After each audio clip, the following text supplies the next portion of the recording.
171. Mao Xiaodong appeared in the quiet courtyard and saw the young man in white sitting cross-legged on the stone bench, humming a tune casually. Facing the chessboard, he opened his hands and placed them on the edge of the black and white chessboard. While he was deep in thought, he tapped the chessboard gently with his fingers, making a crisp sound. After the tall old man appeared, Cui Dongshan asked softly, "How is it? Did Uncle Li tear down the palace?" Mao Xiaodong came to the stone table and glanced at the chess game that was about to end. He didn't see much of the plan, so he didn't bother and sat aside. "You or the two of you, what are you planning?" Cui Dongshan didn't turn his head and said, "You've only been at Donghua Mountain for a few days, and you're already worrying about the Great Sui Kingdom?" "Xiaodong, it's not that I want to criticize you. It's okay to change your mind, but it's not nice to get tired of the old so quickly." Mao Xiaodong slapped the stone table. All the chess pieces jumped up from the chessboard and hovered in the air. The black pieces were high, and the white pieces were low. They looked like two superimposed pictures. However, no matter how Mao Xiaodong looked at them, no matter how he looked at them, he couldn't see anything more. He snorted coldly, and the chess pieces instantly returned to their original positions. Cui Dongshan maintained his weird posture. "Cliff Academy will do what it should do. We'll just deal with whatever comes our way. What's the point of worrying? Will the Cliff Academy be gone after Dali annexes the Great Sui Kingdom? I don't think so. Since the Great Sui Kingdom can't give you the status of one of the 72 academies, you can return to Dali and live under someone else's roof. Anyway, it's not much different." Mao Xiaodong said sternly, Academies focus on students and teachers, not Cliff Academy. Not to mention the students of the Great Sui Kingdom in the academy. Even the group of children who left Dali with me are still young. How can their spirits withstand so many torments?" Cui Dongshan slowly retracted his hand, but he clenched a handful of chess pieces so tightly that they creaked in his palm. He turned to look at the furious Mao Xiaodong. Cui Dongshan's expression was the same as usual. He smiled and said, "You sound so righteous. It's a pity that you, Mao Xiaodong, have limited knowledge. You're thinking too shallowly." The tall old man sneered. "You Cui are thinking too far ahead." Cui Dongshan stood up, holding the chess piece in his hand. He paced around the stone bench slowly and joked, "The temple is not here, but the monks are here. The monks are not here, but the Buddhist scriptures are here. The scriptures are not here, but the Dharma is here. The Dharma is not here, but the Gautama Buddha is here." Cui Dongshan raised his head. With one hand behind his back and the other gently twisting his wrist, he said leisurely, "Everything that can be done should be done as it is. When you figure out the meaning of the existence of the academy, the Cliff Academy will have found an invincible place. It doesn't matter which country it is in."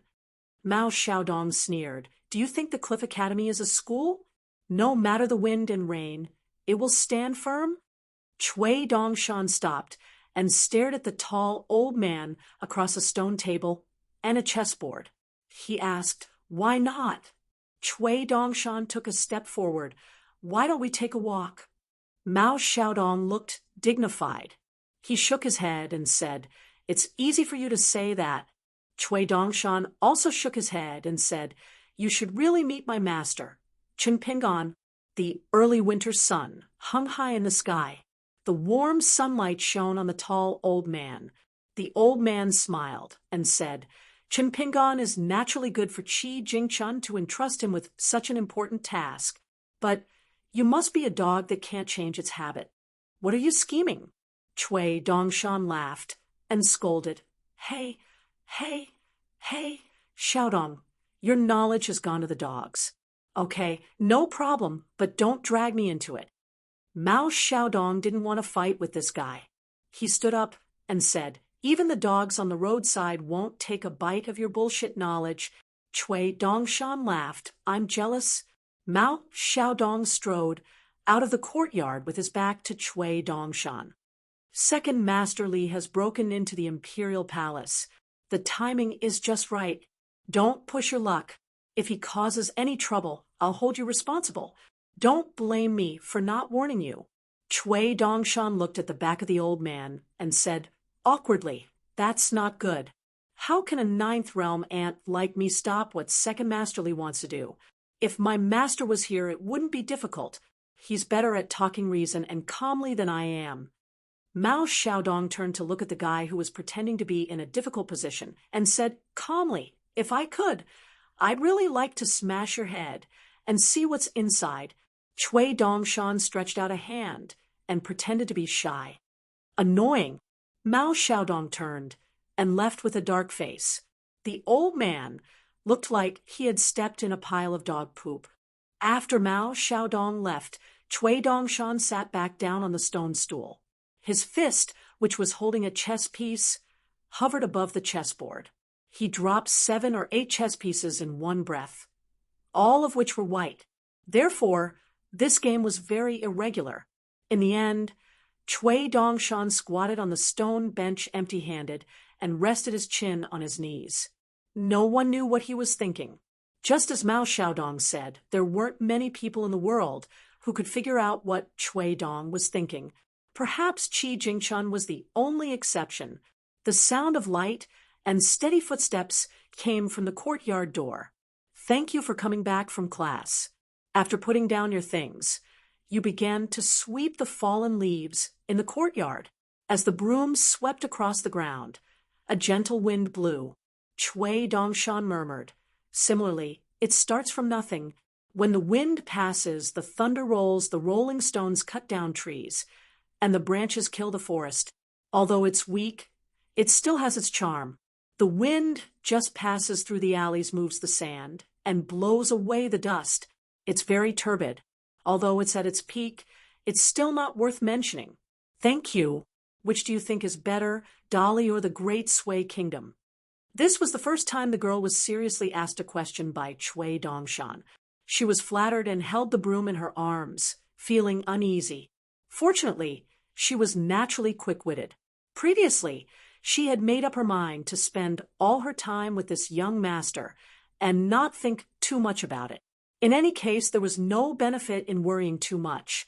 It was better to be straightforward and say whatever came to her mind. At worst, she would just get beaten up and save herself from being a laughingstock. Thus, she replied, the Great Sui dynasty is suitable for settling down and settling down. Dali is suitable for ambitious and scheming people.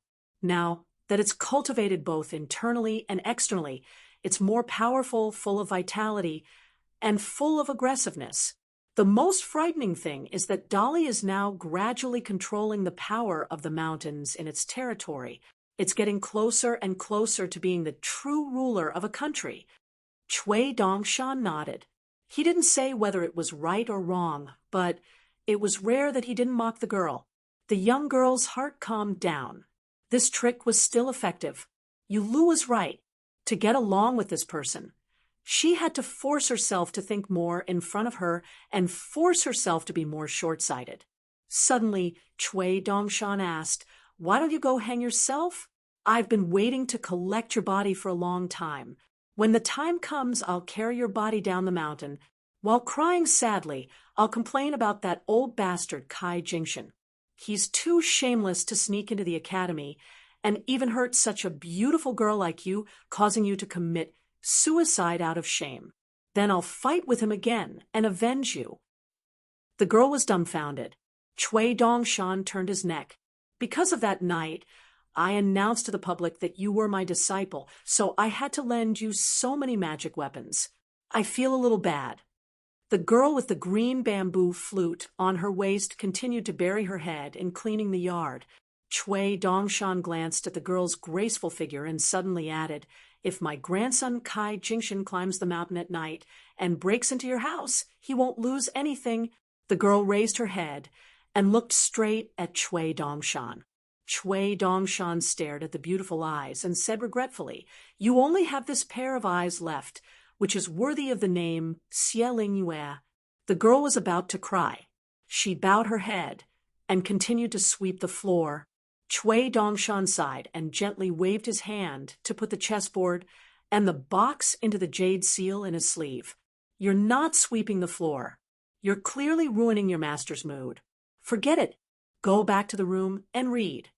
In the empty main room, there was a straw futon on a big straw mat. Chui Dongshan waved his sleeve and pulled out a Confucian classic book from a small pile in the corner. It lay quietly in front of him. Then, a gust of flipping appeared and revolved around the handsome young man in white. The flipping wind began to flip the book. Chui Dongshan began to read. Every time this happened, the girl would sit quietly at the door in a peaceful state of mind, because only at this time that guy would not target her. And not only was it the first time for her to see it with her own eyes, she had never heard of anyone who could read such a bizarre world just by reading. Just like today, after flipping through the first page, Chui Dongshan began to recite in an extremely unique and soft voice. His words were like raindrops that fell on that page. Then between the pages, a lotus flower appeared. It swayed in a lively manner and was abnormally lively. As he flipped through the pages, time slowly passed. Between the lines of the book, the scene of two armies facing off against each other appeared. The generals and soldiers were far smaller than grains of rice, but their auras were like golden spears and armored horses, moving horizontally and vertically. The yellow fog above the book was hazy, like the yellow sand that was raised for thousands of miles on a real battlefield. There was a graceful woman who was less than an inch tall. She came out of the page slowly with a flower basket. There was a bearded man with a bare chest and belly clapping loudly. On the page, there was an old woman pounding clothes. She listened carefully and could really hear a mysterious sound. There were two children chasing and playing on bamboo horses. There were skeletons with swords and sabers walking in the tombs. There was a teacher sitting upright and stroking his beard as if he was pondering the words. The girl at the door thanked him. No matter how much she hated and feared this Dali imperial tutor, she had to admit that the young man in white, when he was concentrating on reading, was really romantic. She couldn't understand one thing at all. Why could such a bad person have the atmosphere of a saint when he was reading? When Xie was in a daze, she didn't notice that Chui Dongshan's expression was a little strange when he flipped to the end of the book. His eyes were burning, but his face was full of pain and struggle. It turned out that he read a picture. 3 people appeared on the same page at the same time. The 3 people's faces couldn't be seen clearly, but there was a big age gap. The old man in a long gown was on the bank of the river, watching the water with rapt attention. Nearby, there was a haggard middle-aged man looking at the other side of the river, deep in thought. There was a young man riding a green ox. He raised his head and looked at the sky. The book hung on the ox's horn. The young man was drowsy. In the end, Chui Dongshan suddenly spat out a mouthful of blood, and the strange picture on the page disappeared. The girl looked at Chui Dongshan in horror. He expressionlessly wiped away the blood and said to himself, "There's nothing I can do. The difference is too big." The girl asked worriedly, "Young master, are you okay?" Chui Dongshan covered his chest with one hand and clenched his other hand into a fist. He said with difficulty, "Go and get the painting I lent you. Quickly." Xie hurriedly got up and went to her room to get an ancient painting. She opened it and put it in front of Chui Dongshan. Then she got up and ran back to the door. Chui Dongshan's throat moved slightly. He gratefully raised his arm and covered his mouth with the back of his hand. After a long time, he put down his hand and took a deep breath. There were 12 paintings in the world, and they respectively depicted the 12 great blasphemies of the 4 worlds. The painting in front of him was taken from the marvelous scene of a sword breaks open a small cave and the water of the yellow river comes from the sky. In the past, Chui Dong, who was the first disciple of the sage of literature, played chess with the city lord of White Emperor City between the clouds. Chui Dong lost honorably, and the great demon lord gave him this precious painting scroll. Chui Dong also held the demon lord in high esteem. Chui Dongshan held his breath and looked at the water, but he was thinking about the mountain. Thinking back to the past, the old Chui Dong once traveled alone with straw shoes and bamboo cane. He walked through the most rugged mountain path in the world. Climbing a mountain was more difficult than ascending to the heavens. When the young Chui Dongshan thought of this, he couldn't help but slap his knee and say loudly, "Oh, it's dangerous." Suddenly, he was stunned. On the water painting, a small stone cliff appeared out of thin air. It was not very eye-catching, but on the cliff there was a familiar figure of a thin young man. He stood facing the wind and the water, his hands forming seals, and looking into the distance. When the girl in the distance saw this scene, she was even more shocked. How did Qin Pingon secretly come to this painting with a stone cliff? Chui Dongshan had already recovered his calm qi.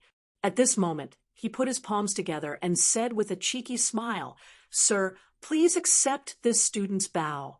Then Chui Dongshan fell back and rolled a few times, muttering, "Those who abandon me, yesterday's day cannot be kept.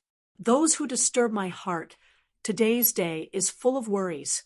So troublesome, troublesome my ass." The girl sat at the door and couldn't help but look up at the sky. It didn't look like there was going to be thunder. It was a pity. A short and sturdy man walked out of Donghua Mountain Academy. He walked all the way and found a quiet house nearby. He began to knock on the door. There was no response. This house had been rented out long ago. Usually, the old man lived in seclusion and almost never showed his face.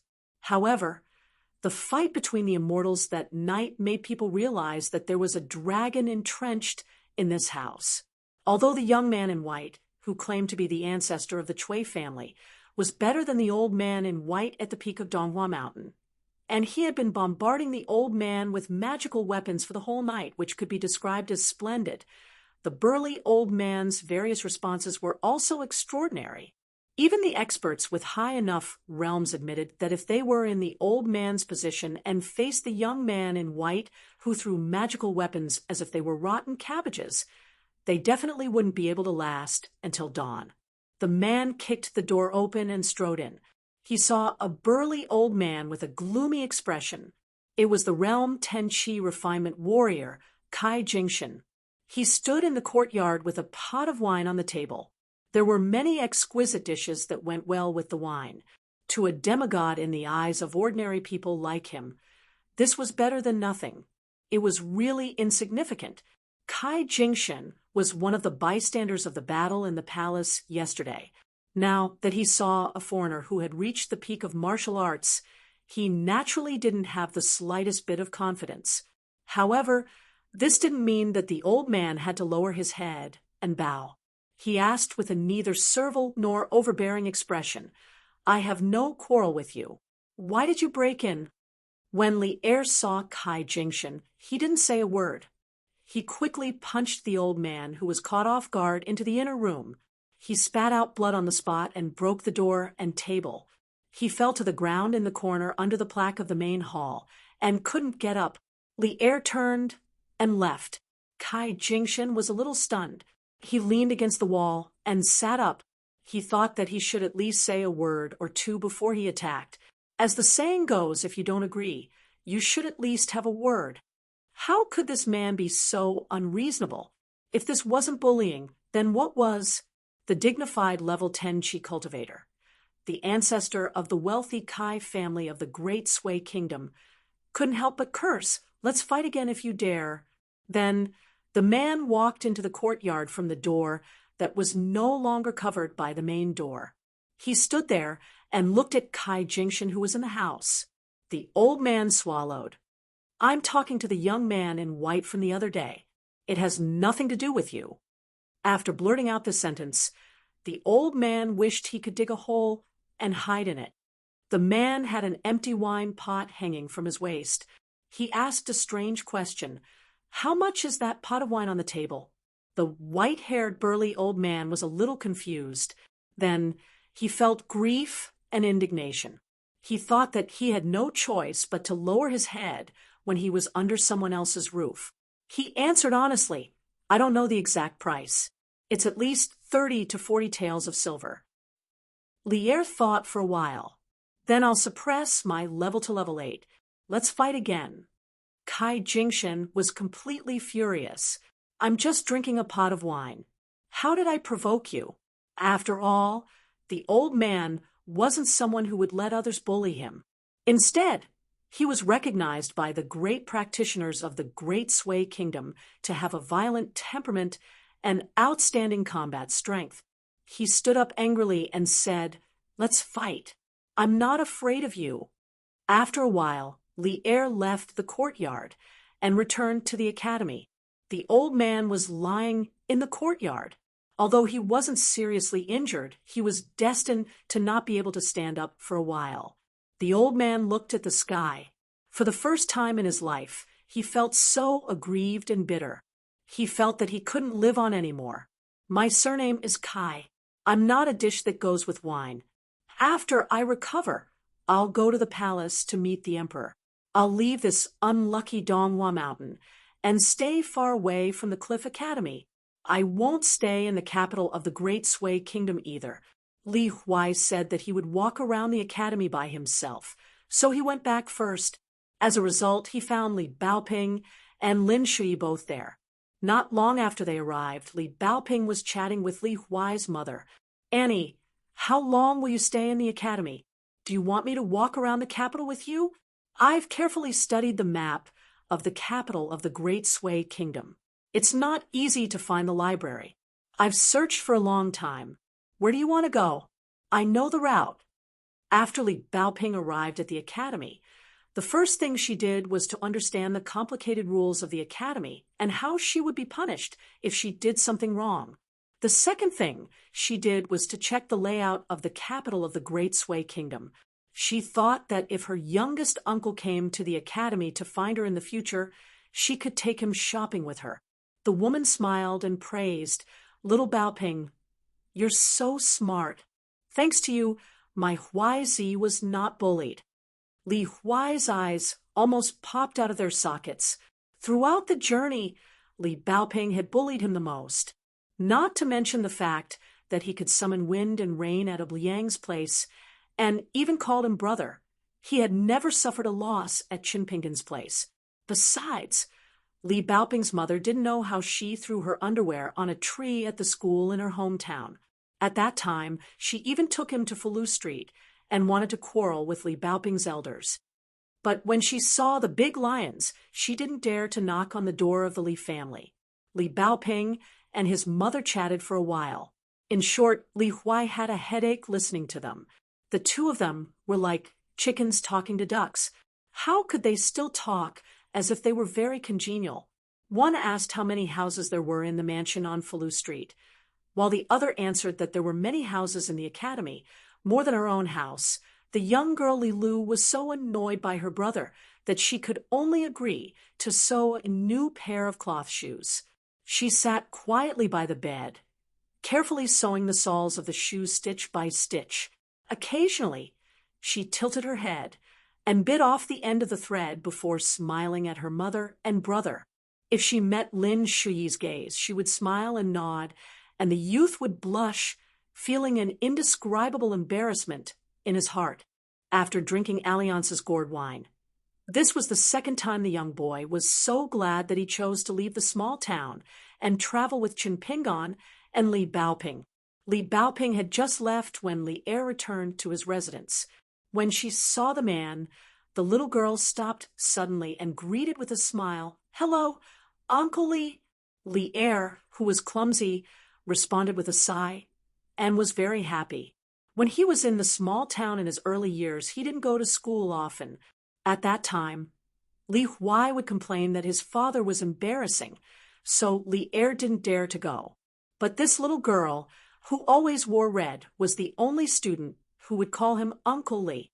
The little girl sighed and was a little discouraged. Her thoughts were always very imaginative. She seemed to apologize for no reason and said, "Uncle Lee, I'm sorry." Li Er was simple and honest, but he wasn't stupid. He immediately understood what the little girl meant. She must be thinking that he didn't take good care of Li Huai. The man quickly shook his head and said, "Don't say that."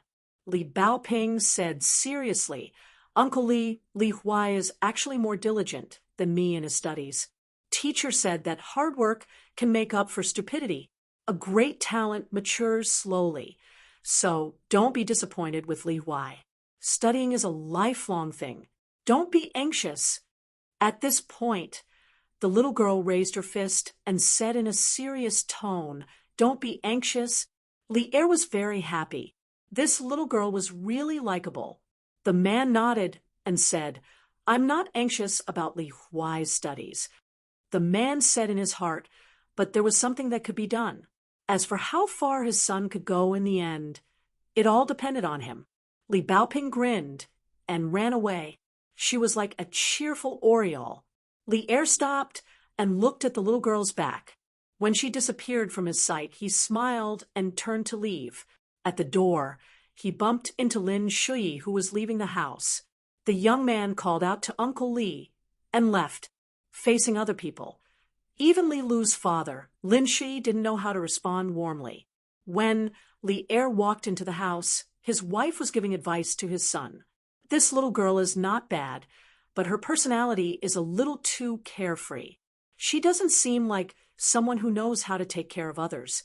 I think that Shi Chuanjia is quite good. Although her family isn't as rich as Li Baoping's family, she still has a big shop in her family. She can be considered a match for our family. If Li Huai marries Shi Chuanjia, he won't be looked down upon in the future. That little girl Shi Chuanjia, she looks happy." Li Er chuckled and said, "I still like Miss Li more." Li Huai said helplessly, "Father, Mother, have you ever thought about whether she likes me or not?" The woman said unhappily, "How can she not like you? Those two little girls aren't stupid." Li Huai slapped his forehead and said, "My dear mother, please don't say this to anyone else. Otherwise, I'll really be beaten to death by Li Baoping. Although Shi Chuanjia doesn't dare to hit me, she'll definitely bear a grudge against me for the rest of her life based on her little abacus. She's the most vengeful. I only pulled her braids once, but she can complain to Mr. Qi 10 times. Every time, it's as if it's true. Something like Li Huai didn't do his homework well today and was hit by you. Something like Li Huai was late today, and I kindly said a few words to him, so he pulled my braids. Something like Li Huai can't beat Li Baoping, so he pulled my braids. Oh my God! If that little girl Shi Chuanjia becomes my wife, I'll cry to death." The woman joked, "Then what kind of wife are you looking for?" Li Huai thought about it and said, "Getting a wife is troublesome. I'll forget about it. When I grow up, I'll find a girl I like." The woman smiled and asked, "When mother is bullied by your little wife, who will you help?" Li Huai laughed and said, "Of course I'll help my wife. Don't you have my father to help you? Isn't that enough?"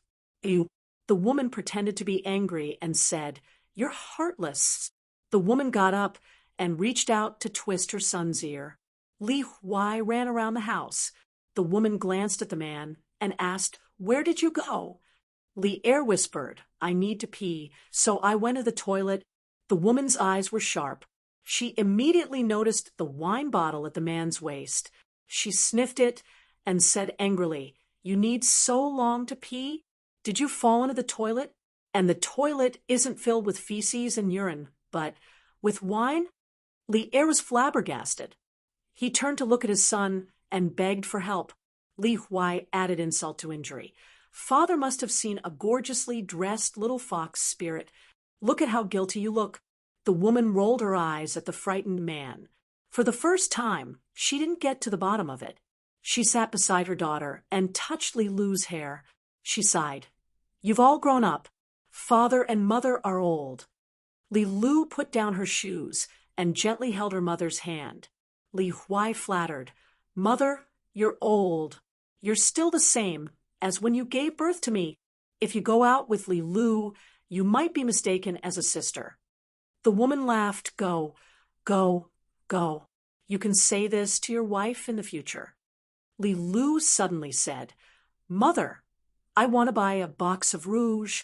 Although the woman was long-winded and disliked her daughter for being a wastrel, she still got up and went out with her daughter. Only the father and son were left in the room.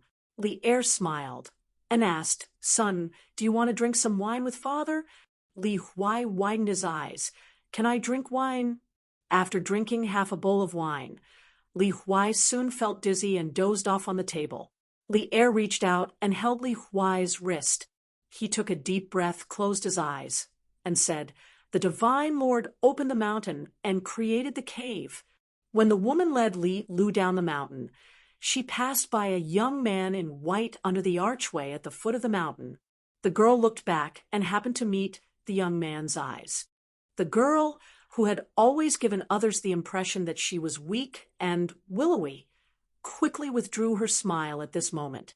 She secretly made a secret and frightening warning gesture to the national advisor of Li Dynasty, whom she had heard of from her grandmaster when she was in the small town. Her slender palm brushed across her neck. Chui Dongshan, who deliberately came to see her, was amazed and said, "There are freaks every year, but there are especially many this year." 172. Without Chui Dongshan's intentional guidance, Qin Pingan was actually walking in the Jianghu instead of the Weird Mountains. However, Qin Pingan was unaware of it.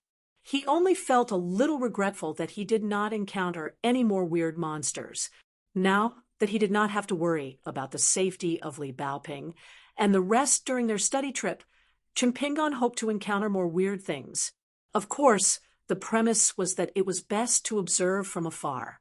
Not only could he gain knowledge, but he also did not have to put himself in danger. Unfortunately, until they were about to leave the territory of Huangting country, their journey was still very ordinary. That day, after practicing the walking stance on the back of the water snake, Qin Pingan rested in a dilapidated temple beside a quiet mountain road and started to cook. Although Qin Pingan deliberately chose the wilderness to return to Dali, he still encountered many men and women walking in the forest. Most of them were wearing mink fur and brocade clothes, carrying swords and sabers. They had the spirit of the Jianghu. There were also some who looked quite ferocious with a fierce face. At first glance, one could tell that they were not righteous people. Fortunately, after meeting Qin Pingan and the rest, there were, at most, a few glances and no real disturbances. In the Jianghu, it was best not to provoke the kind of people who looked easy to bully. This was the principle passed down from generation to generation by countless seniors in the Jianghu who had failed miserably. Qin Pingan was basking in the limelight of the little boy in green and the little girl in pink. After all, not many normal people would bring along two brats, one more beautiful than the other. And then the three of them wandered aimlessly in the deep mountains and forests where wild beasts roamed. As long as they had a little brain, they would not easily commit murder. In fact, they had met a group of ruffians who were running around and committing crimes. They did have evil intentions, but they carefully followed the three of them, waiting for the right opportunity to strike. In the end, they found that the little boy in green, who looked like he could be crushed to death with a finger, transformed into a terrifying real body and crossed the mountains with the body of a long snake. The big trees along the way were all destroyed, scaring the group so much that they almost peed in their pants. The girl in pink helped Qin Pingan carry the dried branches and kept busy. The little boy in green was a lazy fellow who liked to eat. He squatted outside the ruined temple and yawned. Languid, he said, "Master, there are two groups of people on opposite sides of the mountain road. They are going to bump into each other soon. On the left side, there is fighting and killing. It seems very fun. On the right side, there is a group of people dressed in fresh clothes and riding on horses. There is also a beautiful woman with long legs. If you are interested, I will snatch her for you and make her your mistress. After you are done playing with her, you can let her go home. At most, I will give her some treasures and opportunities. She might even be grateful to you." Chun Pingon was sticking his butt up and blowing the sparks from the big pile of firewood. He said casually, "When we meet them later, don't make trouble." The little boy in green rubbed his cheeks in boredom and said angrily, "Master, if I don't loosen my muscles and bones, my hands and feet will become moldy." Chun Pingon ignored him. At the end of the mountain road, outside the ruined temple, shouts could be heard. A group of dusty men were chasing after a beautiful woman who looked flustered. A tall and burly man laughed. "Slut, run. Continue running. If I catch you this time, I will strip you naked. When the time comes, I will have to think carefully about where to start eating from when you are covered in white fat." The 5 or 6 people beside the bald, burly man laughed happily. Their smiles were sinister and full of satisfaction and hatred. "Such a vicious bitch. Let's just stew her in the pot and eat her meat, with a few more onions, garlic, and pepper. TSK, it will definitely be delicious.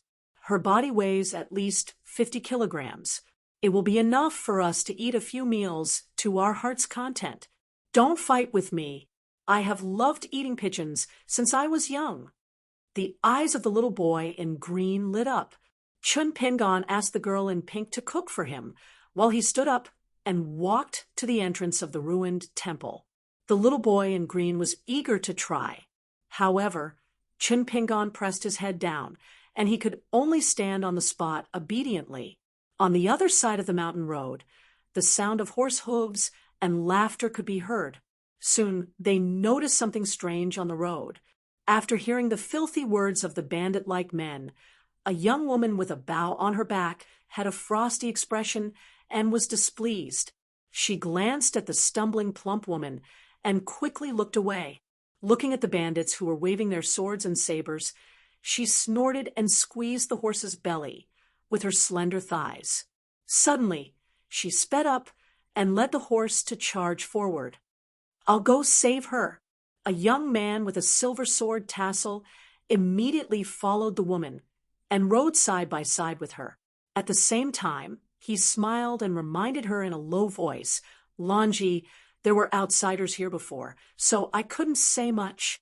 However, according to the secret records of our county government, there have always been demons causing trouble in Centipede Ridge.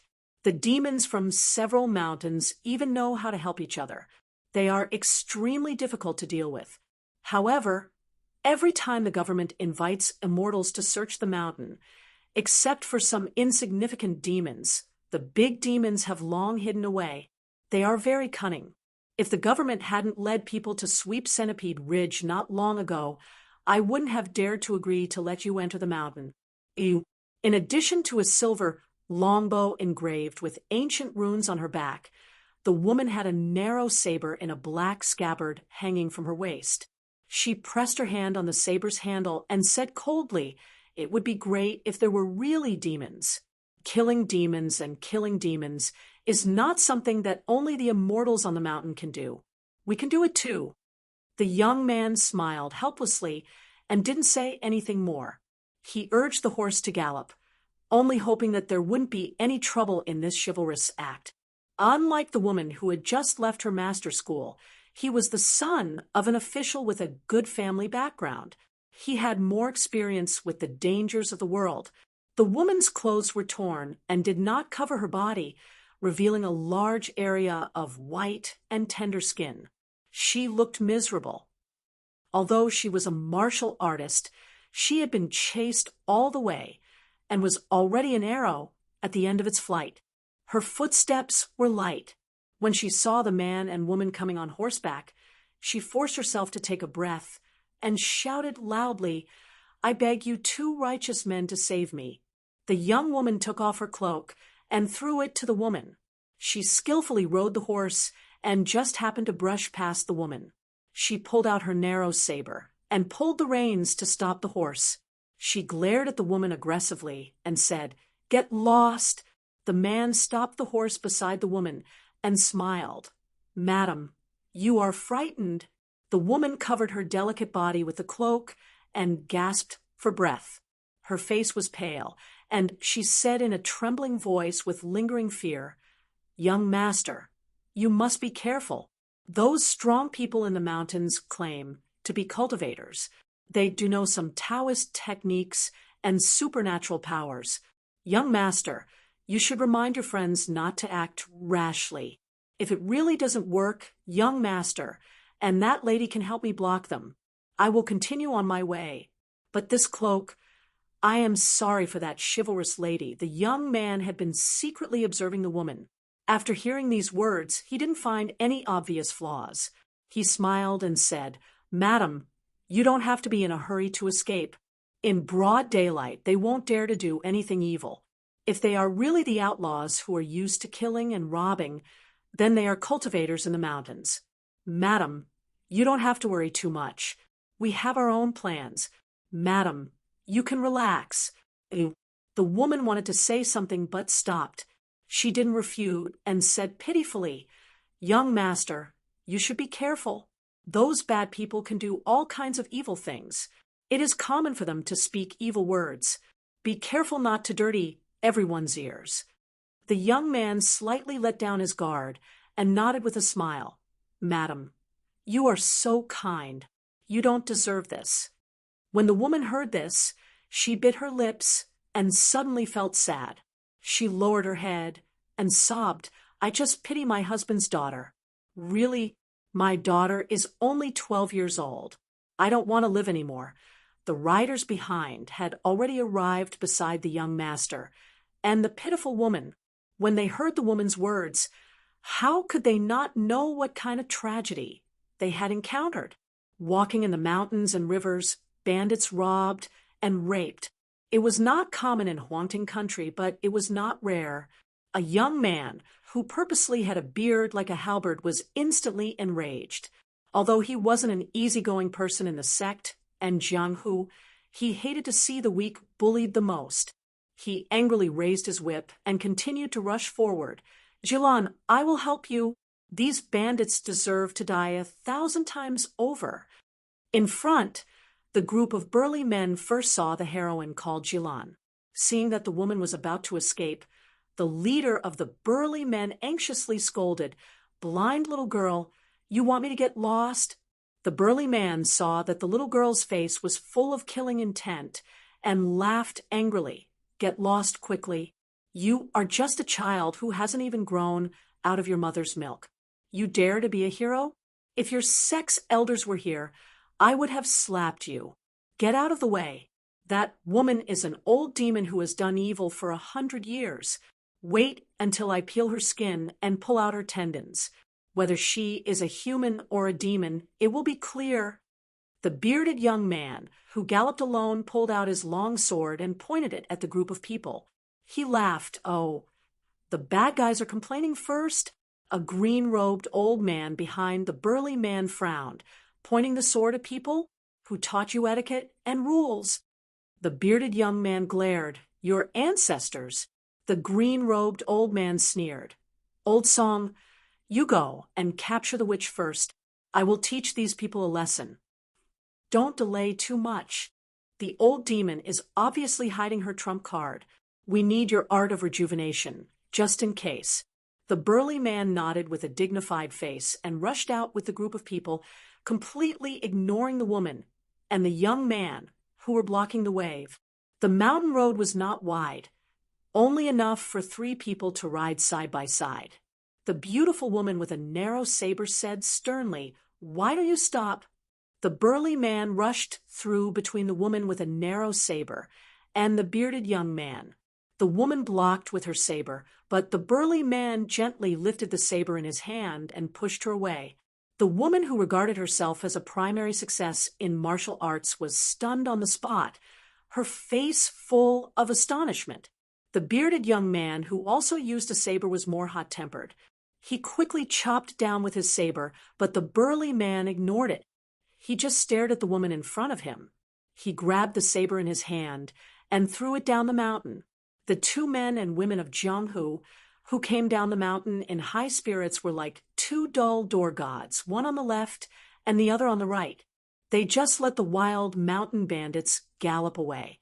The green-robed old man who stayed at the back slowly drove the horse forward. He looked at the horrified young man with a saber and sneered.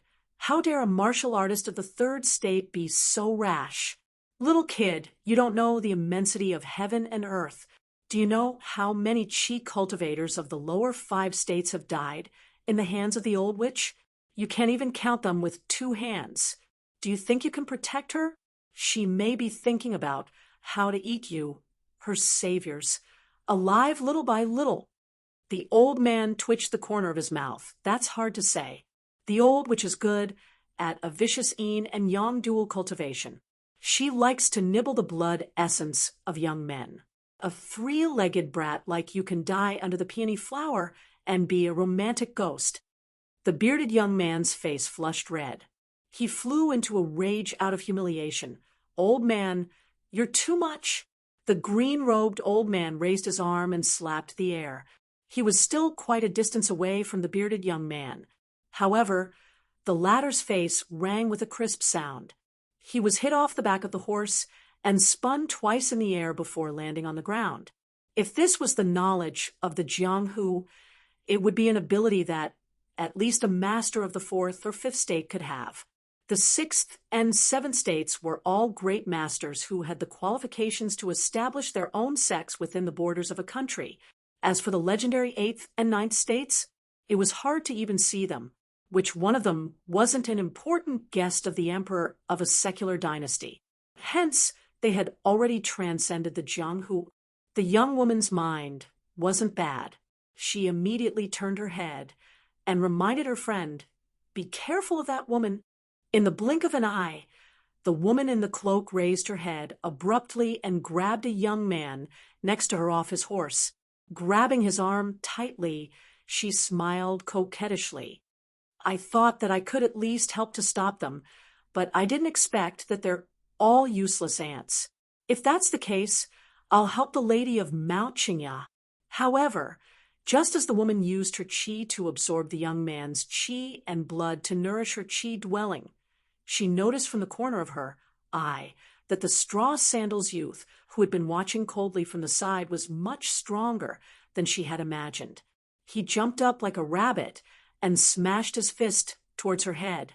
The woman smiled charmingly, treating him as a young and ignorant fool. She turned a blind eye to that punch. She didn't believe that it would cause a wrinkle in her clothes after it landed on her body. However, just as she was enjoying the intoxicating aura of the young man's qi and blood replenishing her qi dwelling, the punch was like a hammer smashing on one of her temples. The woman's head was greatly shaken. Although her temples weren't broken by the punch, she felt a burning pain on her skin. The woman's fingers that were holding the young man's arm formed a hook and pierced into the man's arm. The man screamed in pain, as if his soul was being torn apart. After the young man succeeded in his attack, he used the momentum to jump back and widen the distance between him and the woman. After his feet landed on the ground, his qi flowed rapidly in his body. He skillfully passed through a series of qi dwellings in the 6 stops pathway.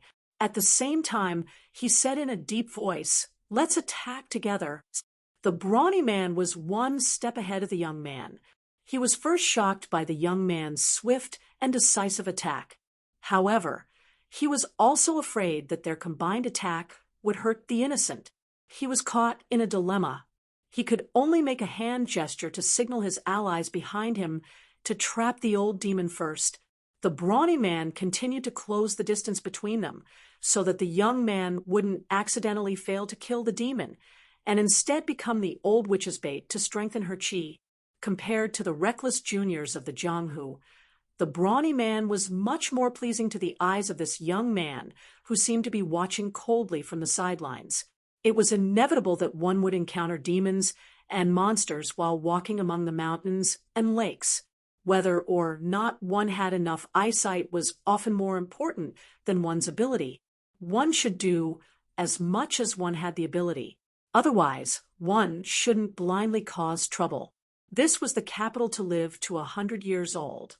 The brawny man admired the warm-hearted young men and women, but he was really annoyed by their recklessness and ignorance. The woman with the coquettish appearance was still unwilling to let go of the man's arm. After suffering a loss, she didn't dare to be careless this time. She quickly moved to the side and saw the hateful young man throwing another punch at her. She kicked at him with a powerful force that carried the sound of wind and thunder. Even the rocks on the cliff would be kicked into a hole by her kick. The young man's face was firm, and his footsteps were especially light. He no longer moved forward in a straight line. He instantly moved to the side and dodged the ferocious kick. At the same time, he lowered his body and put one arm on his shoulder to prevent the woman from sweeping at him. He continued to move forward and punched at the woman. The woman finally saw the strange details of the young man. It turned out that this punch looked simple and unadorned, but in fact, it quietly flowed with the true meaning of the fist art. No wonder it could hurt her previously. The brawny man roared, "Don't hurt people." The brawny man punched down from the sky. A fist aura split the air and flew toward the woman's head. There was also an insubstantial snow-white iron chain that originated from the sleeve of a person behind the brawny man. It hung horizontally with a clatter. There was also a man with a peach-wood sword on his back. He put his fingers together and shouted the word "quick" at the woman. The peach-wood sword that was ready to strike was unsheathed. It flew high into the sky and drew an arc in the air as it fell toward the woman's neck. "Do you really think I'm easy to bully? Why did I put up with you on this 200 miles of mountain road?" The woman laughed wantonly. As the straw-sandaled young man expected, her kick failed, and she swept toward the young man's shoulder. At the same time, 3 scarlet tails that looked like sable foxes appeared behind her. They blocked the brawny man's fist aura, the iron chain in the sleeve, and the peachwood sword that broke through the air. Although the tails were dripping with blood, they still blocked a round of fierce attacks. She threw away the man's injured arm in her hand and completely freed her hands. She held the young man's fist with one hand and endured the burning pain in her palm. She gently poked the young man's forehead with the other hand. The woman angrily wanted to poke the young man's brain out to vent her anger. She was a little wary of the young man, but the real life and death enemy was still not the young man. She looked at the distance behind the dilapidated ancient temple and laughed frivolously. "Old sweetheart, are you going to watch your woman be bullied by an outsider?" Unexpectedly, the young man was very cunning and difficult to deal with. His body leaned back as his fist was firmly held by the woman. His legs kicked the woman's abdomen.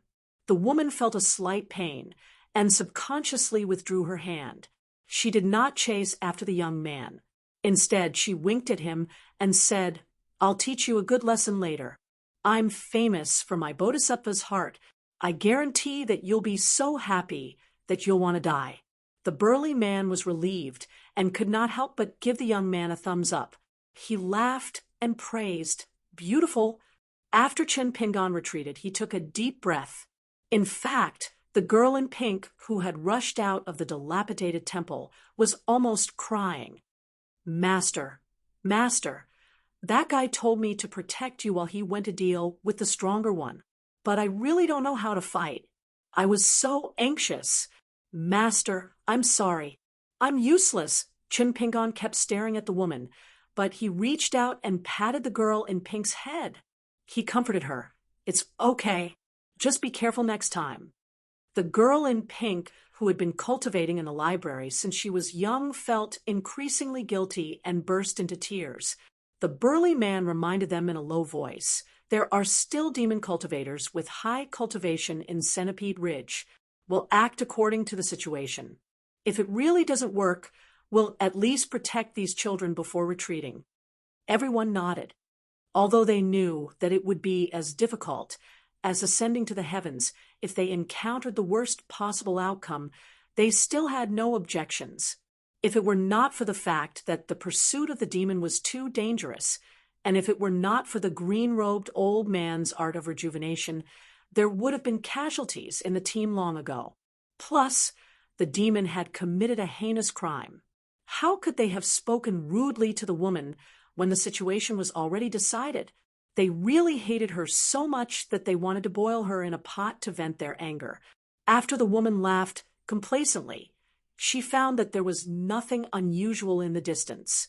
Logically speaking, with that stupid bear's style of doing things, it should have made an earth-shattering entrance long ago. She immediately became anxious and shrieked, "Where is he?" In the distant forest behind the dilapidated temple, a burly man who was more than 10 feet tall and held 2 axes was looking at the green-robed little boy a dozen steps away. The boy was grinning at him, revealing a comical expression of drooling over delicious food. After swallowing his saliva, the mountain spirit and great demon turned around and ran. He ran all the way, cutting down mountains and trees. In the end, he simply threw away his axes and revealed his true form. A giant bear was running away crazily on all fours. Without the terrifying bear spirit support, as expected, the woman who had miscalculated immediately panicked. In the following battle between cultivators, she was accidentally hit by the burly man's fist aura and fell to the ground. Then she was quickly nailed to her shoulder by the peachwood sword and bound by iron chains. After that, she was even protected by a series of magical items. In the end, the burly man who was proficient in fist techniques stepped on the woman's forehead several times, forcibly dispersing the circulation of the woman's chi palace, and stomped her head into the mud. In the end, the burly man took out a silver knife and completely pierced it into the woman's heart. Then he grabbed her by the neck with one hand and carried her on his shoulder, throwing her behind the horse. The burly man glanced at the green-robed little boy who was squatting on the roof of the dilapidated temple with a complicated expression. Finally, he looked at the skinny boy beside the girl in the pink dress and cupped his fists with a smile. In the future, young master, you have to be more careful when you walk the Jianghu. After all, not everyone on the mountain is like us. Chun Pingon quickly understood the meaning of the man's words. He was saying that as long as the immortals on the mountain saw through the true body of the python, they would probably attack without thinking about the consequences. They would not be like them, who would not attack without seeing evil. Chun Pingon cupped his fist in return and said, "I will be careful." The burly man flipped onto his horse and turned his head to see that the woman did not show any signs of waking up. He laughed at Chun Pingon and said, "Your fist technique is not bad. Keep up the good work." Chun Pingon thought that the man was teasing him and said with a blushing face, "Senior's fist technique is the real, powerful one." The burly man laughed heartily and did not speak any more. He cupped his fists towards the young man again and then turned his horse around and returned along the original path with the rest. Their demon-slaying trip this time did not go smoothly. Just luring the enemy took them more than half a month. After that, chasing them all the way here took them 2 days and 2 nights. Even he, a pure martial artist of the 5th realm, was mentally exhausted, not to mention the rest of the chi refinement warriors in the team. They hurried back to the provincial capital to report on their mission. Not to mention the generous rewards from the imperial court of the Huangting nation. Returning to their respective mountain sects and clans was also a great merit. When the burly man brushed shoulders with the young woman, he said angrily, "Good people and bad people will not carve 2 words on their foreheads for all of you to see. Don't be so rash in the future. Since you have chosen to go down the mountain for training, your courage is commendable, but don't do stupid things that require the sect to clean up your mess." Both parties then parted ways. The bearded man also went to retrieve the saber. The young man whose arm was grabbed by the woman was in the most miserable state. Even though medicine was applied to stop the bleeding, he was still wailing in pain. One of his arms was badly mutilated, and it was most likely crippled. Someone's face turned pale. He could not bear to see his friend in such a miserable state. Suddenly, he caught a glimpse of the young man, who turned around and walked towards the dilapidated temple. He stood up and scolded angrily. "What's wrong with you? Why didn't you take action earlier? If you had already seen through the demon's tricks, why didn't you even warn us? Were you waiting to watch a good show?" Very quickly, someone echoed in a trembling voice, "You are the one who harmed Brother Ma." Chun Pingon stopped in his tracks and turned around. He looked at the two people without saying a word. One of them was so frightened that he took a few steps back. The other plucked up his courage and glared at him. "Why, you are in the wrong and still want to harm others." Chun Pingon still did not say a word. However, he pointed at his head and his chest. Only then did he turn around and walk towards the fire. He squatted there and looked at the small pot that was cooking rice. That person still did not give up. He muttered about the officers and soldiers of the county, lawlessness, and the cavalry of the general. In the end, he was stopped by the young man with the silver sword tassel. Only then did he stop muttering. The group of people got on their horses. One of them rode with the injured person. They tied the two people with ropes to prevent the latter from falling off the horse due to the pain. The little boy in green standing at the entrance of the temple looked at the group of people leaving. His eyes were glistening with green light. He asked, "Master, why didn't you let me teach those ingrates a lesson? I'm about to explode from anger. I'm so angry. I'm so angry. No, I have to calm down." The little boy in green used a magical power to condense water vapor. A large water ball appeared above his head. He poured it down and tormented himself like a drowned rat. The little girl in pink, who was squatting beside Chun Pingon, agreed. For the first time. "It's very infuriating." Chun Pingon said softly, "Others can't be unreasonable. It's not a reason for us to be unreasonable. It's fine as long as we have a clear conscience." Chun Pingon suddenly laughed. "We won't meet in the future anyway. Furthermore, we're not their parents. There's no need to explain everything clearly. I've just understood a lot of principles. It wasn't easy for me to read them from books. Why should I teach them?" The little girl in pink covered her mouth and laughed. The little boy in green snapped his fingers. His wet green clothes instantly became dry. He turned around and walked back into the temple. He stretched out his hand to warm himself by the fire. "Master, I didn't say that I wanted to reason with them. I wanted to eat them up." Seeing Chun Pingon raise his head and look at him, he quickly changed his tone. "Of course not. Sigh. Master, I just wanted to teach them a lesson. For example, I wanted to beat them up so badly that their parents wouldn't be able to recognize them." Forget about the girl with long legs. I'll leave her for you to deal with." Chun Pingon opened the lid of the pot. The aroma of rice filled the air. The little girl in pink had already obediently handed over a spoon and 3 small, white bowls stacked together. The 3 of them squatted down and ate with pickled vegetables. Chun Pingon suddenly thought of a person who often used chopsticks to knock on bowls and shouted for meat. He also remembered what he said. Hence, he said to the little boy in green, "A true powerhouse is willing to use the freedom of the weak as the boundary." The little boy in green dug into the rice in his bowl. He looked enthusiastic and made crackling sounds. In fact, he had only taken a small bite from beginning to end. He blinked and then said with a sincere face, "Wow, Master's breadth of mind is even wider than you Jong's. I'm impressed. It's a good thing that Master is not a scholar. Otherwise, you would have been a gentleman appointed by the Academy." Although he could hear the sarcasm in the little boy's words, Chun Pingon still sighed. He thought about his own matters and said slowly, "I didn't say that." The little boy in green did not dare to push his luck. His following flattery was much more sincere. He laughed and said, "I'll take it that Master said it. Master's noble character and unquestionable integrity are completely worthy of those words." Chun Pingon smiled and said, "Where did you learn so much flattery? Don't you usually cultivate?" "Cultivate. When I cultivate seriously, even I feel afraid." The little boy in green snorted and said, I'm so hardworking. Actually, I only come out occasionally to take a breather and drink and eat meat with Brother Water God. That's what the people below say about me. I'm just borrowing it. The little boy in green looked at Chin Pingon and shook his head.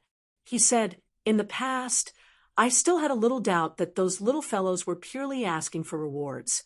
That's why they were so mushy. But now that I know Master, I feel that they must be sincere, because I can't be any more sincere to Master. Sigh, if I had known, I would have rewarded more good things, even if it was on credit with Brother Water God. Sigh, I've disappointed the hearts of the soldiers. Isn't that right, Master? The people below are sincere. The people above need to cherish them. So after beating around the bush and going in such a big circle, he came to Chin Pingon to ask for a reward. Chun Pingon laughed and said, You want the snake gall stone? I do have it in my hometown and more than one, but I'm not giving it to you. The little boy in green immediately knelt down and held the bowl above his head. The heavens are my witness. Master, please take pity on me. Along the way, I have worked hard, even if I didn't contribute. Every day, I resisted the urge to eat that silly girl. It's very hard. The girl in pink hid beside Chin Pingon. Chin Pingon said slowly, All right, when we reach my hometown, each of you will have a snake gall stone. The little boy in green suddenly raised his head and looked indignant. Why should she have one? Master, if you must give it to her, then I have to have two. She didn't dare to refute. She just looked aggrieved and was about to cry. Chun Pingon stretched out 2 fingers to the little boy in green. 2, right? The latter was like a chicken pecking at rice. Chun Pingon retracted his fingers. They're all gone. The little boy in green put down the bowl by his feet and pounced forward. He hugged Chun Pingon's calf and rolled around. Master, I know my mistake. One then. Chun Pingon ignored the little boy in green and looked at the sky outside the small temple. He muttered, It's going to snow soon, right? 173. Life was a series of twists and turns. In the long river of time, there seemed to be many fairies where the willows swayed gently. In every period of time, there would be people leaving the boat, and some would board the boat to accompany them. Then there would be a new gathering and departure at the next ferry. Just like the hard-working young man from Clay Bottle Alley, he had already left the group at the last ferry. At dawn, Li Huai's family of 3 had already prepared their luggage and said goodbye to the group at the foot of Donghua Mountain. Compared to the first time he was separated from his family in his hometown town, Li Huai was no longer heartless this time. He didn't just feel free to eat candied haws and drumsticks all day long. Instead, he felt a little sad. His child had grown up after all. Li Baoping, Lin Shui, Yulu Xie, and the handsome young man Cui Dongshan all came to see him off. The woman's eyes were red, and she didn't want to let go of Li Huai's hand. She talked about the cold weather and the trivial things like eating and drinking. Li Huai listened quietly. Li Er stood by the side in a silly manner. After Li Lu tidied up Li Huai's clothes, which were already brand new and neat enough, she turned around and looked at the horizontal board of the Cliff Academy. The young girl was indifferent to Xie and Yu Lu, who were her peers who were sizing her up. The woman was finally willing to leave. Once she walked out, she made up her mind and didn't look back. Li Er patted Li Huai's head and followed his wife's footsteps with a smile. Li Lu patted her brother's shoulder and then curtsied to the group and left slowly. Li Huai kicked Lin Shui gently. The latter was holding a letter with sweaty palms. The cold young man shook his head and looked at the girl's back. He murmured, Next time. Li Huai didn't want to show his sadness in front of them. He suppressed his sadness and found an interesting topic. He laughed and said, Cui Dongshan, if you're Chin Pingon's student and we're all Mr. Chi's disciples, and Baoping calls Chin Pingon Jr. uncle, what's the seniority between you and us? Chui Dongshan put his hands behind his back and said proudly, "I'm the first disciple of my master. My seniority is very high, much higher than Donghua Mountain." Li Huai was stunned. "Do we have to call you senior brother? Senior brother?" Chui Dongshan immediately became anxious. "Your whole family are eldest senior brothers. I don't want to be called senior brother. You can call me whatever you want." Li Huai was a little confused. "Then I'll call you little senior brother?" "That's a bit hard to pronounce." Chui Dongshan's eyes lit up. "Nice to meet you, little senior brother. You respect your elder brother, but you also have a sense of closeness. You can call me little senior brother from now on." "You Lu, thank you. From today onwards, you will be no exception. You don't have to call me young master. It's too distant." Li Baoping snorted. "I didn't agree." The girl in the red jacket rushed out of the archway. Li Huai shouted. "Li Baoping, you still have class later?" "I've already finished copying the essay last night. What's there to be afraid of? I'm going to walk around here alone, so that I can take junior uncle shopping in the future." Li Baoping held her head high and ran all the way. She chased after a flock of pigeons flying across the blue sky. The pigeons whistled one after another, melodious and clear in the capital city of the Great Sui Kingdom. Li Huai raised his voice and shouted, "Then bring me along." Li Baoping turned a deaf ear, compared to her slender figure, who was far away from the archway of the academy. The little girl's thoughts were thousands of miles away. They had reached a mountain ridge at the border of Huangting Kingdom. Chun Pingon washed his face by a mountain stream. Unlike the girl in the pink dress who only carried her own bookcase, the boy in green carried a square-inch item with him. He always had a lot of strange things. At first, he didn't want to show off in front of his master. Later, he became interested in the snake gall stone. He missed it so much that he started to take it out and begged Chin Pingon to give him the snake gall stone to exchange for treasures. Just like this time, the boy in green took out a bunch of small bottles and squatted beside Chin Pingon. He explained the interesting things about these bottles to his master. He pulled out the cork of a pink-green porcelain bottle and poured it into the stream.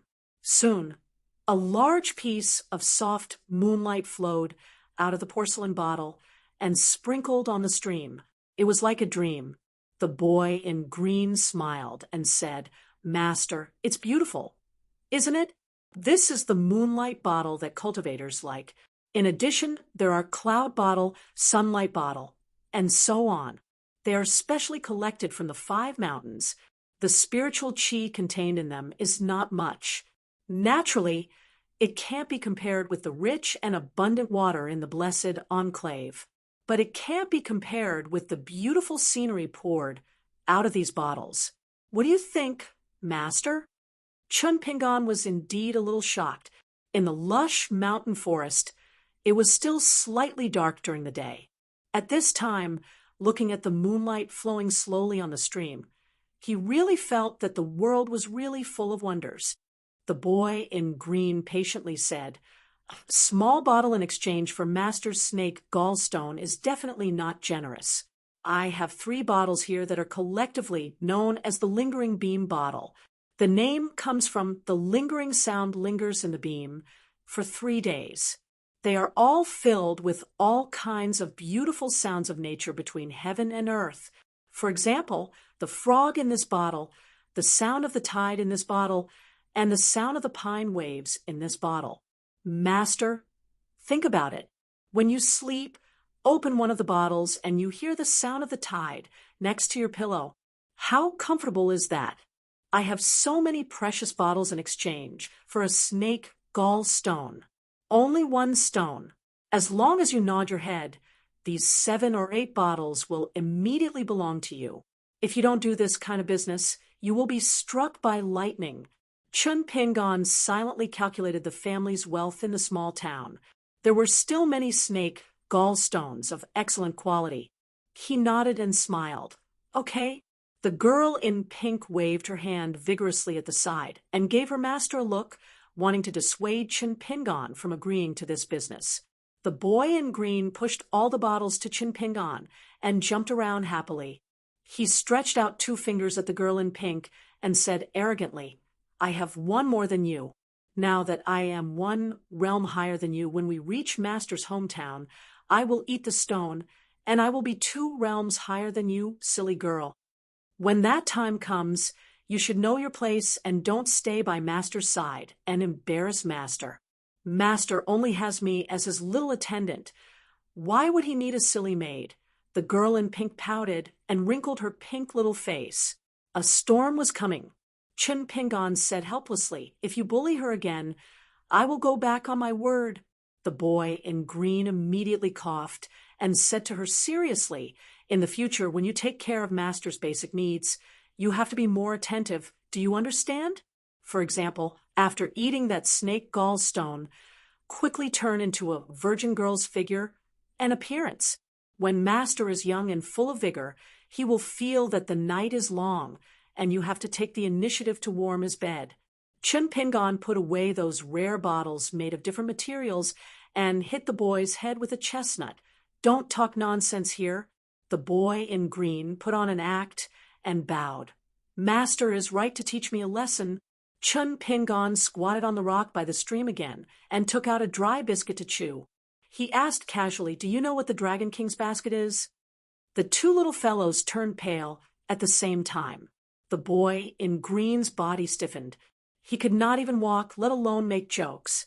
The girl in pink said carefully, "I have read about it in ancient books. As long as Chi refinement warriors throw it into the river, they can capture a flood dragon. The most terrifying thing is that flood dragons have a geographical advantage in the water. Even if they are facing Chi refinement warriors who are 1 or 2 realms higher than them, they will definitely not be at a disadvantage. However, if the other party has the Dragon King's basket, even if they are 1 or 2 realms lower than us, we can still be captured." The boy in green instinctively took a few steps away from Chin Pingon and squatted far away. "It's not that easy. Once you are caught in the Dragon King's basket, it will not be any better than being in a pot of oil. You will have to suffer the pain of being cut into pieces at all times. This is the secret of the largest sect in the ancient Shu kingdom. They specially weave the Dragon King's basket and sell it to Chi refinement warriors who come from afar and try to capture our kind." His voice trembled as he clenched his fists and shook them. "A Dragon King's basket of this size will be able to capture me." Chin Pingon stretched out his hands and gestured in front of himself. "What if it's this big?"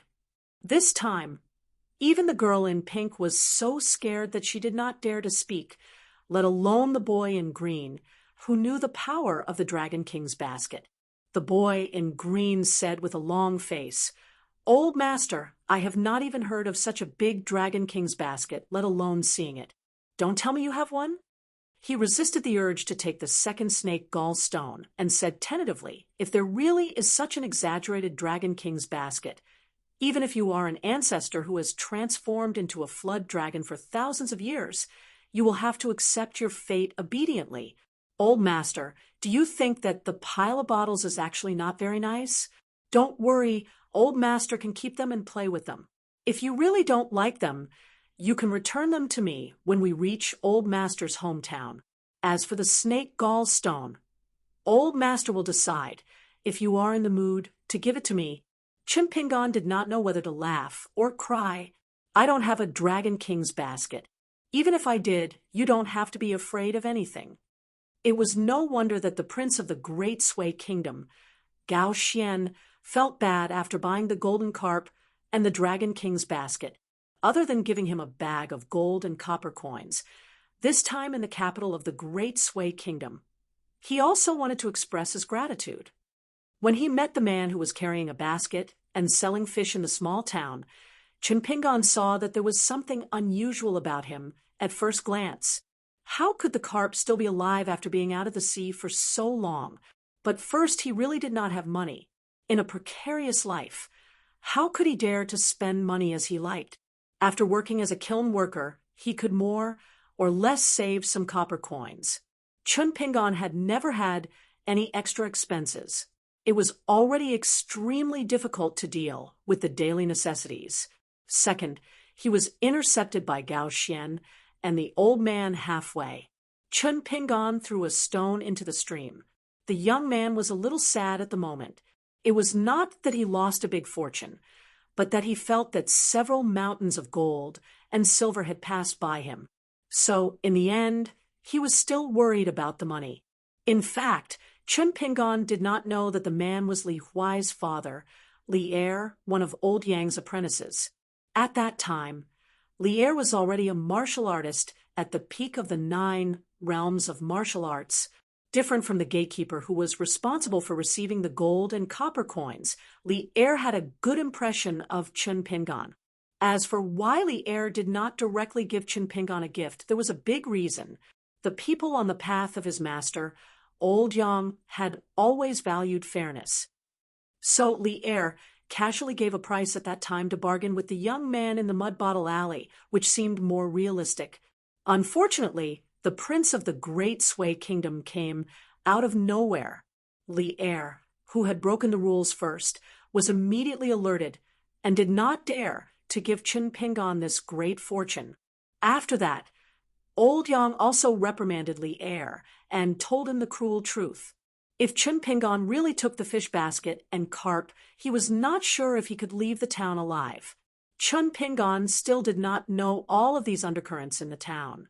On the path of cultivation, fortune and misfortune always came hand in hand. No one could say for sure in a short time if a friend was in trouble or an enemy was helping him when he was in trouble. The three of them resumed their journey and spent the night at the top of the mountain.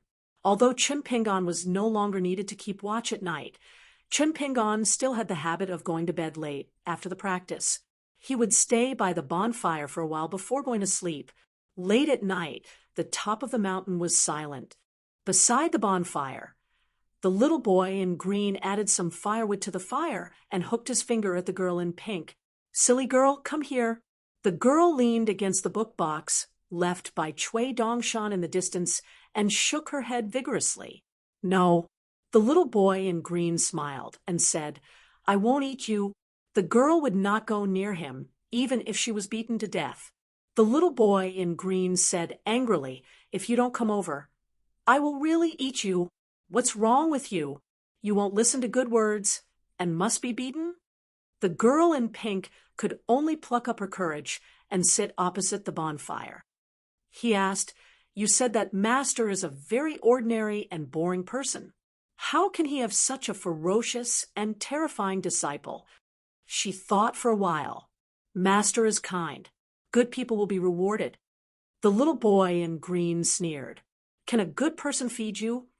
She shrank her neck. He said sarcastically, "You are a demon of the 5th realm and have some special abilities.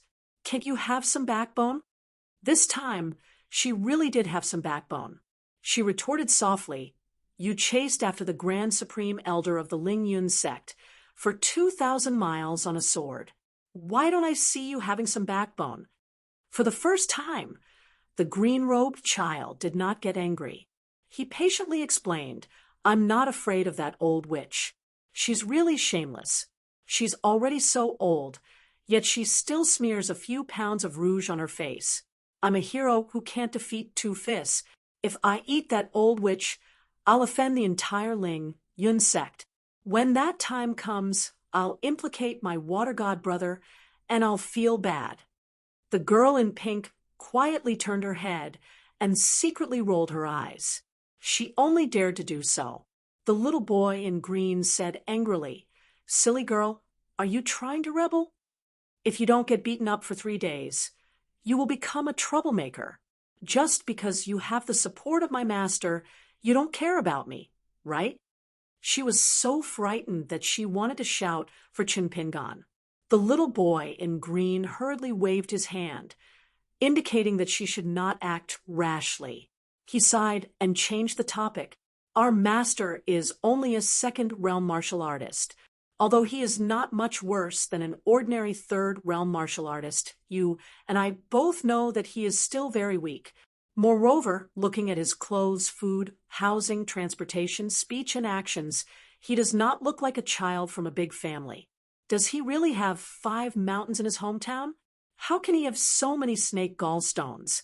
Could it be that the savage fellow is deliberately lying to us? Is he trying to bring us to a small ravine? The girl in pink curled up and looked at the flames that she was naturally close to. She felt warm all over. She muttered, "I don't care." The 2 generations of the Chow family in Ji-Lan Manor have bad intentions. They have let down the scholarly family that their ancestors worked so hard to build. I have never liked them. It is quite good to follow Master back to his hometown. If it were anyone else, they would have done the same.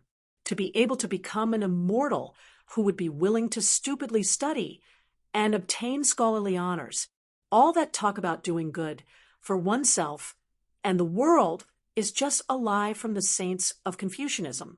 I have stayed in Yujiang for so many years and have seen the misfortunes of scholars, not to mention anything else. Just the provincial governors and county governors who met my water god brother were more lackeys than meeting the officials in the capital. As long as a cultivator commits a crime, they would immediately seek my brother's help. If my brother was in a bad mood, he would even leave them outside the ancestral temple for a few days. Those officials did not even dare to let out a fart. How boring. The girl in pink wanted to say something but stopped. In the end, she remained silent. The little boy in green giggled. Master is already asleep, but Master still has a long night ahead and is not in the mood to sleep. Every moment of the night is worth 1,000 gold. Silly girl, why don't you become my wife? The girl in pink's eyes instantly turned red. She scolded, "Stinky hooligan." The little boy in green stared. What are you talking about? This is a great blessing. Your ancestors' graves are smoking. You know that? Do you think I really like you? If I wasn't greedy for that snake gallstone that you have yet to obtain. She stood up. I will speak to Master. He could only give in again. He waved his hand with all his might. Don't be like this. Don't be like this. How about we become siblings? After we become sworn brothers, your things will be mine, and mine will still be mine. She simply carried the book box and ran off. The little boy in green stood up and laughed with his hands on his waist. After he stopped laughing, he curled his lips and muttered in a dispirited manner, "What a silly girl." The little boy in green ran all the way to the cliff and suddenly shouted, between heaven and earth, "You and I are both going against the flow. Master will bring the silly girl and follow Master home." In the distance, Chun Pingon, who was supposed to be sleeping soundly, smirked. Only then did he stop circulating the 18 halting sword aura and truly fall asleep. 174. One of the rivers originated from the haunting country in Dali. Chun Pingon caught an unexpectedly large black carp, and the girl in pink cooked a pot of delicious fish soup. The 3 of them, 1 human and 2 demons, began chatting after eating and drinking their fill. Chun Pingon asked them if it was really useful to absorb the essence of the sun and moon by eating the clouds and drinking the dew of immortals. The girl in pink, whose true body was a fire python, nodded vigorously. "It's better than nothing. It's not very useful." The little boy in green bent down to play with the water and shook his head. "We flood dragons still need to rely on the mountains to survive. Fusing with the mountains and swallowing the rivers is the foundation of the great Tao. The other superficial things are meaningless." Chun Pingon asked with a smile, "Since it's still useful, why don't you make use of it? Both of you want to transform into flood dragons. In the future, you have to choose a great flood dragon that's more than 10,000 miles long. You have to walk the water and enter the sea to finally become a true dragon. Shouldn't you be cultivating diligently?" The boy in green threw the last stone gently and clapped his hands. "Cultivation depends on talent, not hard work." Chun Pingon asked again, "If you have talent, shouldn't you be working harder?" The boy in green was stunned for a moment and then played dead. "Master, I suddenly have a headache. I might have caught a cold. I'm going to sleep. Chun Pingon smiled. You're just a water snake. The little boy in green jumped into the river and disappeared in the blink of an eye. A huge water snake wandered freely in the murky river like a king patrolling his territory. The girl in pink whispered, Master, he's just lazy. However, his talent and background are better than mine. His Kane body is stronger. Even if I cultivate for 200 or 300 years, I won't be able to beat him. Chun Pingon consoled her. Then don't compete with him. Compete with yourself first. Strive to be stronger today than yesterday, and tomorrow than today. Her fighting spirit immediately rose. Master is right. The girl in the pink dress said sincerely. No wonder old Master is so diligent in his training even though he's only at the second realm of martial arts. He's not willing to slack off at all. So it's because the clumsy bird flies first. At this point, the girl in pink quickly covered her mouth. The more one speaks, the more mistakes one will make. Chun Pingon was amused. You're right. I'm stupid, so I have to work harder. Then Chun Pingon began to walk along the riverbank. Even the girl in the pink dress, who had a calm temperament, found it a little boring after watching it so many times. A few days later, Chun Pingon slowly climbed up the mountain with the help of a bamboo cane.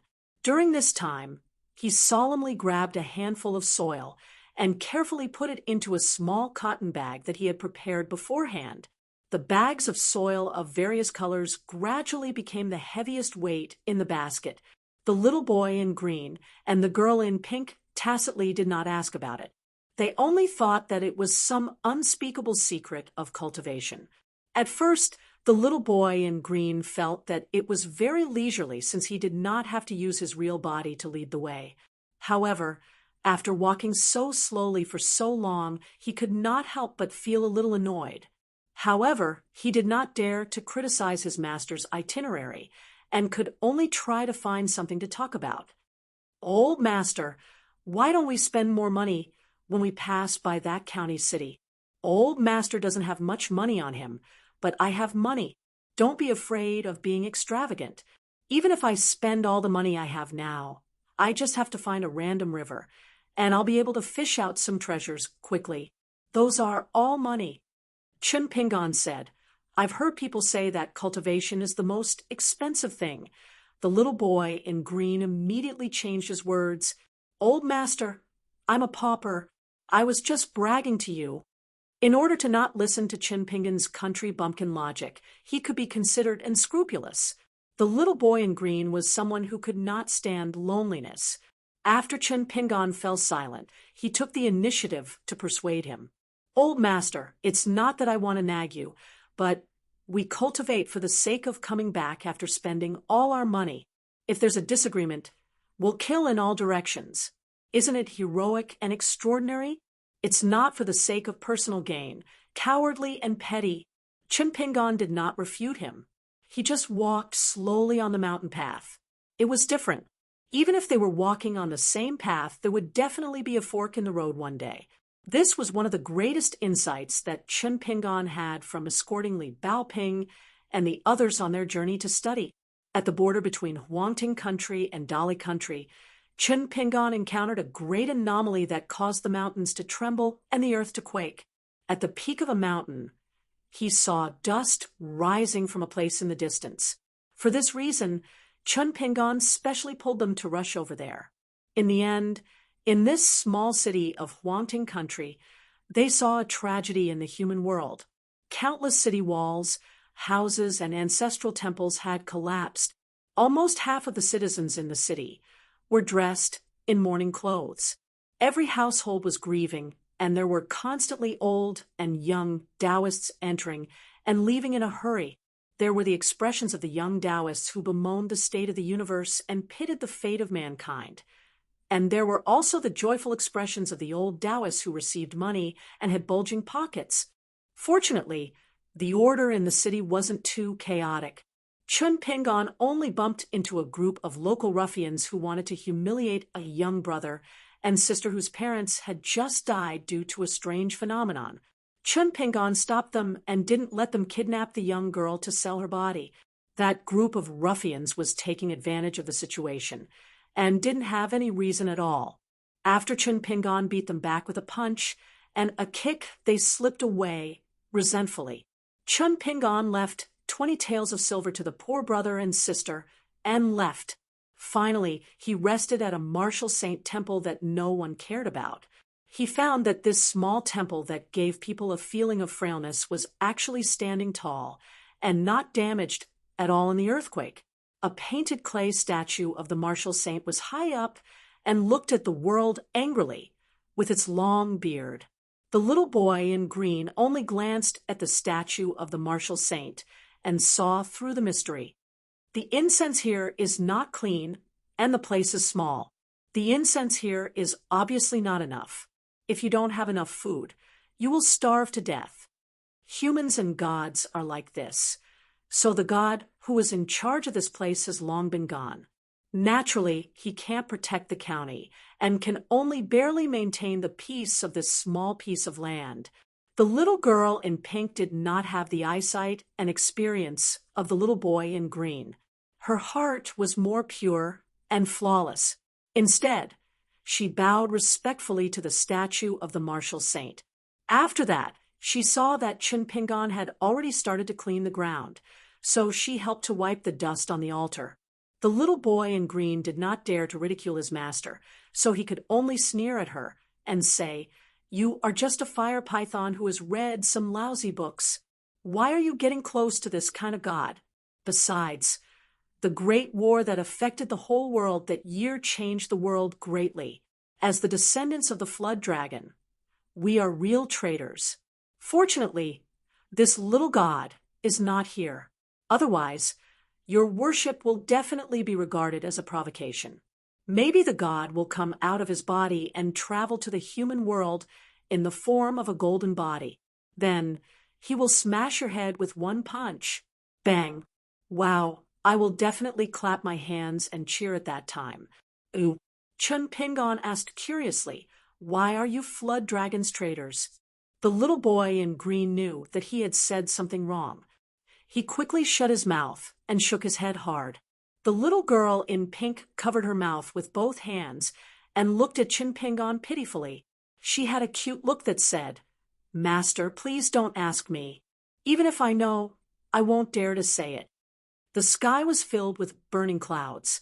Chun Pingon and the little girl in pink started a fire in the temple to cook. The little boy in green was bored to death as he waited for the meal to start. He was pacing back and forth on the high threshold.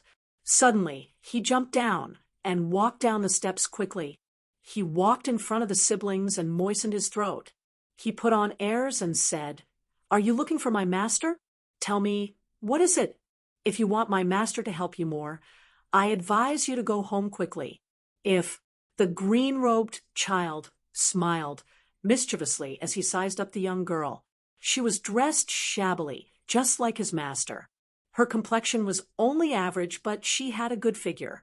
At such a young age, she already had the charm of a well-developed married woman. How rare was that? The green-robed little boy stopped smiling and continued to talk nonsense with a serious face. "If you feel that it is difficult to repay the kindness of saving your life, and if someone wants to recommend themselves to my master, I will help you to report to him." The older boy's face was gloomy. He was about to turn around angrily when the girl gently pulled his sleeve. Only then did he realize that his benefactor had already walked out of the martial saint temple. He gave the little boy in green a chestnut and said apologetically, "Don't take it seriously. He likes to joke and scare people." The girl said shyly, "It's okay, brother, and I won't take it seriously." It turned out that it was the brother and sister who brought some food.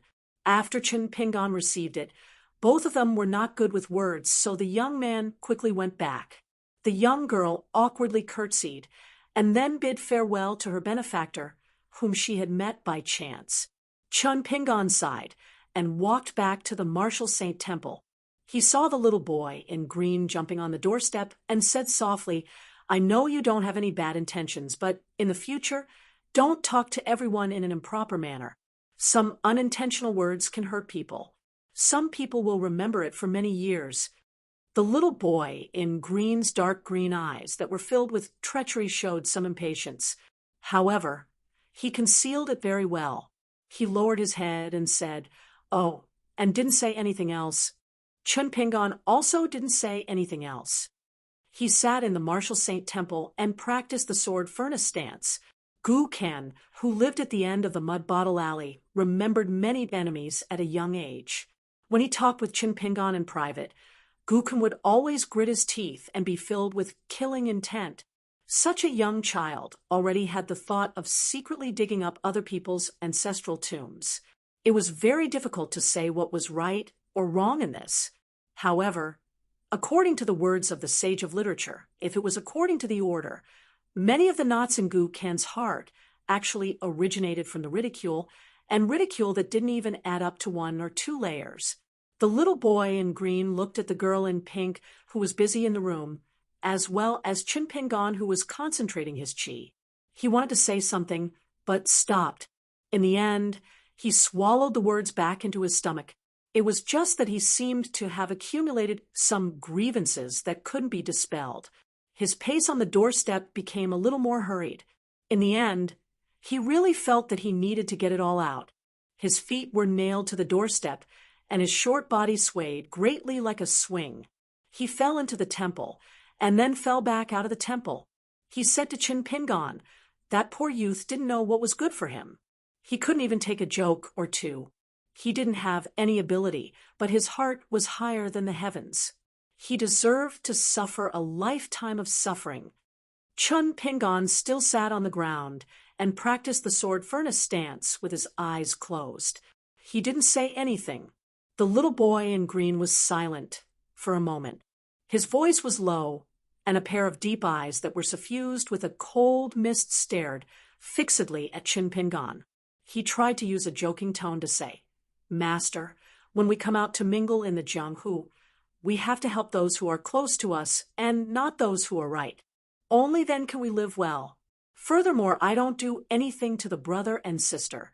Master has shown such great kindness. They are both brother and sister, and the sister is a reasonable person." As for why the youth showed such anger on his face, one reason was because he felt that I had taken liberties with his sister and caused him to lose face. In reality, it was more because of the inferiority in his bones, because he knew in his heart that he was trash. Even if he wasn't in a chaotic world, he still wouldn't be able to protect his sister. If this kind of person is still so stubborn in the future, unwilling to lower his head in the slightest, he will only suffer greater losses in the future. So, Master, I am doing this for the good of the brother and sister. Chun Pingon opened his eyes. After thinking seriously in his heart, he nodded. Then he slowly said, "You are not wrong, but right and wrong are separated by order. You cannot use the right at the back to deny the right at the front. Wrong is even more so." The green-clothed child clenched his fists tightly in his sleeves. His eyebrows were lowered, as if he was afraid that his will would be revealed, and Chun Pingon would be able to see through that he was stirring up trouble in his heart. This water demon that was second only to Yu Jiang, and above tens of thousands, could only feel the anger burning in his heart. He wanted nothing more than to punch that boring master to death, and then eat that fire python to nourish his cultivation, and become a stepping stone for his own path to the heavens. The green-clothed child turned around and jumped down from the doorstep. He chuckled and said, "Young master, then I will go and apologize." The laughter had already spread into the Martial Saint Temple. However, the green-clothed child, whose back was facing the temple, had a face full of ruthless killing intent. After the green-clothed child had left, the girl in the pink dress said timidly, "Master, he is really angry. If he was at Yujiang, according to his personality, he might have flooded both sides of the river. According to the records of the county, in the past few hundred years, there have been many natural disasters of flooding. Not only did Yujiang water god not suppress them, he even added fuel to the fire. Chun Pingon patted her head. Since he is not willing to listen, then I will not reason with him in the future. Chun Pingon said that he would not reason with the green-clothed child. That meant that he really did not want to talk about these boring reasons with the green-clothed child. Originally, he thought that Chun Pingon would be willing to talk a little because they had accompanied each other all the way, and their relationship had become closer. Since he did not like to listen, then Chun Pingon would definitely not ask for trouble and return to the starting point. After that, as long as the green-clothed child did not do anything that went beyond Chun Pingon's background, he would let him do as he pleased. Just like today's small matter, if Chun Pingon had just met him, he would definitely have looked on coldly from the side and would not have said these words. Chun Pingon and Chui Dongshan had walked such a long distance. How much had they talked about? The girl in the pink dress had a face full of innocence. Master, then you can talk to me. I like to listen to these things. Chun Pingon smiled knowingly. If there is anything wrong with what I said, you must tell me. At this moment, she suddenly had an epiphany and blurted out, Master's order has opened up the cottage. You're absolutely right. She quickly blushed and hurriedly declared, Master, I am not imitating him. I am not flattering you. Chun Pingon looked at the fire and saw that the rice was about to be cooked. The girl in the pink dress said angrily, Master, let's not leave any food for him and let him starve. Master is doing this for his own good, and yet he is still angry. If his real body was not imprisoned in that inkstone, he would have really attacked you today. I was almost scared to death just now. Chun Pingon shook his head and smiled. That won't do. We still have to leave some food for him. The girl in the pink dress smiled brightly. I will listen to you, Master. Chun Pingon rubbed her little head. Of course, the little boy in green was not going to apologize to an aunt. He was already magnanimous enough to not slap the siblings into meat paste. The little boy in green put his hands behind his back and left the Marshal Saint Temple. With a tap of his toes, he leaped onto the ridge of a roof. His short figure turned into a faint green smoke and flew out of the city. With one last burst of speed, he rushed into the clouds and drew a huge arc in the sky before landing behind a deep mountain. The water snake that had returned to its real body smashed into the ground with a loud bang. The impact was so great that even the county could feel the tremors clearly. The water snake twisted its huge body all the way. Wherever it passed, trees collapsed and rocks tumbled. After that, it followed a stream upstream, splashing water everywhere. Finally, it came to a gray cliff that was like a unique branch. Its body circled around the cliff and spiraled upwards. When its head reached the peak of the cliff, its tail was still at the bottom of the cliff. The few trees on the cliff were all smashed and tumbled down. The water snake that was covered in a ruthless aura continued to increase the strength of its body. In the end, it actually crushed the entire cliff. Only then did he return to his real body amidst the dust that covered the sky and slowly descended the mountain. He walked as if he was flying and as fast as lightning. The little boy in green did not know that all of his actions were in the eyes of the two people. On a mountain 100 miles away, an old man in a scholarly robe stood in the wind. In his hand, he held an inkstone with an old dragon sleeping soundly. He was the old assistant minister of the Huangting Kingdom, or rather, the only remaining dragon of the ancient Shu Kingdom.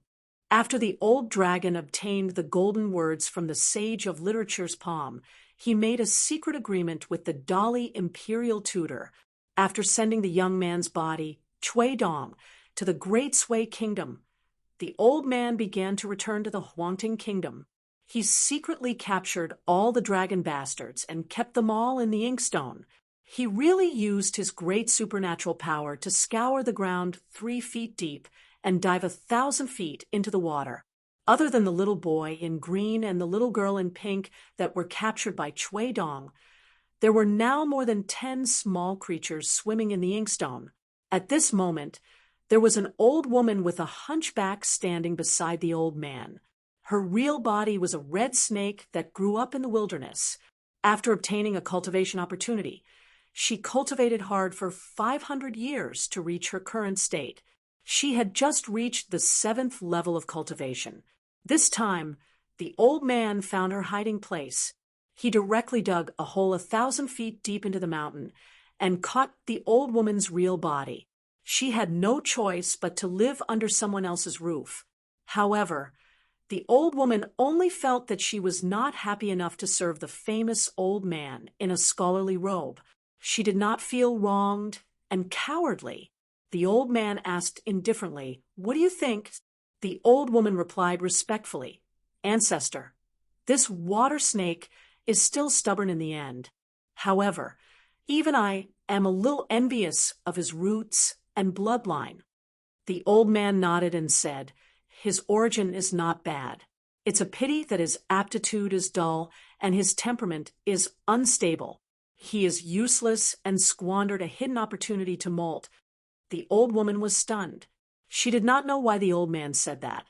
Previously, the two of them were high up in the clouds in the abandoned Marshall Saint Temple. The old dragon used the technique of cupping water to observe the heavens and earth to see everything clearly. If the green-clothed child dared to attack Chinpingan, even if it was just a provocation, he would die instantly. The old dragon would definitely not be merciful. In fact, the old dragon had an innate dislike for the green-clothed child. It had nothing to do with his temperament, but was purely a conflict of bloodline. Among the many descendants of the flood dragons in the world, the green-clothed child's bloodline usually cultivated rapidly and was blessed by nature. However, he was the most rejected by the true flood dragons. It was like the first illegitimate child that emerged from a middle-class aristocratic family. Unfortunately, he was neither high nor low in status and was an eyesore. The old woman's cultivation was low, and her vision was narrow. She did not see anything. As for the water snake's violent temper, the old woman did not think it was a big mistake. The reason why she had a bulging back was that she was still weak after her initial enlightenment. She was once caught by a snake catcher in the mountains. During the fight, her pneuma foundation was damaged by the snake catcher. That was why she had a natural hunchback even when she was in human form. Later, she found the descendant of the snake catcher and took her bloody revenge, which was more than 200 years late. A medium-sized family in the county city was killed overnight, regardless of whether they were women or children. None of them could escape the disaster, and the family line was completely cut off. After the incident, the old woman still felt unsatisfied. She only hated that the snake catcher was not a cultivator. Otherwise, she would have let him taste the feeling of living a life worse than death. Therefore, the water snake could endure from beginning to end. When facing the fussy and poor young man, the green-clothed child did not say a word of malice. Only when they went deep into the wilderness did she start to release her murderous intent. In the old woman's eyes, this was a good cultivation of mind and character. It was quite good. The old man shook his head. "Your foundation is worse than that little water snake. Compared to that little python, you are even worse in comprehension and wisdom. You are too far behind." The old woman turned pale in panic. She was afraid that the old man would kill her if he was unhappy. After all, along the way, it was not that there were no blind people who did not want to be restrained. Without exception, they were all killed by the old man. After death, their spirit and soul had nowhere to hide. They were all plundered into the ancient inkstone and reduced to a thin layer of light ink. The old man sighed with emotion. On the great Tao, everyone strives to be the first. But if you are one step behind, you will always be behind. Perhaps others are always dozing off and slacking off, but their realms are still rapid progress. You cultivate day and night, but in the end, you are still trash. Cultivation is so helpless. The old woman hurriedly said, "Old ancestor, is that young master really so amazing?" The old man laughed in spite of himself. It is not that the young man is amazing, but that the young man's guide is too amazing. If the young man is only a young man, no matter how hard he works, his martial arts realm will still not be too high. He will probably be 6th or 7th realm at most. That is all. Walking the river to become a flood dragon and entering the sea to become a dragon.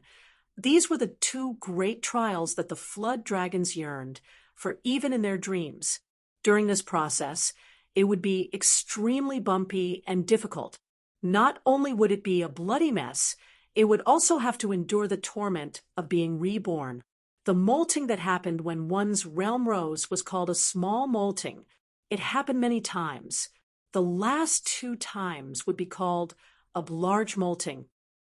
The old man rode the wind and walked out of the mountaintop step by step.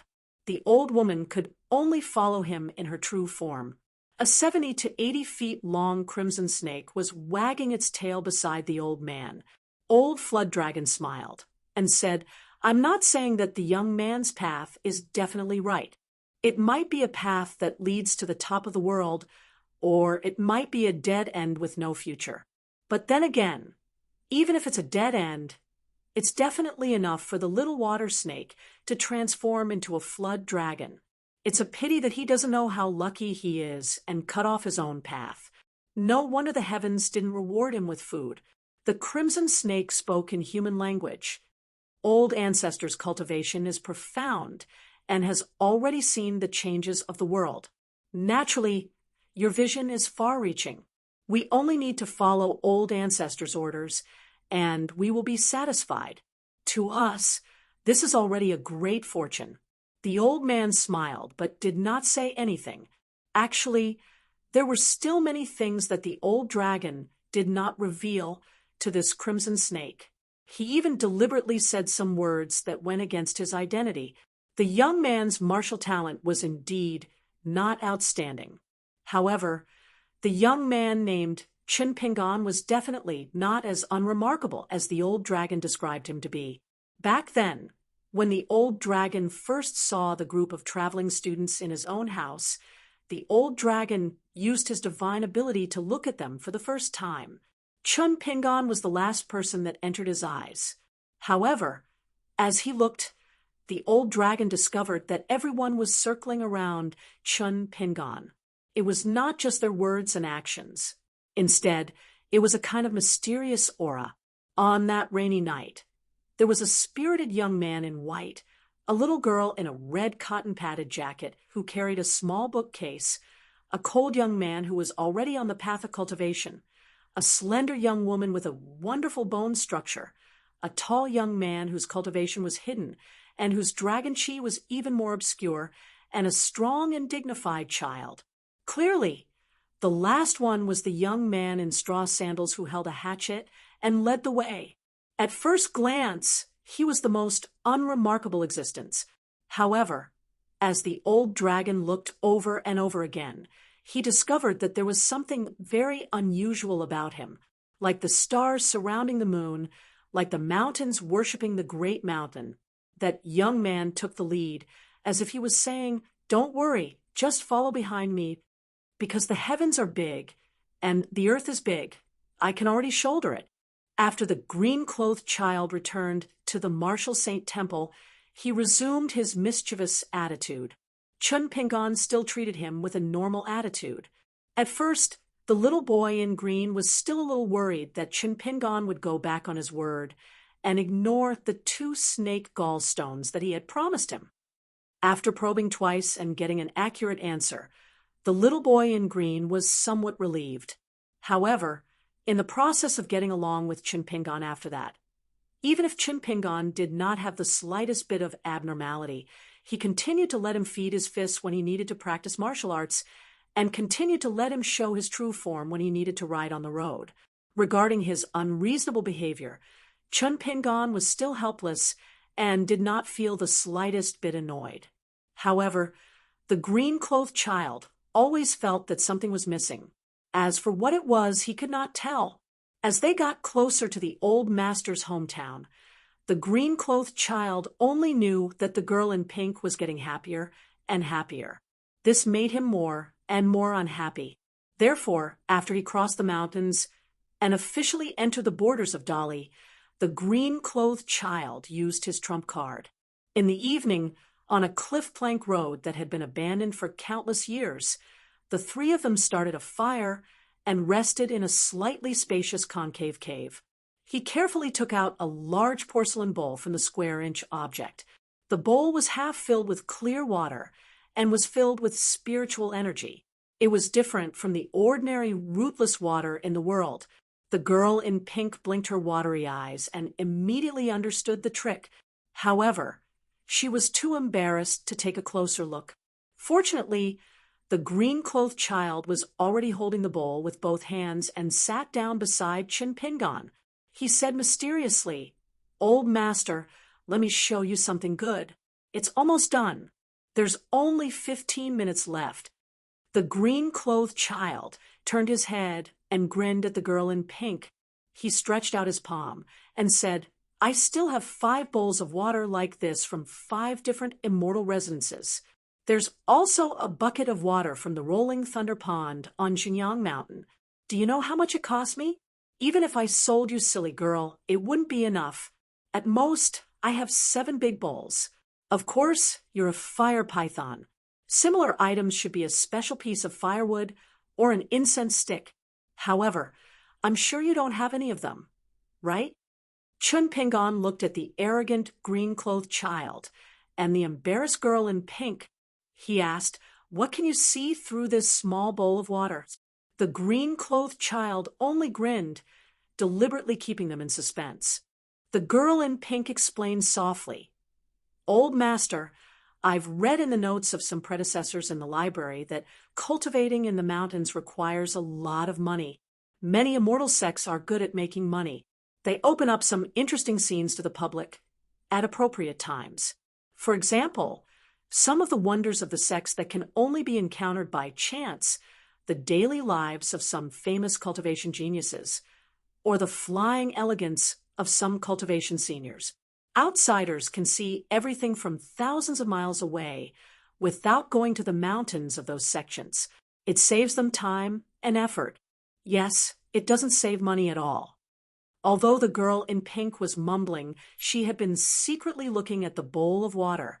Her eyes were filled with envy. She counted with her fingers and said softly, "Old master, this kind of thing is really magical. Those immortals have to take out some trinkets that connect the fate of the mountains and rivers.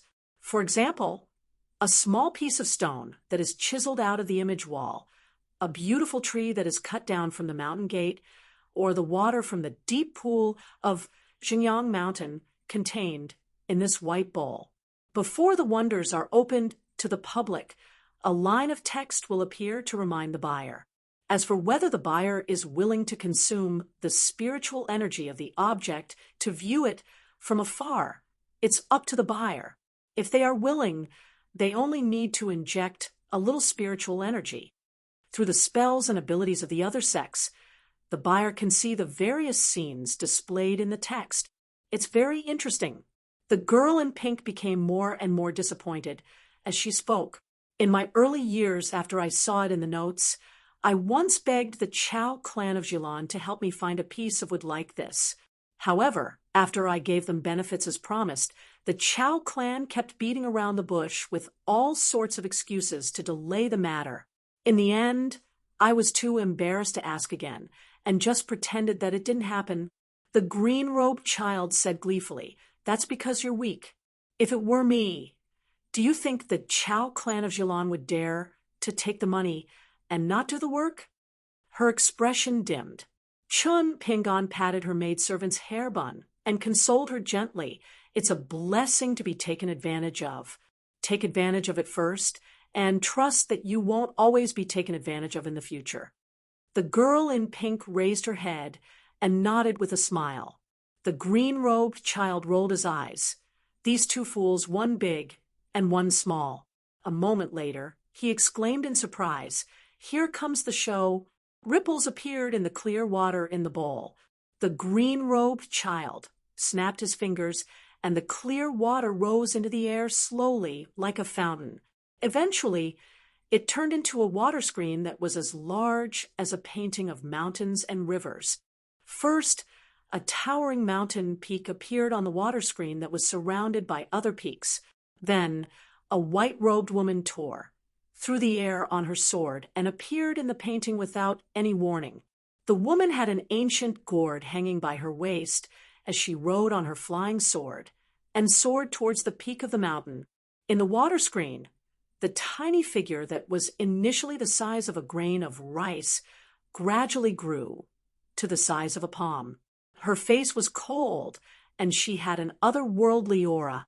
She was still a short distance away from the peak of the mountain. The sword chi had condensed into a substance that resembled clouds and mist. It was strange, magical, and indescribable. The female immortal no longer rode on her flying sword to ascend the mountain. Instead, she stood on her flying sword and began to look at the abundant sword that was contained in the sword chi. Even though they were thousands of miles apart and separated by the water screen painting, the sword on the peak of the mountain still carried various meanings. They were either ancient, vigorous, like a rising sun rising into the sea, or dense like a torrential downpour. The green-robed child did not care about the messy sword chi. He only drooled at the woman who was riding the sword and stared at her without blinking. He said with a sneaky smile, "This fairy Su Jia of Xinjiang Mountain is my favorite. She is only ranked after a fairy. Look, her figure and her aura. My brother, the water god, is unbearably vulgar. Although he admires fairy Su Jia, he still prefers fairies with more plump figures. Carnivorous people are despicable." The words of a sage hit the nail on the head. He turned his finger and slightly changed the direction of the image to the back of Su Jia of Xinjiang Mountain. Then he grabbed lightly, and the fairy's back suddenly enlarged. The green-robed child laughed foolishly and wiped his mouth. He wished he could stick his entire face on Su Jia's back. If there were no outsiders present, he would have done so. The green-robed child said with exultation, "But my number one sweetheart is still the Taoist nun, He Xiaoyang. She is a fairy among fairies, a fairy among fairies. If she would let me touch her little hand, I would be willing to sacrifice 100 years of my life. I would never lie. If anyone could help me introduce her to me and let me speak to her, I would even be willing to be his son or grandson." Chun Pingon looked at the sword chi that had turned into clouds. No matter how hard he looked, he only felt that there was a myriad of phenomena. However, he could not see the real clue. Chun Pingon quickly collected his thoughts and hoped to find a figure in the water screen. It was the mountain-moving ape that had committed violence in his hometown town. Unfortunately, there was only Su Jia in the picture. If he remembered correctly, the guy called Lu Baqiao from the Wind and Thunder Garden had always been secretly in love with Su Jia. After the time it took to burn a stick of incense, the water screen faded and became blurry. It condensed and fell, and finally became a small bowl of clear water again. However, the water level in the bowl had obviously dropped a little. The green-robed child put away the white bowl and clear water. He rubbed his hands and paced back and forth. He laughed and said, "Because of the sword chi seen at the peak of Xinjiang Mountain." The viewing this time was quite costly. However, it was definitely not a loss. Previously, when I looked at the various sceneries of Xinjiang Mountain from afar, fairy Su Jia only appeared a few times. This time, TSK, I never thought that fairy Su Jia was so fertile. How could I have seen it before? Chun Pingon silently stood up and walked to the plank road outside the cave. The mountain wind whistled past, blowing his clothes to one side. However, now that he had a solid cultivation of the second realm, coupled with his repeated mountain climbing and harvest, Chun Pingon's body was as still as a mountain. Vaguely, He seemed to have become one with the steep mountain wall behind him. Chun Pingon suddenly said in surprise, "It's snowing." He stretched out his hand and waited for the snow to fall on his palm. He maintained this posture, but suddenly turned his head and reported the good news to the green-robed child and the girl in pink. "Come and see, it's snowing." A heavy snowfall came unexpectedly. At the end of the year, the 24 solar terms of the year had passed one after another. Even on the road back home, there was only wind and rain during the light snow season. However, today was the heavy snowfall season. There was really heavy snow. After Chun Pingon greeted them, he continued to stretch out his hand to catch the snowflakes.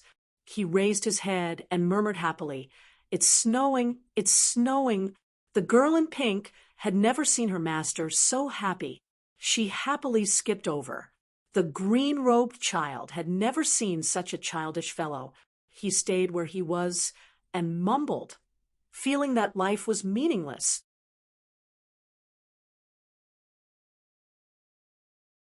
175. Chun Pingon received 2 handfuls of snow, rubbed his hands together, and returned to the small cave with a smile. After warming himself up by the fire, he took out a book from the basket on his back and began to read by the light of the fire. It was a Confucian classic given to him by the sage of literature. Chun Pingon's memory was very good, and he had diligently flipped through the book along the way. He had already memorized the contents by heart, but Chun Pingon still liked to flip through the book like he was doing now, softly reading.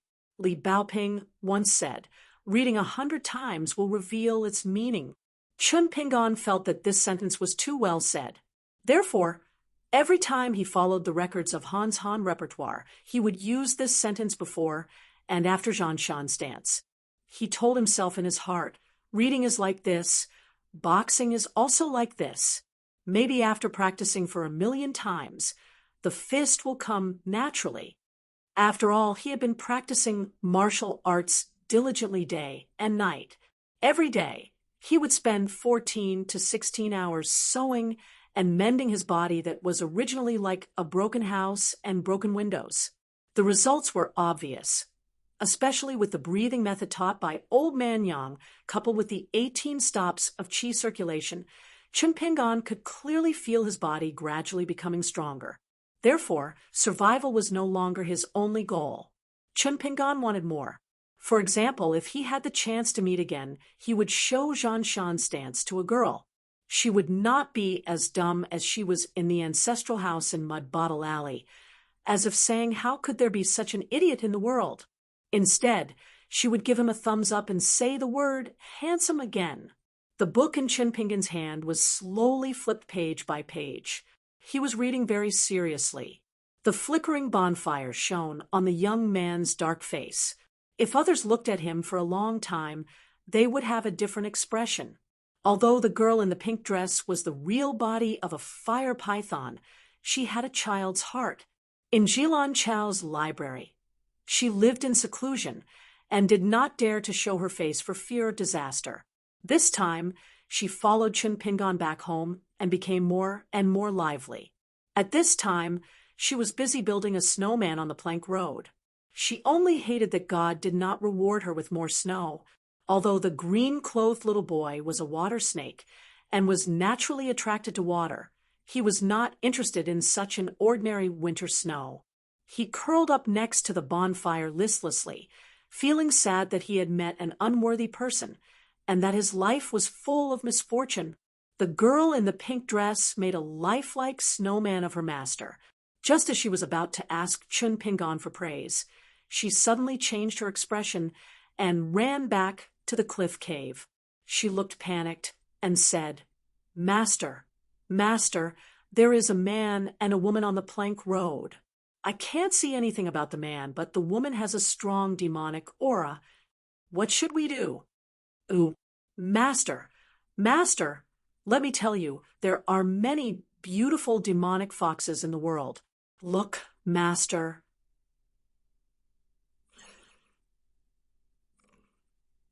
A fox, fox, fox, fox. A. Chun Pingon closed the book and said, "If they are just passing by, we will make way for them. If they want to hurt someone, it will not be too late for us to make a move." The enthusiastic little boy in green sighed and sat back down obediently. He said regretfully, "Master, you have given me a chance to make a name for myself." Chun Pingon smiled and said, "If you can return to your hometown safely, it will be a great achievement." The little boy in green felt wronged and said, "We have already entered Dolly's territory. It has always been so safe. How long will it take for me to turn 2 into 3? On the ancient plank road carved out of the cliff, a man and a woman walked in the wind and snow. The woman was wearing a brocade palace dress. She was graceful and graceful. She wore a veiled hat that covered her face. The man had an elegant face and a slender figure.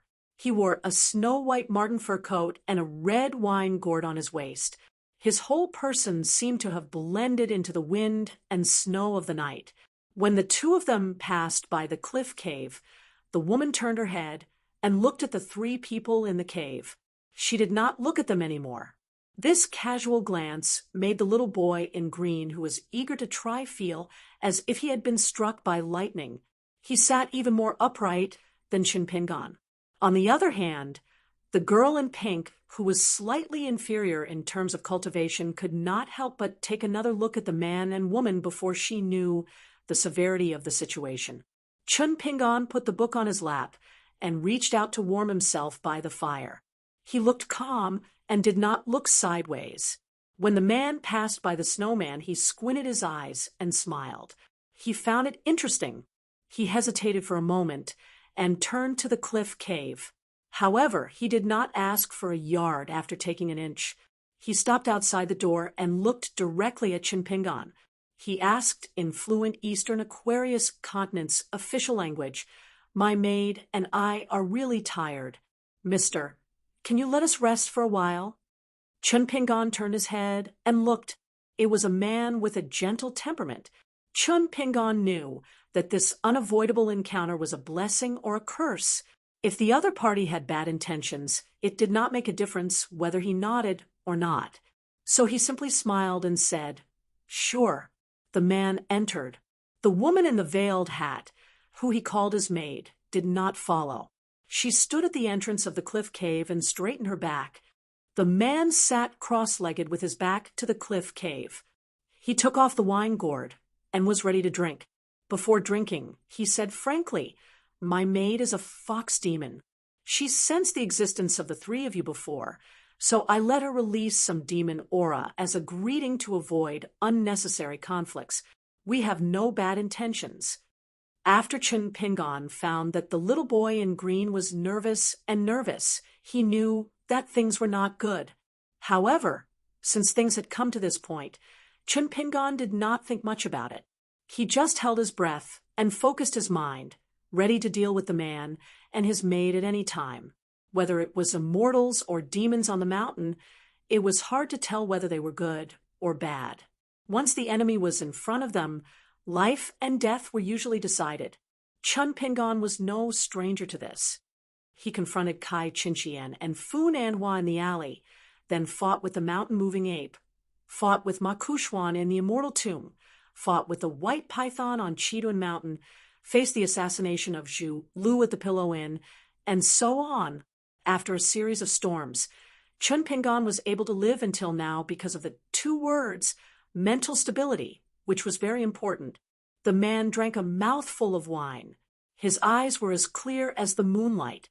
He looked at Chun Pingon and said with a smile, "Young master, your martial arts realm is not high, but your fist intent is very solid. It is not easy. If you can persevere, you can reach the next realm." The little boy in green swallowed his saliva and did not dare to move. Big demon, it was really F** King Big, bigger than the sky. The reason was very simple. The reason why the fox demon was famous in the world was not only because it was good at bewitching people, but also because it was more difficult for fox demons to hide their demon aura compared to other mountain demons. Therefore, the widely popular slay demons and devils cultivators often targeted the fox demons who were not very powerful. It was reasonable to say that the closer the fox demon outside the cliff cave was, the stronger her demon aura should be. However, when she passed by the entrance of the cave, she was already full of vitality. The little boy in green felt that she was even more ordinary than ordinary people. It was as if he could break her graceful waist with a finger. The little boy in green was one of the monsters in the world. Transforming into human form was only the first step for a mountain and swamp monster to achieve Taoism. There was still a long way to go from the Great Sway Kingdom to Dali to truly become a human, to be able to make him a Realm 6 cultivator and a Realm 7 cultivator. Unable to sense anything out of the ordinary, the child in green thought for a moment and felt that it was most appropriate to pretend to be a grandson. If this seemingly amiable person felt that being a grandson was not enough, he could even be a great-grandson. The little boy in green judged that the woman in the palace dress was at least a 9th level and could even be a 10th level heavenly master. Fortunately, this possibility was not high. Whether the monsters in the world could reach the 10th level was a huge challenge. It was no less difficult than breaking through the 10th level bottleneck of a human cultivator. This meant that they had already been recognized by the great Tao of the world. How difficult was that? One could only imagine how much opportunity and training was needed. Therefore, the old dragon with a hidden identity, the father of the Hanshi River god, had a 10th level cultivation, which was enough to match a 11th level cultivator. Chun Pingon did not know the knack of it, but in the face of danger, it did not delay his preparation. After hearing the man's praise, he did not let down his guard. He only replied politely, "Thank you for your kind words." The man sipped his wine and said, "Young master, it's a pity that your longevity bridge was broken. If you want to repair it, it's as difficult as ascending to heaven. Why don't you find another way and just rebuild it?" At this point, the man made a sound of surprise. He thought for a moment and glanced at the book on the youth's lap. He smiled and said, "All right, there really is no story without coincidences." The man slowly got up and left. When he walked out of the cave, the woman in the palace dress was already silently leading the way. The man turned his head and looked at the snowman in the inn. He smiled and sighed. There really is no story without coincidences. In the wind and snow, the man and woman continued on their way. The woman in the palace dress did not turn her head. She said respectfully, "Master Bai, could this coincidental encounter be the conspiracy of the saints on both sides?" The man shook his head and said, "This trip is far away to relax. I have no desires, and I have hidden my traces very carefully. I did not disturb any forces. If they still want to scheme against me, then The woman in the palace dress's face under the veil hat was devastating. Her eyes were burning. Unexpectedly, the man sighed. "What can I do?" A heavy snow fell. The heavens and earth were white and clean. After walking 3 to 4 miles on the plank road, the man who was respectfully called Master Bai stopped. He looked up at the sky with a lonely expression.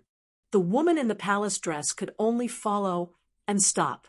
She found that the man did not show any signs of moving. She carefully called, "Master Bai." The man kept looking at the sky. He said softly, "The tree wants to be still, but the wind will not stop. You said that you grew up in the vast world. Why do you want to walk through the inverted mountain? If you are homesick and want to return to your roots, this is very reasonable. But your roots are here. What do you want?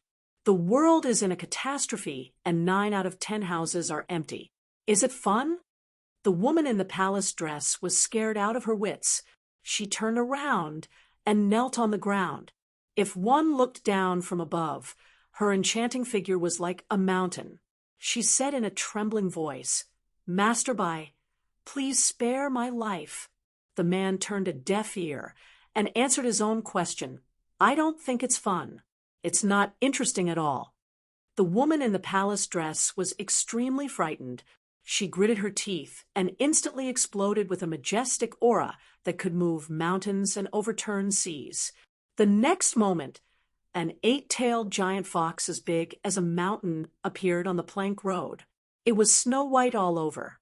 It clung to the cliff and crazily climbed to the top of the mountain, trying to get away from the man. The man was indifferent. He softly called out a name.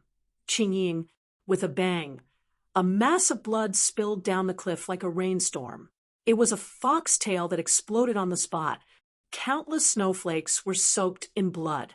The area around the plank road where the man stood turned into a strange and terrifying scarlet snow. It was said that there were once countless monsters that wreaked havoc in the world. Everywhere in the world, there was chaos.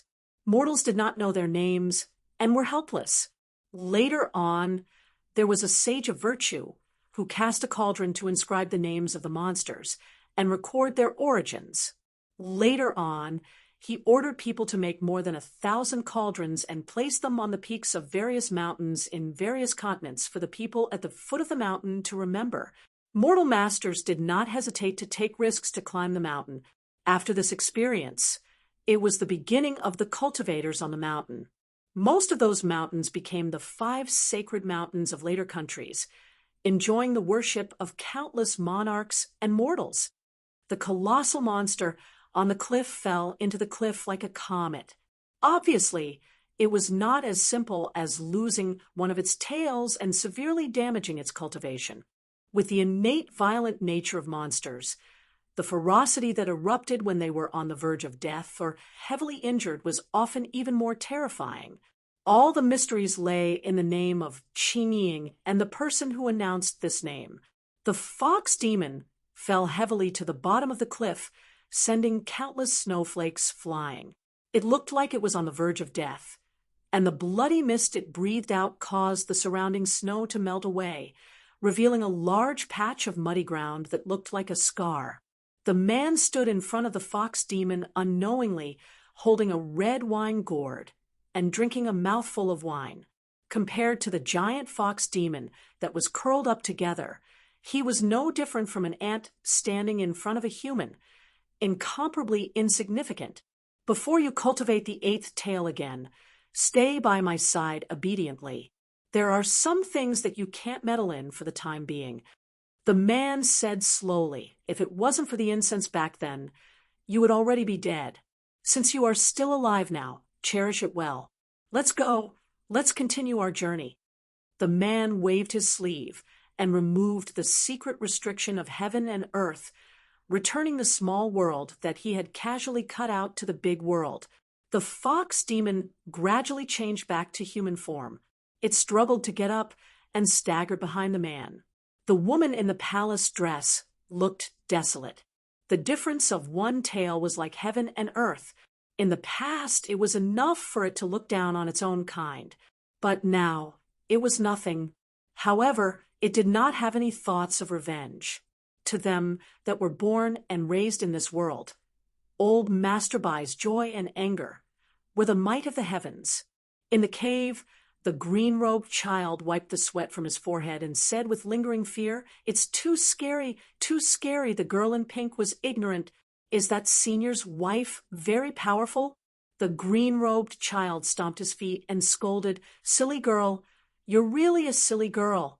If a fox demon that's at least at the 9th realm isn't scary, what else is?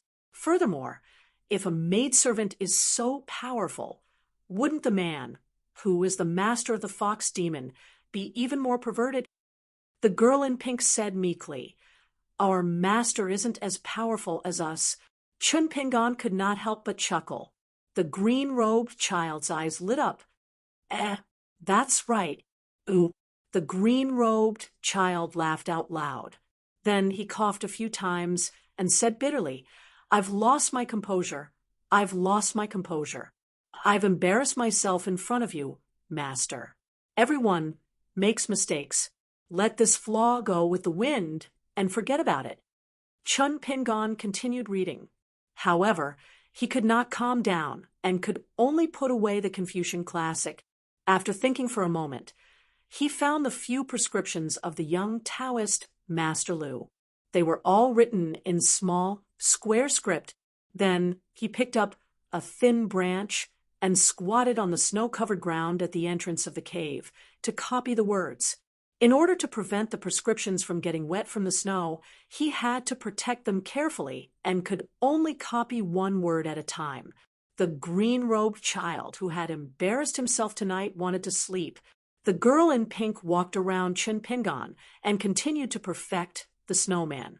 At the end of the last prescription, Taoist Master Lu had taken out a green jade seal from his sleeve and stamped it on the paper. Hence, there were 4 words written in red, Lu Chen's edict. Chun Pingan copied the entire prescription from beginning to end during his calligraphy practice tonight. He did not even miss the last 4 words. On the other side of the cave, Chun Pingan meticulously used a tree branch to write the words Lu Chen. At the bottom of the cliff, which was already very far away, the man who was following behind the woman in palace attire suddenly turned his head. When Chun Pingan finally finished writing the 2 words edict, in an instant, it was as if the world had been turned upside down. The man remained motionless with a grave expression. However, the woman in palace attire was already pale with fright. She could barely stand. The fox demon was uneasy. An instinctive fear seeped through her body. She subconsciously approached the man and called out softly, "Master Bai." The man retracted his gaze and walked forward. "It's fine. We'll just mind our own business." Who was the small well and who was the vast river? Only the heavens knew.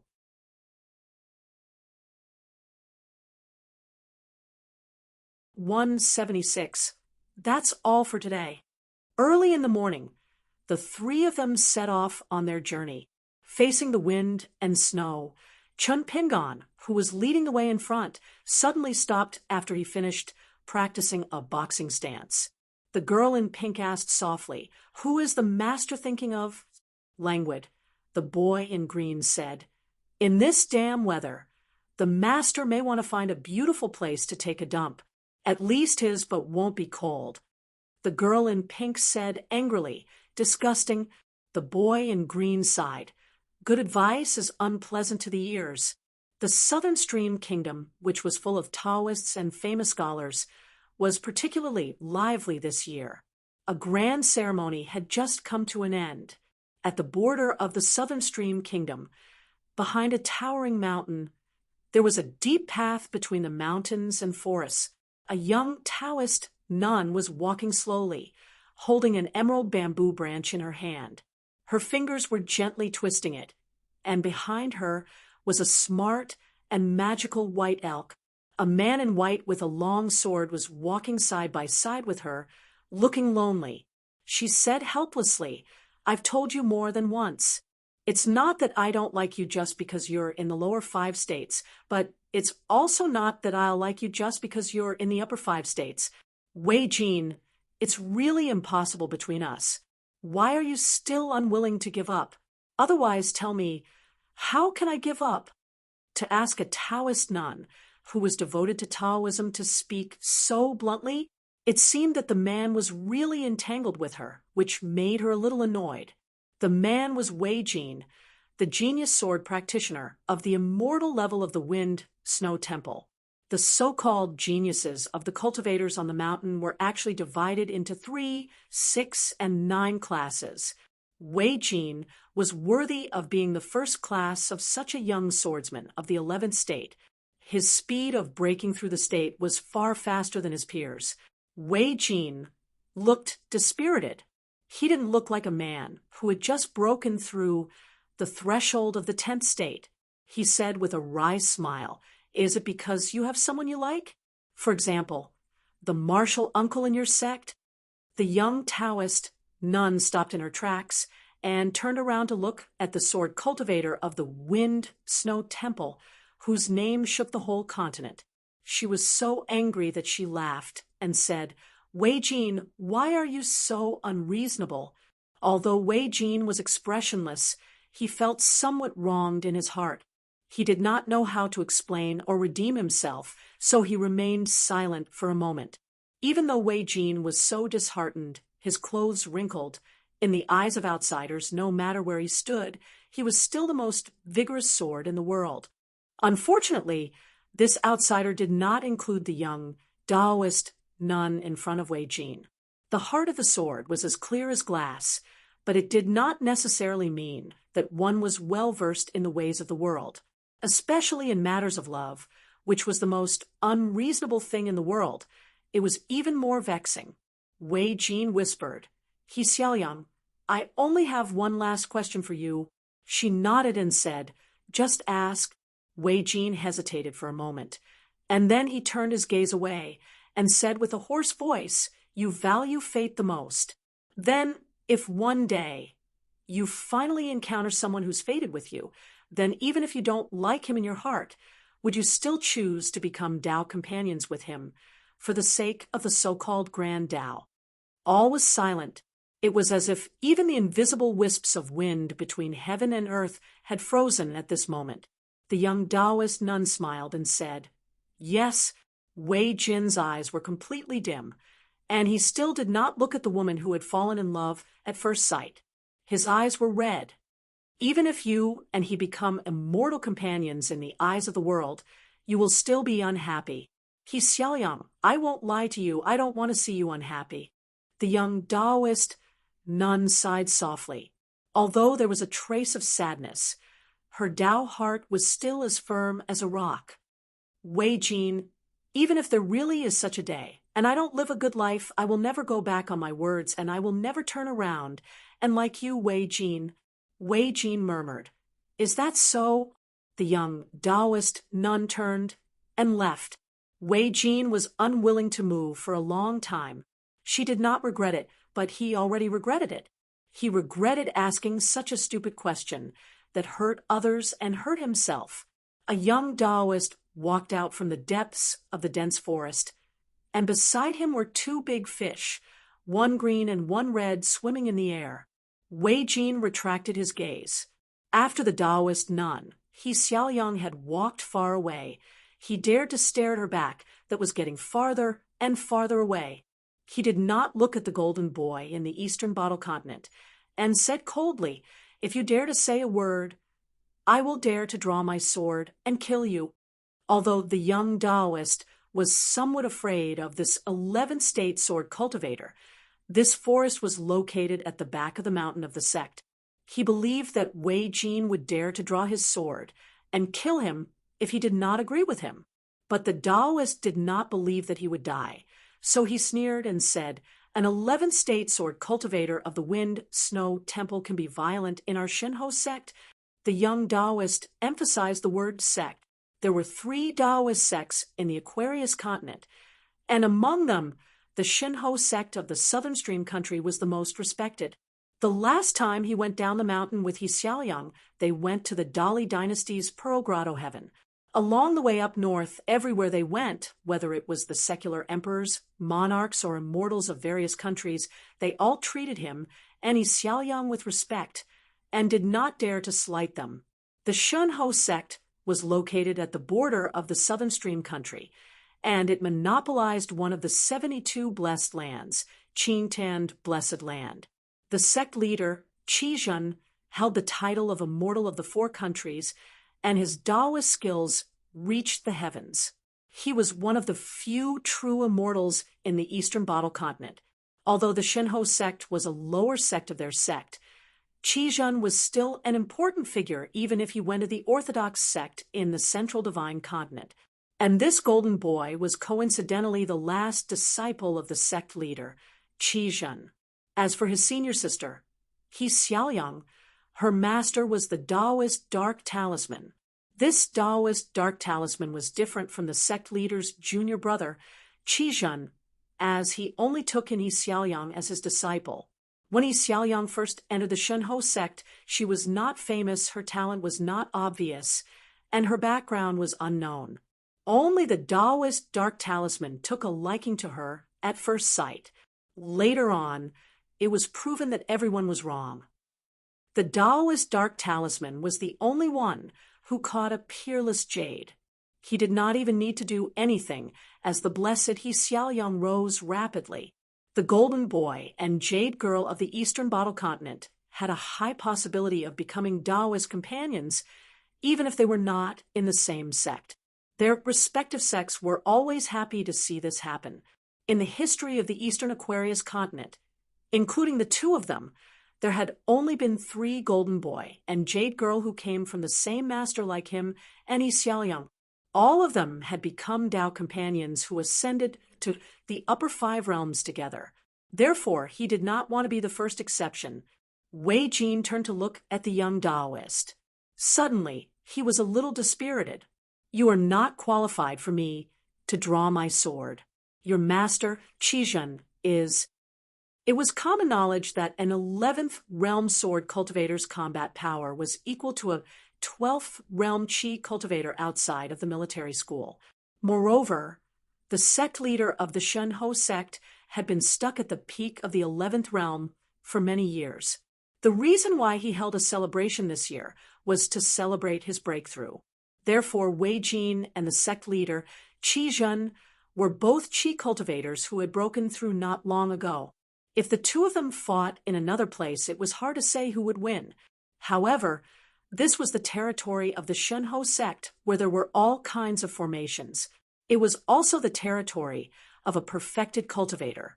Qizhen, who had all the advantages, could not be seen as an ordinary 12th realm cultivator. The young Taoist smiled. "So, what if I am not qualified?" This sentence, to Wei Jin, who was once again poured cold water on the head by the Taoist nun, He Xiaoyang, was extremely hurtful. Therefore, Wei Jin said indifferently, "Take it." The young Taoist could not see Wei Jin draw his sword at all. A wisp of sword qi less than an inch long slashed down on his head. The young Taoist, who was about to lose a life-saving talisman, saw a gentle palm as fair as jade reach out to his head and catch the terrifying sword qi that split the air. Then, the air was filled with the smell of blood, which was out of place in this quiet and peaceful forest. Wei Jin glanced at the uninvited guest, released the hilt of his sword, and left slowly. He only left a sentence.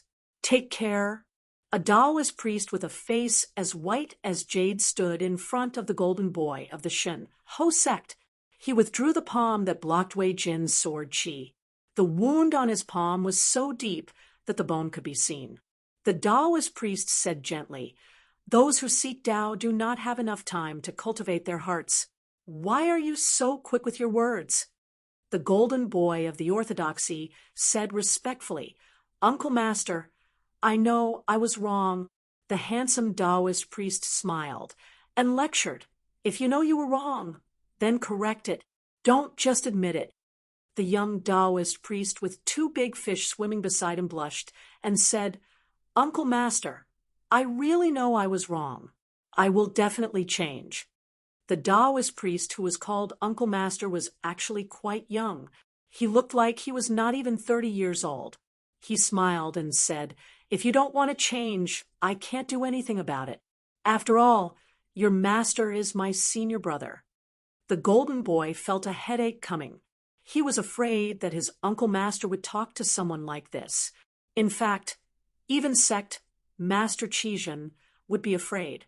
He immediately said with a bitter face, "Uncle Master, I'll go and copy a poem." The Taoist priest nodded. "You can copy the Fanlu chapter.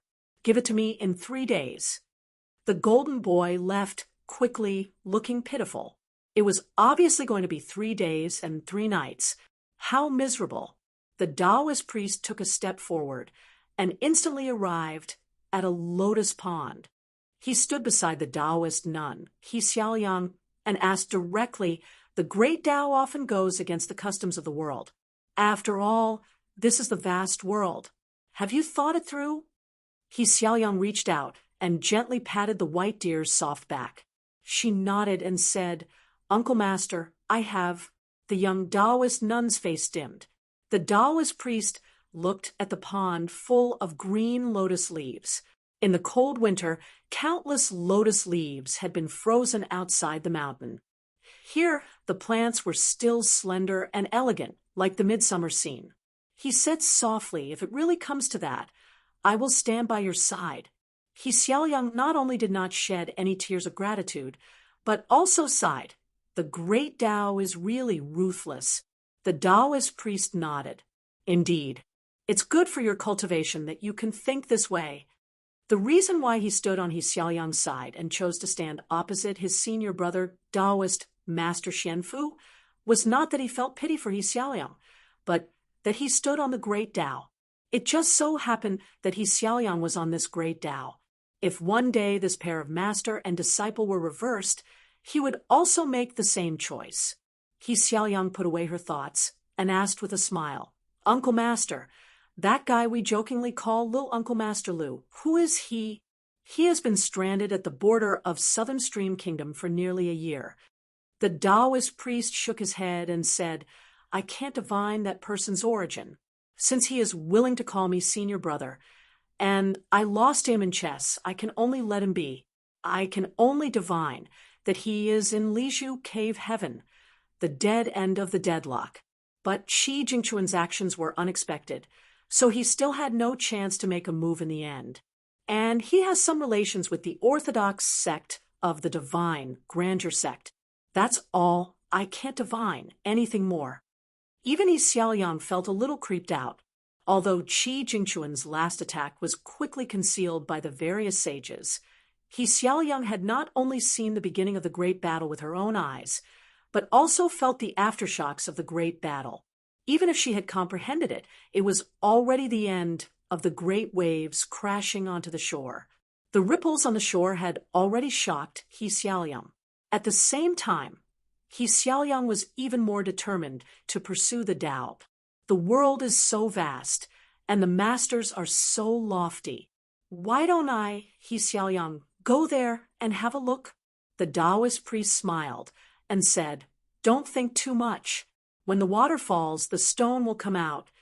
After that, the Taoist priest, who was considered to be of high seniority in the continent, slowly walked by the lotus pond, thinking leisurely. The Taoist priest thought about some of the most natural things in the world, such as why it rained, why people were respected, why there were waxing and waning, why there were grotto heavens and blessed lands, and so on. These things that everyone was used to were boring. The reason why it was boring was that if you talked about these things with others, there would be nothing to talk about. Yi Xiaoyang looked from afar and felt inferior. It had nothing to do with the difference in cultivation level or seniority. It was the young uncle master who had already walked far away from the great Tao. It was difficult for people to look up to him, so they felt inferior. They bought a pot of wine from a wine shop on the street, and Wei Jin poured some into his palm. The white donkey lowered its head and drank very quickly. Fortunately, the people here had seen the world, not to mention the donkey drinking. Even if the donkey opened its mouth to speak, they wouldn't even frown. Wei Jin retracted his hand and began to drink by himself. He left the tavern and walked aimlessly. The donkey followed him eagerly.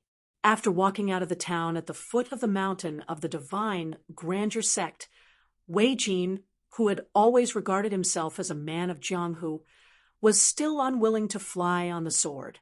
He drank himself drunk and sat on the back of the donkey, letting it carry him around freely. Mountains and rivers, repeated one after another. Finally, they came to the capital of the Southern Stream Kingdom, Fengyang. Wei Jin, like ordinary people, handed in a customs document at the city gate and was allowed to lead the donkey into the city. Wei Jin, who was reeking of alcohol, thought hard. He remembered that he had a Jianghu friend in Fengyang. 7 or 8 years ago, they traveled together. That person seemed to have said that he was the son of the head of a big sect in Fengyang City. Wei Jin asked for directions to the sect called the Mighty Wind Sect. Wei Jin remembered that person mocking himself at that time, saying that his ancestor was really ignorant and chose such a careless name for the sect. Wei Jin comforted him. saying that in the south of the Aquarius continent there was a very large, immortal mansion. It had been passed down for thousands of years, and its foundation was deep. It dominated a region, and its power was comparable to a country. But it was named by the founder of the sect, the Invincible Divine Fist Sect. That was really pitiful. Every time there was a gathering of immortals, the disciples of the sect all felt bored. Wei Jin slowly walked forward. There was a fortune-telling stall by the side of the street. A young Taoist priest wearing a Taoist robe and a Taoist crown was lying on the table. He was preaching to a child with a runny nose and a candied hawthorn in his hand. This world is terrible, but you can't think that those who are kind and willing to suffer losses are fools just because of this, the Taoist priest emphasized. Actually, you are the fools, do you know that? The expressionless child sniffled. The 2 streams of mucus that had been flowing out of his nose returned to his cave abode. Then he licked the candied hawthorn. The Taoist priest was a little anxious. I'm talking business with you. Why are you eating candied hawthorn? The child remained indifferent. He tilted his head and ate the candied hawthorn. The young Taoist priest said earnestly, "Sai, you really don't have any wisdom. This penniless priest helped you with your divination out of goodwill. This penniless priest clearly divined that you and the young lady next door were a match made in heaven. This penniless priest didn't even take your copper coins. Isn't this righteous enough? Why don't you know how to be grateful? It's just a stick of candied hawthorn. How much is it worth? Can it even compare to a future wife?" The child, who had been in a daze, suddenly chuckled. "Do you think I'm stupid?" Then the child turned around and skipped away, shouting, "Time to eat candied hawthorn." The young Taoist priest slammed the table bitterly. Public morals are degenerating with each passing day. People's hearts are no longer what they used to be. Wei Jin smiled and walked away. Suddenly, he stopped in his tracks, but he did not turn his head, recalling the Taoist priest's attire. Wei Jin was a little hesitant. The Taoist priest had already opened his mouth and said with a smile, "Since it's fated, why not meet?" Wei Jin led the donkey away. The young Taoist priest said pitifully, "The days are hard to bear. Why are the people of Southern Stream Kingdom so smart? The customs of their people are too unsophisticated." He angrily sat back down on the stool and guarded the bamboo pot on the table. His hands hugged the back of his head as he basked in the sun. His neck swayed back and forth, and the Taoist crown on his head swayed with it. He said to himself, "Boring, really boring." A pretty girl timidly walked over. Gathering her courage, she asked, "Taoist priest, can you divine the fate of marriage?" The young Taoist priest quickly straightened his sitting posture. "Absolutely. If it's not a good fortune, this poor Taoist priest will not accept money." The young girl was stunned for a moment, and then turned her head to leave. She thought to herself that this was obviously a scam. He must be a shameless Jianghu swindler. Thinking about it, how could the Taoist priests of our Southern Stream Kingdom be so down and out? She should not be greedy for small gains. Marriage was such a big matter. She should go to Screen Alley and find a real Taoist priest to divine her fortune. If the price was expensive, then it was expensive. It was better than being cheated. She then became a little depressed. That swindler was actually quite good-looking. How could he be such an indecent person? The young Taoist priest rubbed his face hard with both hands and said dejectedly, "I can't live like this. When the time comes, the heavens and earth work together. When it comes, the hero is not free. Retribution is not good." Finally, the young Taoist priest sighed. "What a good saying. A gentleman can be deceived. Since you have been so open and honest, this poor Taoist will naturally not be too overbearing." The young Taoist priest packed up his stall and started to get busy. He thought to himself, "Then the mountains are high and the rivers are long. May we meet again someday?" But he quickly shook his head and rejected the idea. Difficult. At the southern border of Dali, the wind and snow were howling. An adult and two children were walking in a canyon. Chun Pingin's stance, walking, was difficult. In order to maintain his stance, walking in one go, he found it increasingly difficult to breathe. Every time he breathed, it felt as though countless knives were stabbing into his 7 orifices, causing Chun Pingin's face to turn slightly pale. The girl in pink, who was carrying a large book box, asked, "Master, be careful not to backfire. The books say that more haste, less speed." Master has already taken a lot longer than usual to walk his stance today. Chun Pingan only shook his head slightly and did not say anything.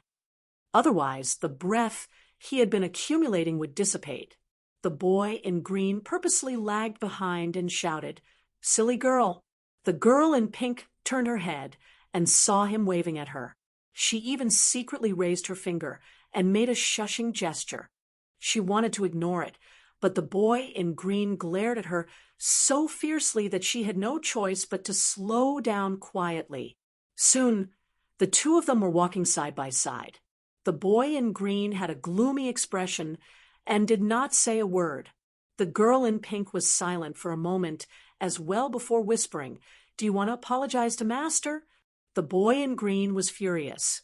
He did not forget to lower his voice and stomped his feet. Apologize? Silly girl. Did a river pour into the brain of a fire python? The girl in pink was so scared that she did not dare to say anything. After hesitating, the boy in green asked, "Do you think Master will bear a grudge? Hold a grudge against me?" She shook her head. "Master won't." He had a look of disbelief. "Really? Really?" Initially, the girl in pink swore solemnly. However, she quickly added, "Really?"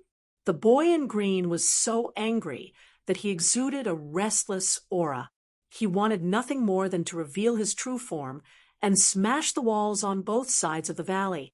However, in the end, he grit his teeth and forced out a stiff smile. "Then I'll kowtow to Master and apologize." The girl in pink was confused. "What?" Before long, the boy in green returned, looking sickly. The girl in pink asked curiously, "What's wrong?" Suppressing his anger, the boy in green said, "Don't bother." Eventually, he sat on the ground with a long face. "I don't even dare to speak. I don't even understand why. Don't you think it's infuriating?" The girl in pink looked at the back view that was moving forward slowly before turning back to look at the boy in green on the ground. She squatted down. "I have a rough idea of Master's thoughts. Do you want to hear it? If you don't, I won't say it. However, if you want to hear it, you have to promise that you're not allowed to get angry or eat me up." The boy in green replied weakly, "I promise. I promise everything. Just say it." With a stern expression, the girl in pink secretly told the boy in green, "If your original intention was to let that young man know that the world isn't easy, you're right. Perhaps Master might even be willing to apologize to you. However, if your original intention was to hurt him casually for fun, even if what you did turned out to be good in the end, Master might still feel that something isn't right.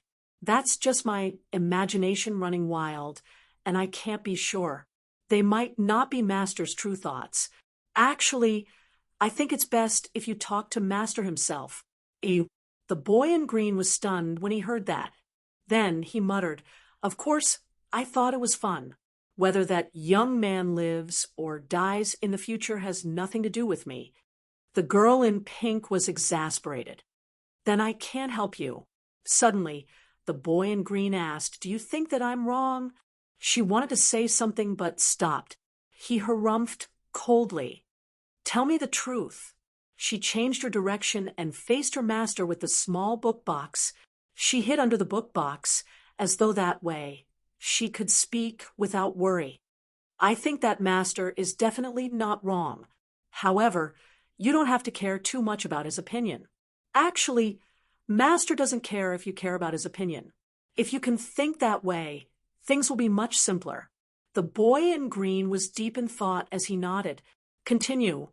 The girl in pink whispered even more softly, "Furthermore, We're all cultivating, and our realms are much higher than Master's. If you cultivate better and faster, Master might realize that he's wrong one day. After all, Master once told me personally that I have to tell him directly if there's anything wrong with him. Master doesn't think that his logic will always be right. That's what I like about Master the most. At the end, the girl in pink was in high spirits, and her face was filled with joy. The boy in green rolled his eyes. I told you a long time ago that cultivation depends on talent and not hard work. Again, no wonder Master doesn't like you. The girl in pink stood up and quickened her pace to chase after Chin Pingon. The boy in green extended his hand and quickly formed a snowball. He stuffed it into his mouth and chewed viciously. He thought as he walked. He wanted to kill that extremely boring young Master with a single punch and end everything once and for all. However, at the same time, he wanted to pinch his nose and admit his mistake against his will. However, he could not bring himself to say it, as he did not want to be as boring as that bumpkin. He could not help but turn back. The boy in green missed his hometown. Here, including himself, there were only 3 of them. He did not have anyone who shared the same path. Back in his hometown, there were big bowls of wine and big chunks of meat.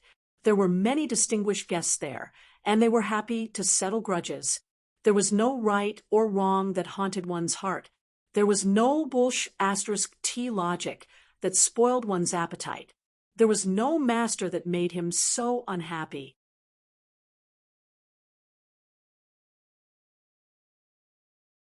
(177) The Aquarius continent had always liked to divide the North and South with the Lakeview Academy. The North was full of barbarians. The South was full of civilization. Southerners looking down on Northerners was a matter of course.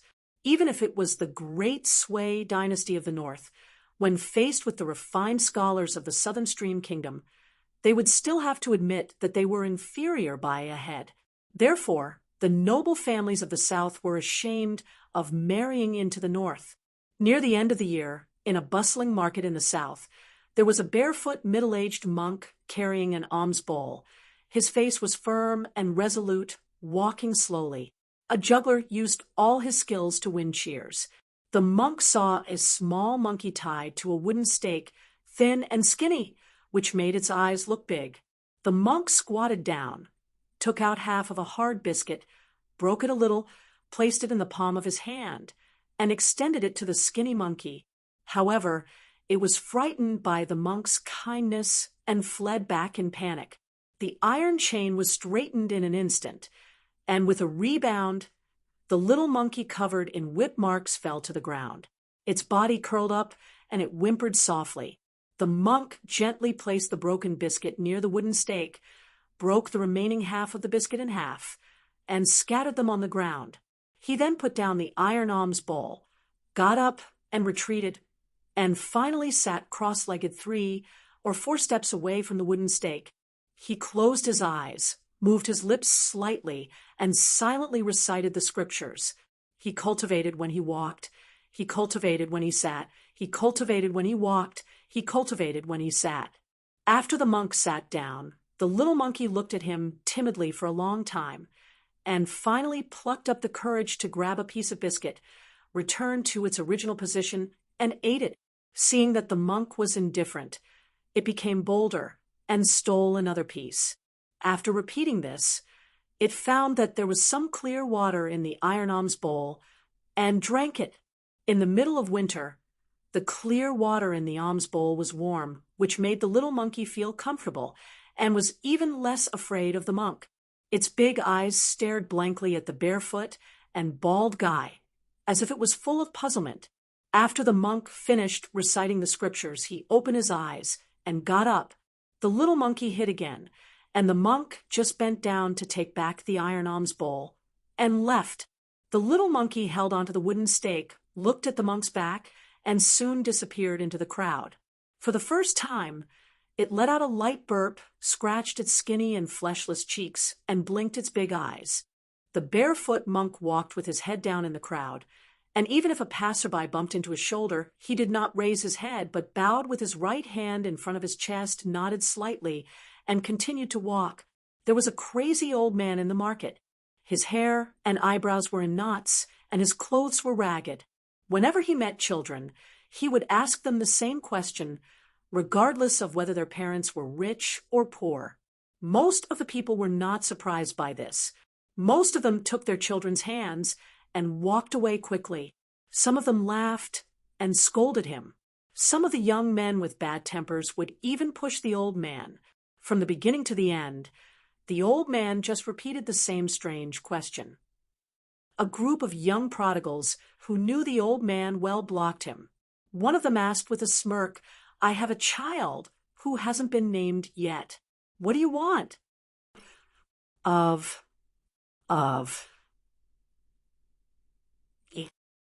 Damn you.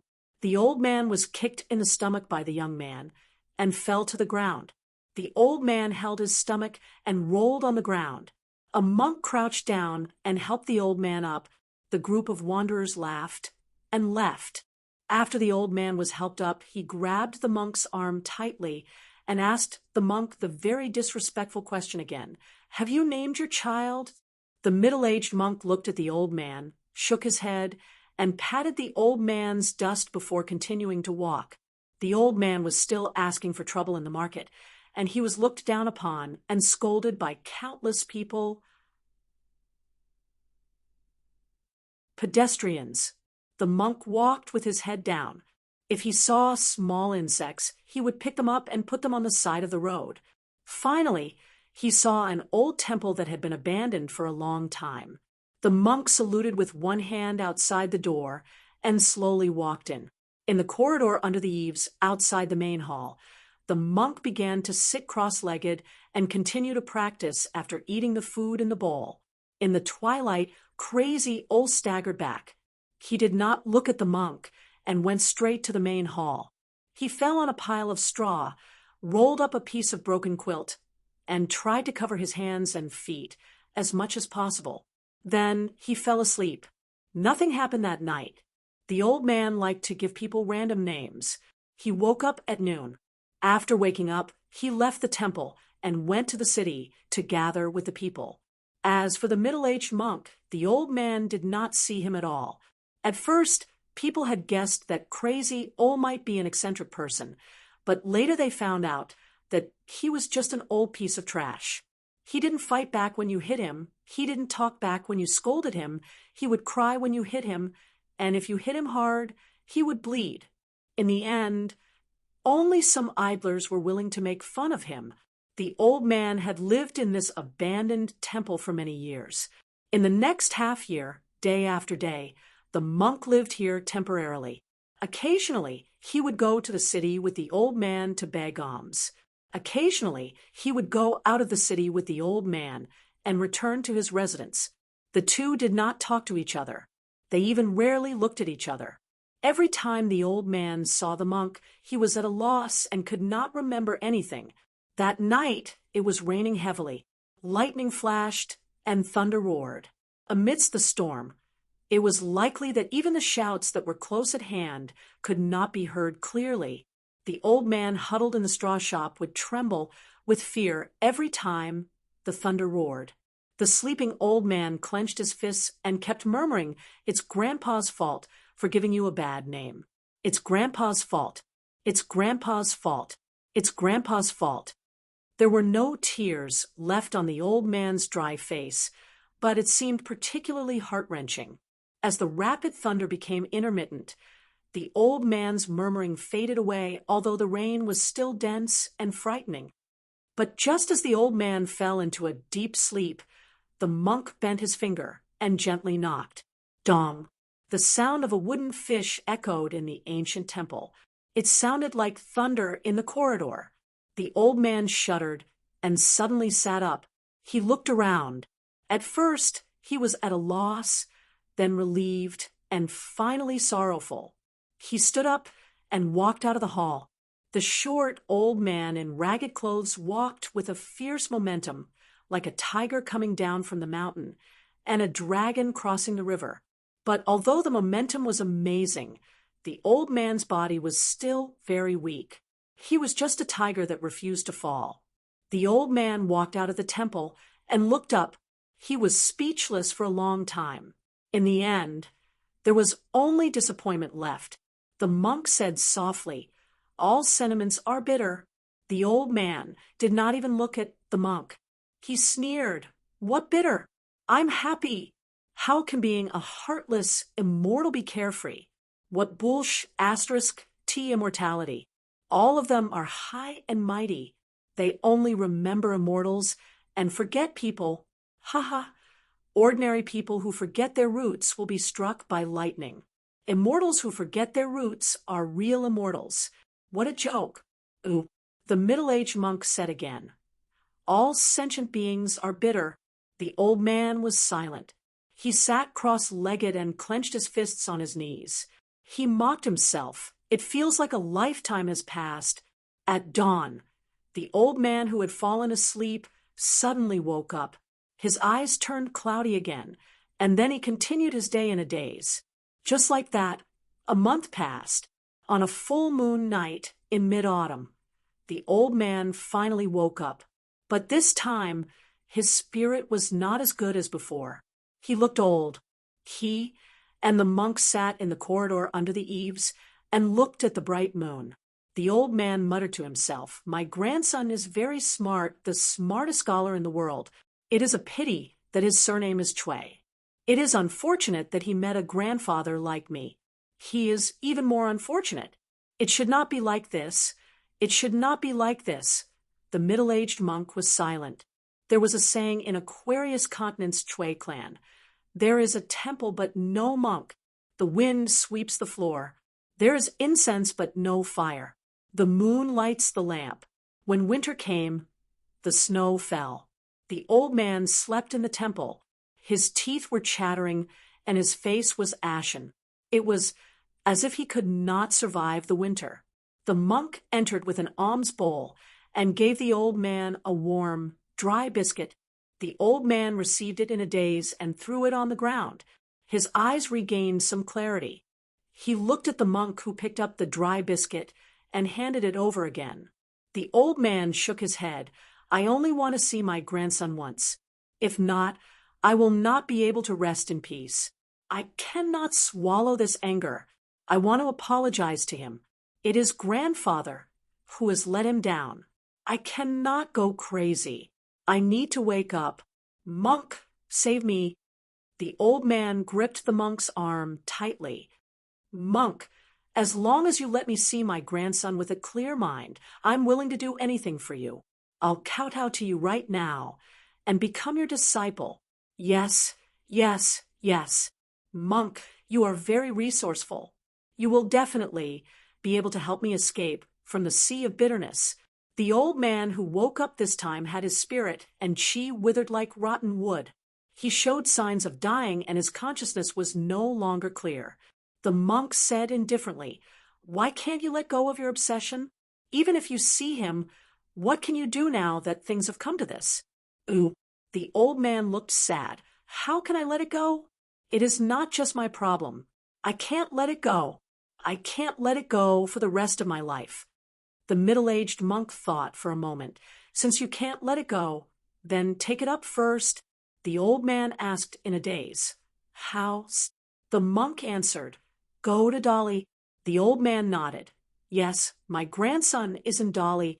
The monk shook his head. "Your grandson is in the Great Sway Kingdom. But your grandson's teacher is in Dolly Longquan County." The old man fell into a panic. He retreated and leaned against the wall. He shook his head vigorously. "I don't want to see the sage of literature." After a moment, the old man suddenly became furious. "If you want to harm me, just kill me. If you want to harm my grandson, I will shatter your golden body with one punch. Even if your Buddha comes, I will still punch." After saying that, the old man struggled to stand up. His aura was so strong that it did not lose to the two pure martial artists who fought in Liju Grotto Heaven. However, all that was left of him was a bluff. The monk's face was calm. He lowered his head and stared at the iron bowl in his hand. There was clear water rippling in the bowl, a bowl of water from Buddhism. 84,000 worms. The old man frowned. Bald donkey, don't play games with me. The monk turned his head and gently lifted the iron bowl.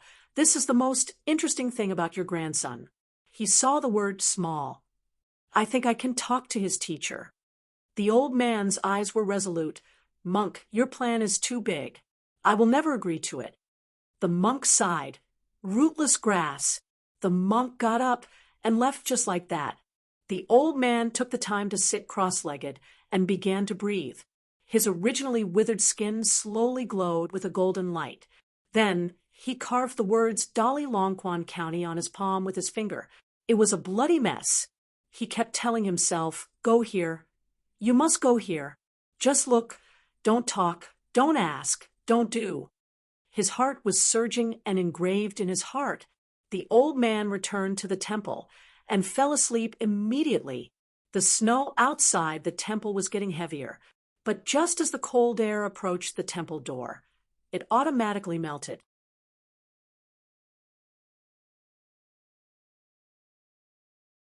(178) This time, Chun Pingan did not pass through Yefu Pass to enter Dali's border. After walking out of the plank road and the valley, Chun Pingan and the other two encountered a group of elite cavalry.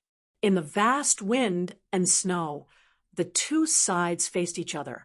Most of the Dali elite troops had already turned their horses around silently, but suddenly one of them charged out and galloped to Chun Pingan's side.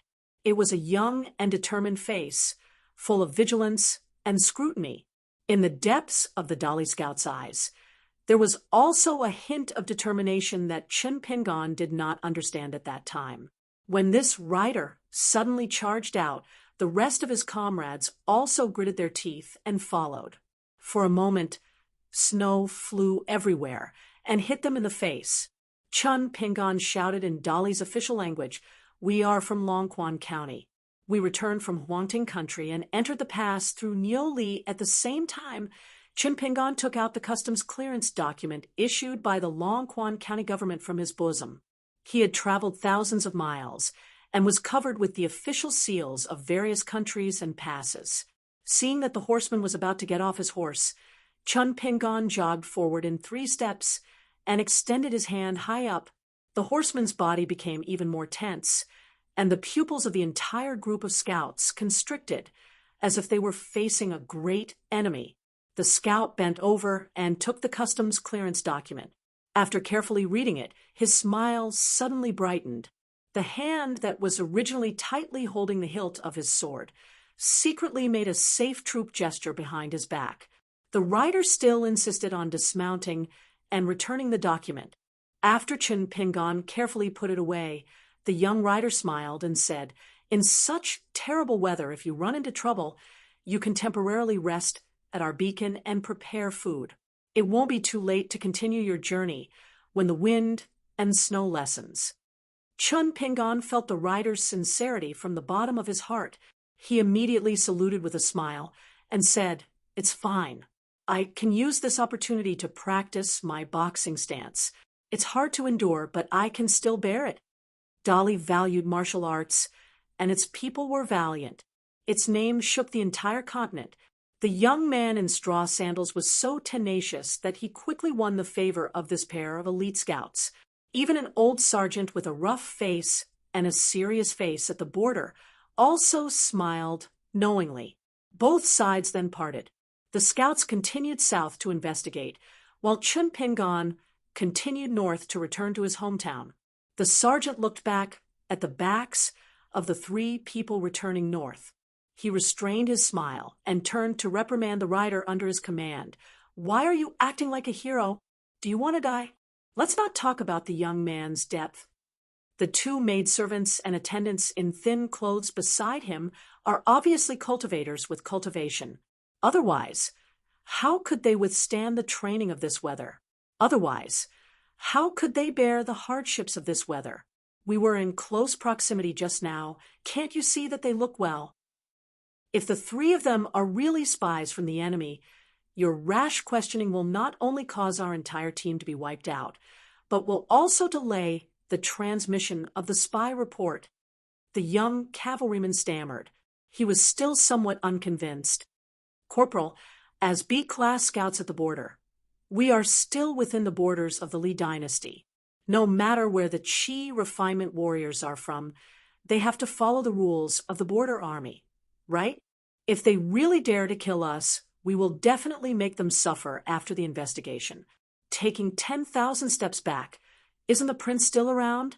I believe that no one has the ability to arm wrestle with the prince. The old sergeant, who had been in the military for half his life, was so angry that he lashed out with his whip. However, it only hit the empty space outside the young rider's shoulder. It was all bark and no bite. He laughed angrily. If it was when I first joined the army, your behavior would be provoking the Qi refinement warriors. Do you know that? You won't even know how you died. If you meet a righteous general, he will at most help you to ask for a few dozen taels of silver as compensation. If he is not righteous, it's none of your business. Being able to become a B-grade scout in the border army of Great Li, he was undoubtedly one of the best soldiers in Great Li's army, and not many of them were fools. The young cavalryman quickly tried to make up for it by saying, "Please calm down, Senior Sergeant. When we reach the lair of the Gao clan of Great Sui, I'll use my military merit to exchange you a tender and beautiful woman from a wealthy family so that you can cool down." The old sergeant laughed and scolded, "Get lost. With your little military merit, it's not even enough to fill the gaps between my teeth. Don't talk nonsense. Continue to patrol. The higher-ups have spoken. Be careful of the Huangting Kingdom. We have to be more careful in this kind of weather. We are not afraid that they will rush in and seek death. However, after so many years of war, it is always our horse hooves that trample on other people's homes. There is no reason for others to trample on our homes." The young rider smiled mischievously. I know. I will go first. I guarantee that not even a fly can fly into the Oxback Valley ahead." The young rider took a deep breath, pulled on his slightly stiff and thick mink hat, shook off some ice shards, and slowly ran forward. A middle-aged scout couldn't help but ask, "Squad leader, there was such a huge commotion at the border between the two kingdoms earlier. I heard that the Huangting Kingdom's territory had collapsed and many people died, but we didn't suffer any losses here. Is there a reason behind this?" "Sergeant, you have a lot of gossip. Many of your old comrades are now lieutenants. I know that you have specially looked for people to drink. Is there anything you can say?" The old sergeant looked dignified and did not reveal the secret. He just grinned, his eyes were burning, and his tone was gloomy. "There is nothing to say. It's just that we will have meat to eat soon. It's a good thing." On the other side, Chin Pingon, who was moving forward against the wind and snow, slowly said, "I have seen the cavalry of the Great Sui Kingdom before. They escorted us from the border to the capital. Compared with our Dali cavalry, I always feel that there is something different. I can't pinpoint it specifically." The little boy in green said lazily, "Master, this is a simple matter. The cavalry of the Great Sui Kingdom is a watchdog raised in a big house. They only look powerful. Of course, when it comes to a real fight, they are probably just passable. But your Dali cavalry, especially the cavalry of the border, are a bunch of wild dogs. They bite people everywhere, and their teeth have long been sharpened. If it were the soldiers of the Huangting country, they would have run far away. When they see the three of us, how would they have the guts to come forward and ask?" The little boy in green yawned and said casually, "In the past, when I was at Yujiang, I heard my brother, the water god, tell me a secret. More than 10 years ago, there was a border army in the north of the Great Sui Kingdom. They had a conflict with a group of Qi refinement warriors on the mountain. In a fit of anger, the main general mobilized 6,000 elites, together with him and his subordinate secretary Wu, together with the Qi refinement warriors who were borrowed from their fellow soldiers. They chased after them for more than 800 miles. Out of the 4 Qi refinement warriors who committed the crime, they killed 3 of them. The girl in pink said in surprise, "In the Huangting country, no matter if it is the local army or the martial arts world at the foot of the mountain, no one dares to squabble with the Qi refinement warriors on the mountain. The reason why the Chao family of Jilan spared no effort in nurturing their young son is that they do not need to rely on others for survival. The Hong family of the Huangting country is rotten to the core from top to bottom. How would they be a match for the barbarians of Dali in future wars? Bored to death." The boy in green stretched out his hands and condensed crystal-clear snowballs again and again. Then he threw them into the distance again and again. The border army of the Great Li dynasty was also in a mess. More than half of the secretary, Wu, died in the battle. In short, it caused a huge commotion. His Majesty, the Emperor of the Great Li dynasty, was enraged. He recalled the general back to the capital and demoted him to a low-level soldier. Only then did the sect behind the 4 Qi refinement warriors calm down. However, I heard that within a few years, the warrior who guarded the northern pass appeared at Yefu Pass in the south. He regained his original official position very quickly. The border army that he was in previously even received the honorary title of one of Dali's newly promoted Iron Cavalry. Not only did the border army recover to full strength rapidly, many A-class horses and A-class soldiers were also added into the army. They are very prosperous now. Chun Pingon thought of the Cliff Academy of the Great Sui Kingdom and muttered to himself, "Please don't go to war." The azure-robed child quickly tossed a snowball into the air and then used a second snowball to shoot out.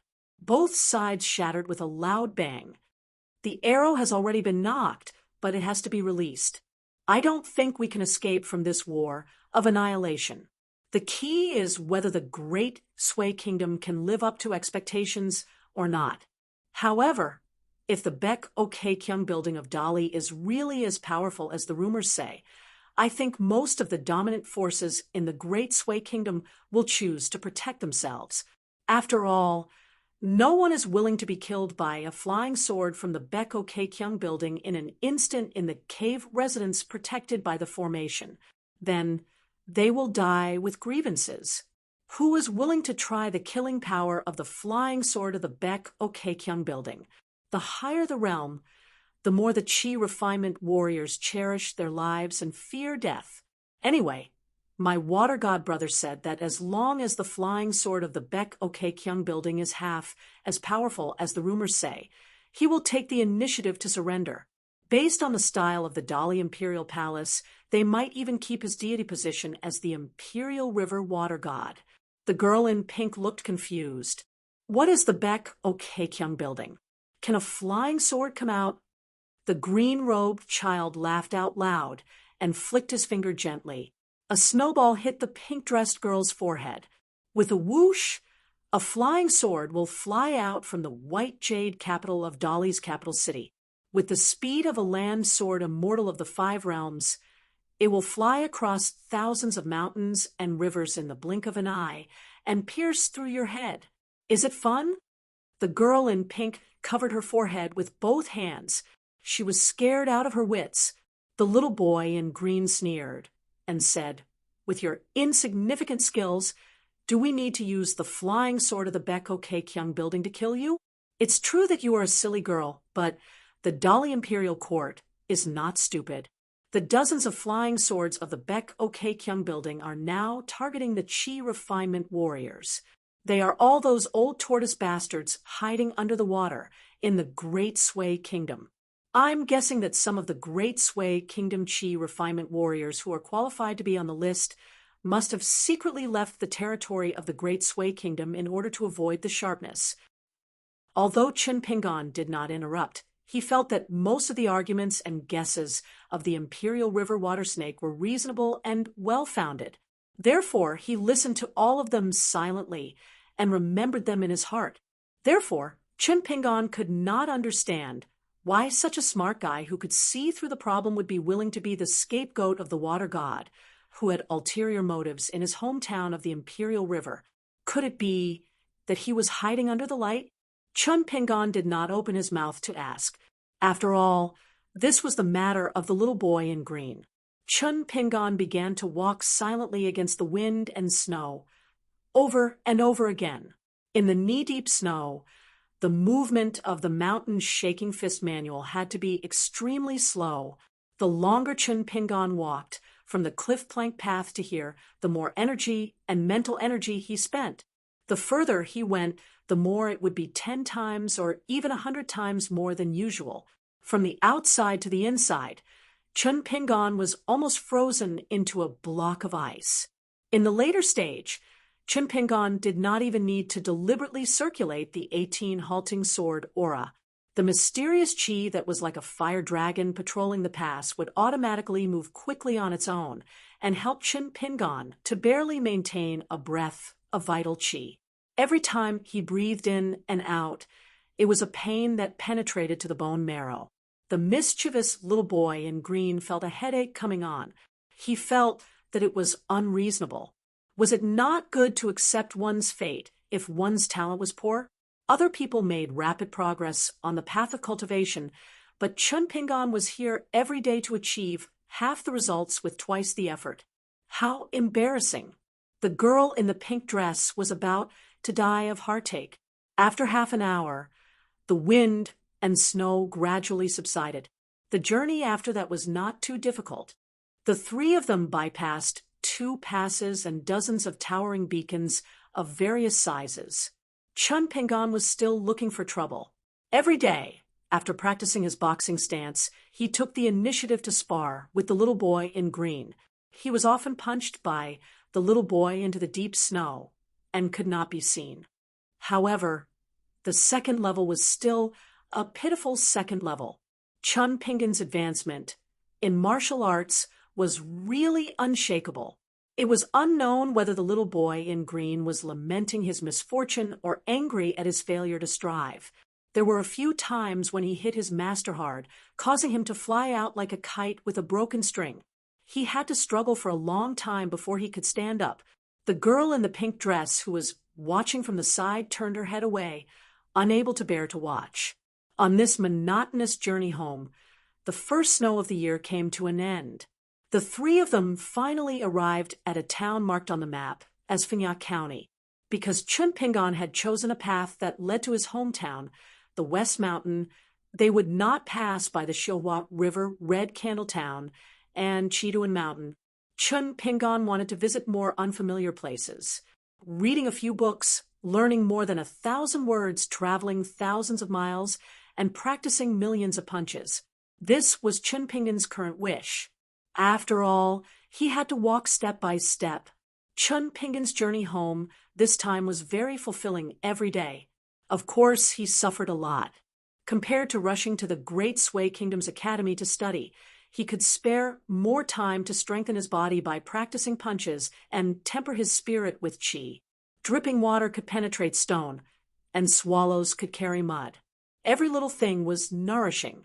The little boy in Cyan would think that he was wasting time, but Chun Pingon could clearly feel the accumulation of benefits.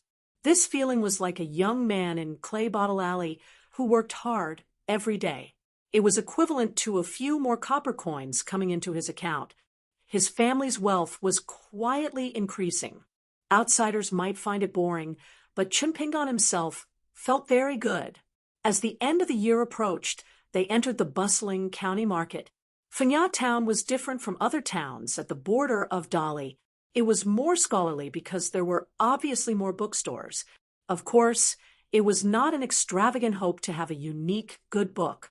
Most of them were coarse and cheap private block-printed books with many mistakes and omissions. The little boy in cyan and the girl in pink both had high standards. One was rich and used to seeing good things, while the other had been dealing with books of sages since childhood. As a result, only Chun Pingon strolled around the bookstore seriously, admiring the long row of 12 complete sets on the bookshelves. Unfortunately, there wasn't much space in his basket, and it couldn't fit such a large set. Moreover, The price was too high, so he had no choice but to settle for the next best thing, and buy a book signed by Cheng Shuidong. The old bookstore owner sincerely praised the young master's good taste. He then explained that the book of the old assistant minister of Huangting Kingdom was now in his pocket, and he would definitely make a profit. This was because there were rumors in the market that the man would soon come out of seclusion and be invited to be the deputy headmaster of a new academy in Dali. In the night, Chen Pingan, who had returned from a rewarding journey, chose a simple inn and asked for 2 adjacent rooms. The girl in pink slept in one room alone. The little boy in green followed Chen Pingan over the threshold and immediately wrinkled his nose with a look of disgust. He vigorously shook his hand in front of his nose to disperse the sour smell that had been there for a long time, as expected of a water snake that had cultivated into a spirit. The smell that was difficult to get rid of no matter how hard he wiped it was all expelled out of the window by the little boy in green. After Chen Pingan closed the door, he spread out the map of the southern province of Dali on the table. This was because these geographical maps that could not be shown to others had always been exclusive to the government. It was a big crime for the people to privately possess them. Chen Pingan looked at the distance between Phenyak County and Longquan County. The distance between them was less than 600 miles. Half of it was the official road that was convenient for traveling merchants, and the other half was the relatively difficult waterway of the Chongdan River. Compared to the long journey back and forth, 600 miles could be considered close at hand. After Chen Pingan ate his food, he began to practice the sword furnace. From time to time, he would hear the curses of a woman and the begging of the innkeeper. It was so similar to the scene in his hometown, Apricot Blossom Lane. It was just that at that time, Gu Kan's mother was still alive, and the vicious Granny Ma was not dead yet. Every day, there would be the sound of reading in the school, which spread far to the Iron Lock Well. When he went back this time, the old locust tree was gone, and the gatekeeper was no longer there. On the eve of the new year, the door of the neighbor's courtyard in Mud Bottle Lane was destined not to be posted with a brand new festive couplet. Chen Pingan sighed and put away the sword furnace. He went to the window and took out the small silver sword embryo from the small pocket that was specially sewn in his sleeve. He gently held it in his palm and slowly rubbed it. The little boy in green shouted angrily for no reason, "You're courting death!" Chen Pingan heard the sound and turned his head to look. He saw the little boy in green pinching a cloud of gray smoke with 2 fingers. He suddenly clamped it, and there was a slight crackling sound. The gray smoke gradually dissipated, and there was a faint wailing sound. Seeing Chen Pingan's puzzled expression, the little boy in green took the credit happily and said, "Master, this little demon that doesn't know life from death has been crushed by me. It still dares to behave atrociously in your territory. It's really tired of living." The little boy in green pointed to the scattered fog. "It's called Pillow Evil Spirit. It doesn't have a physical body. Wherever this little thing goes, the wind it brings is one of the many evil winds in the world. It likes to chase those vicious shrews on the street. Every time they talk, this kind of evil spirit will secretly appear and collect that atmosphere. It's the best way to alienate relatives, especially the relationship between husband and wife. The so-called pillow talk in the market is its specialty." Chen Pingan sighed and smiled. "If you encounter this kind of evil spirit in the future, just drive it away. There's no need to fight." The little boy in green nodded and tilted his head, asking, "Master, aren't you a bodhisattva? Why don't you enforce justice on behalf of the heavens when you encounter such evil spirits?" Chen Pingan didn't know whether to laugh or cry. "What do you mean by enforcing justice on behalf of the heavens? I don't have such great ability." Chen Pingan quickly stopped talking and didn't say anything else. The little boy in green felt a little disappointed for no reason, because he didn't hear the good man's great principles. In the past, he always felt that listening to it was boring and annoying. After that time at the Marshal Saint Temple, Chen Pingan never said it again. He actually felt that it was even more boring. The little boy in green lay on the table for a while and felt that he was seriously ill. He simply climbed onto the table and lay down on all fours. He stared at the ceiling lifelessly and saw a small spider web that no longer had an owner. After staring at it for a long time, the little boy in green began to toss and turn on the table. The girl in pink tidied up the bedding and mattress over there, and then ran over here to help her master tidy up. She didn't forget to carry Chui Dongshan's book box properly. Throughout the journey, she protected the book box at all times. From this, it could be seen that the white-clothed youth's display of his remarkable ability in the library of the Jilan Chao family had left a deep psychological shadow on her. Chun Pingon put away the silver ingot again and walked towards the table. The little boy in green hurriedly sat back down on the stool. Chun Pingon took out the book that still had a rich ink scent from the basket on his back. The little boy in green hurriedly brought over the oil lamp attentively and helped to light the wick. The master and servants sat on 3 sides. The little boy in green did not dare to disturb Chun Pingon, who was reading the book. He smiled and asked the girl in pink sitting opposite him, "You're about to eat a snake gallstone and enter the middle 5 realms. Are you happy?" With Chun Pingon beside her, the girl in pink was much more courageous. "Don't you dare have any ideas about my snake gallstone." The green-clothed child chuckled and said, "Master told me in private that the snake gallstones are divided into different sizes and ranks. Silly girl, you didn't make any contributions or hard work along the way, so you were the most useless. Therefore, I only gave you the smallest and worst one. I accompanied Master to feed him so many times, so the 2 that I got were the biggest and best ones. One is as big as 10 of yours." The girl in pink immediately turned to look at Chun Pingon. Chun Pingon flipped a page of the book and smiled. "Don't listen to his nonsense." The girl in pink glared at the little boy in green, who was lying about the military situation. The little boy in green slammed the table. Rebellion? The girl in pink sat beside Chun Pingon.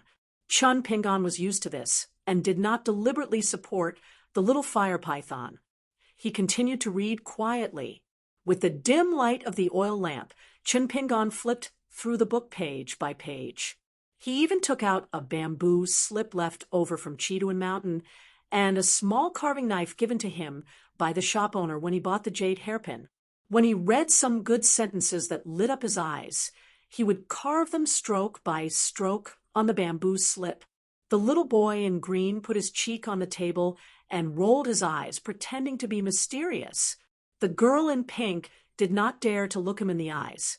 She moved closer to her master and watched Chun Pingon read or carve words. Chun Pingon suddenly frowned. After a moment of hesitation, he asked, "The book says that after you become rich, you have to build roads and bridges. You can't build mansions and tombs." The little boy in green snorted at this, but did not say anything.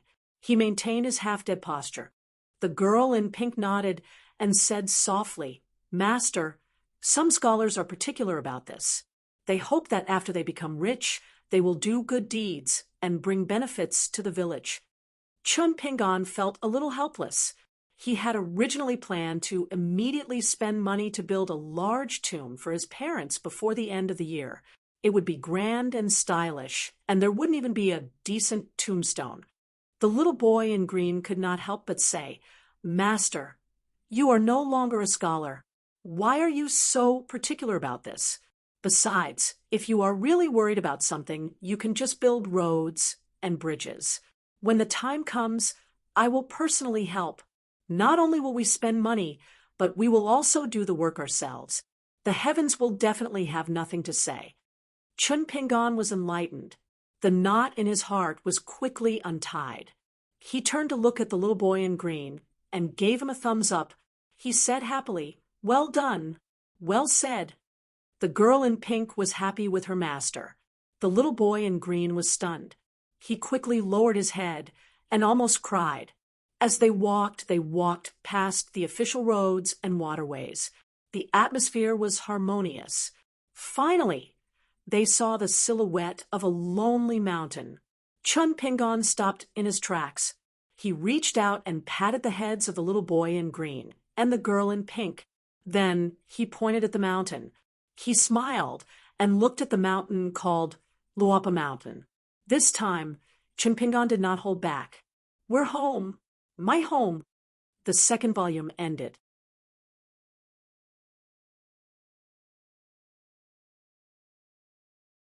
(179) After seeing his own mountain, Chun Pingon began to run wildly. He no longer cared about walking or setting up piles.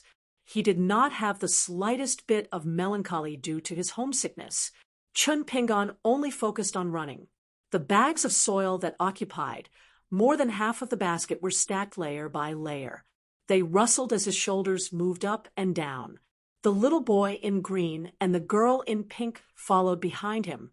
The former looked around. In fact, after approaching the border of Dalilongquan County, the two had already noticed the strange spiritual aura. They felt comfortable all over.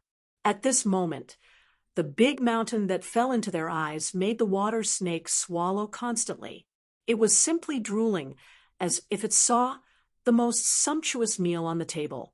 The little boy in green had once unintentionally mentioned that for flood dragons like them, eating clouds and drinking dew was only a low-level cultivation method, and their progress was slow. Only by fusing with the roots of the mountain and swallowing water would they be able to advance bravely and vigorously. It was a pity that the famous mountains and rivers full of spiritual aura were either divided by immortals and regarded as exclusive property, or they had already built god temples that were conferred by the imperial court. Even the little boy in green, who was a powerful demon with good cultivation, did not dare to touch them easily. Once it involved immortality, especially ghosts and demons, not to mention friends and confidants on the path of cultivation. They might not even recognize their parents. On the contrary, the fire python, who had been immersed in a scholarly aura since childhood, was much more reserved than the little boy in green. Obviously, they were both branches of the flood dragon, but their opportunities to attain immortality were very different. Approaching the foot of Luapa Mountain, Chun Pingon slowed down. With his excellent eyesight, he found that there were a lot of dust flying on the mountain, which made Chun Pingon nervous. Logically speaking, Luapa Mountain had the help of the Sage Master Wan, so there should not be any accidents. The lord of the land of Chiduan Mountain, Wei Pai, had promised to build a bamboo house on this mountain. However, a small bamboo house should have been built. Then Wei Pai should have returned home and would not stay for a long time. Why was there still a strange scene of construction on Luapa Mountain at this moment? Could it be that the black python did not change its bad habit of choosing people to eat on his mountain and angered the county government to send people into the mountain to encircle and suppress it? Chun Pingon was about to hurriedly let the little boy in green transform into his real body so that he could climb the mountain quickly.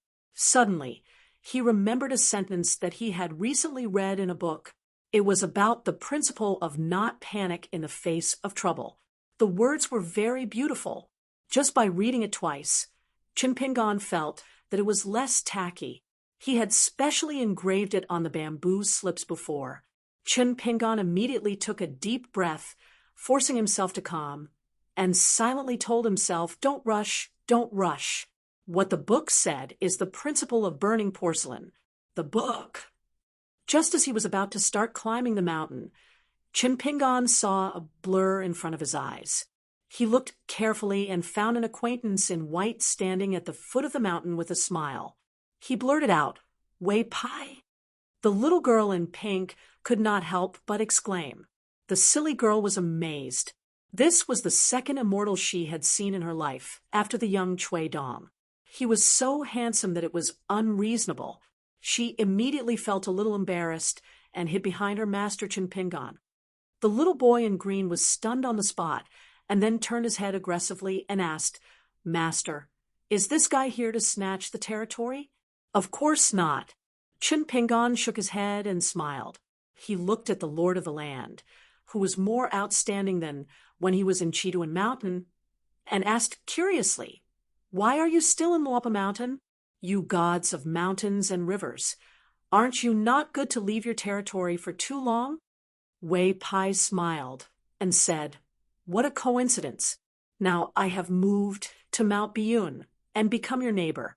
Chun Pingon, you must take care of me in the future."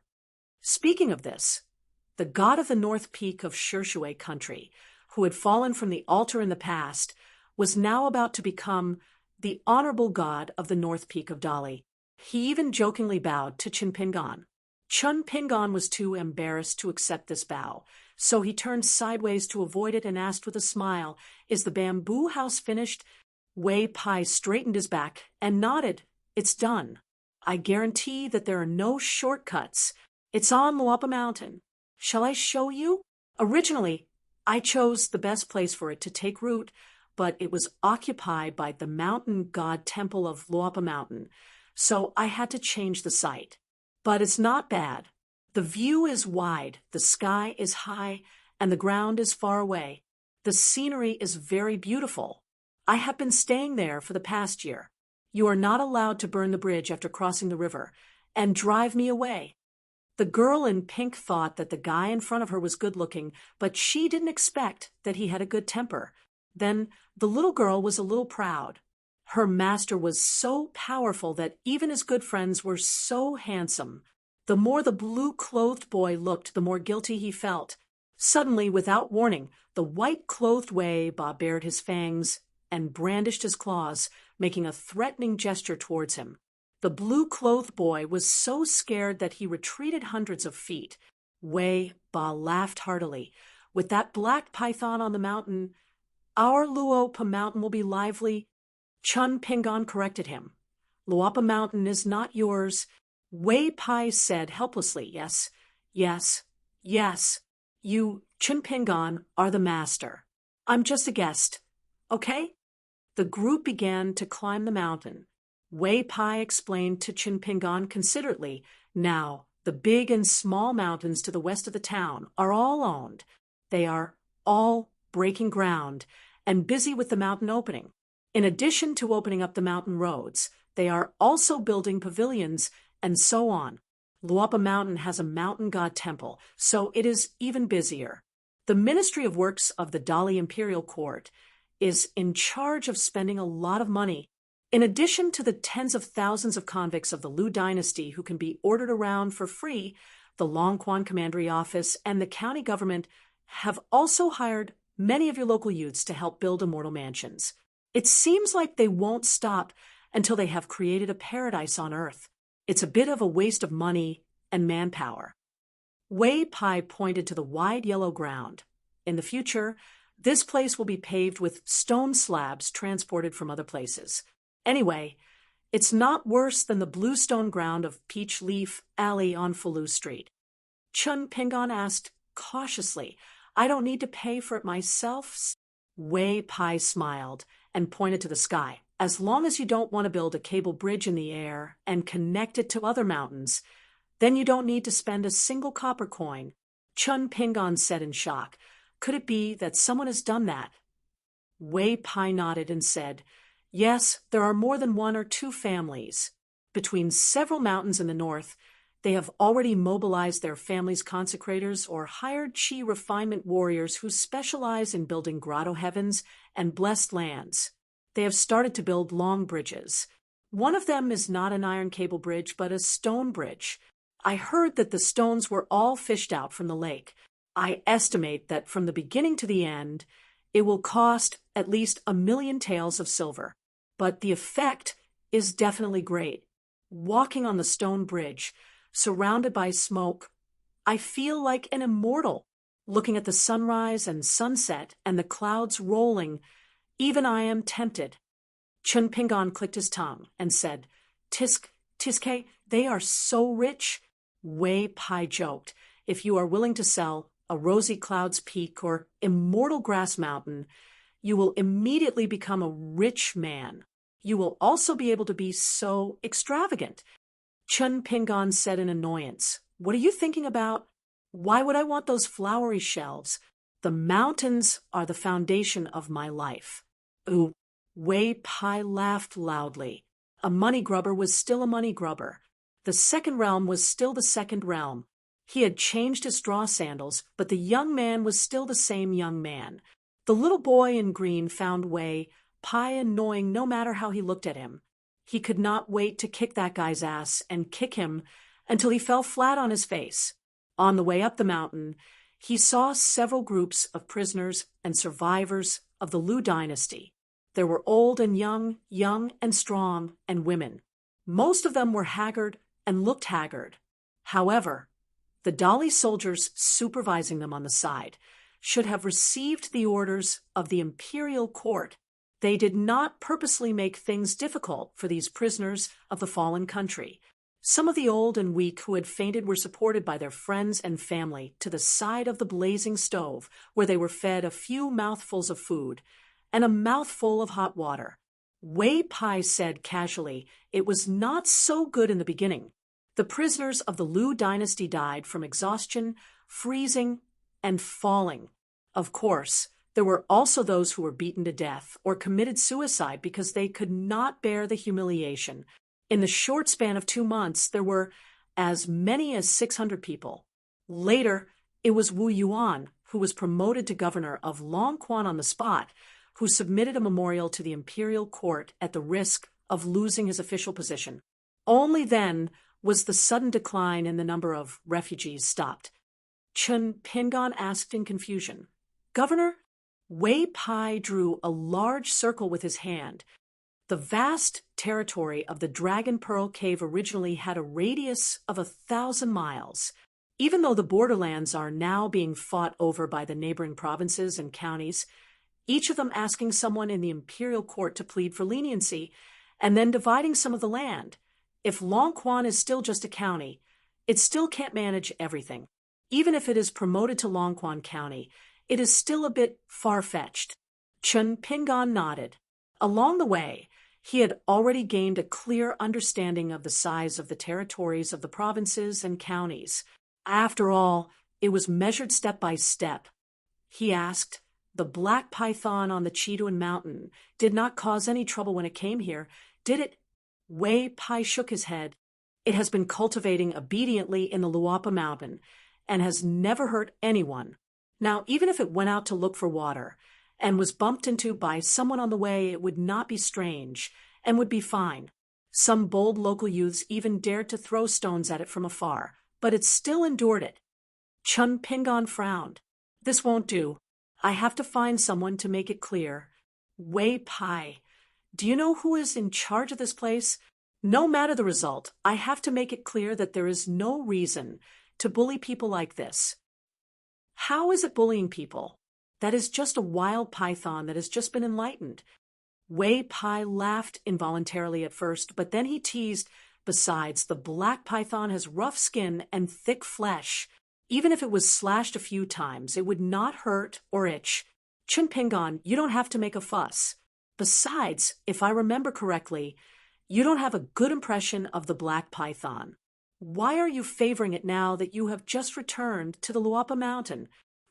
If the black python dares to hurt people first, I will ask someone to kill it this time. I am willing to spend money to do so." Chun Pingon shook his head. "But if it doesn't, then it has nothing to do with whether it is in the Luapa Mountain or not. If it is in any other place, as long as the black python goes up and down the mountain obediently, and someone provokes it, it is not fun at all. It is called courting death. If I dared to do so, I would have died 100 times in the mountains." "That makes sense." Wei Bien narrowed his eyes and said with a smile, "I'll help you talk to them about this matter later. I'm very familiar with the relationship between these mountains." The girl in pink put her hands on the rope of the bamboo box in front of her, full of curiosity. Such a big mountain. And after walking for so long, they had not even reached the halfway point. It was all her master's. Master was not bragging. He was really rich. The blue-clothed boy listened to the long-lost truth and felt refreshed. Of course, it was not that he felt that Chunpingan's words were reasonable, but that he had refuted the white-clothed immortal who he could not see through.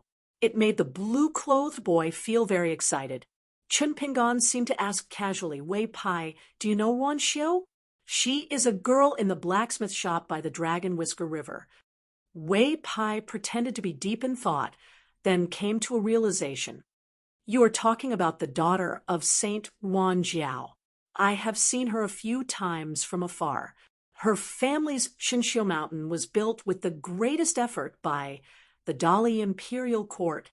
She went into the mountains a few times to check on the progress and would come to visit the Treasure Book Mountain, Rosy Clouds Peak, and other mountains. Before the bamboo building was built, she also came to Luapa Mountain once. With her hands behind her back, she watched me work on the top of the bamboo building. She even asked me if I wanted to help. I did not agree, and the girl just looked up for a long time, making me feel very embarrassed. Finally, she quietly left without me knowing. Ooh.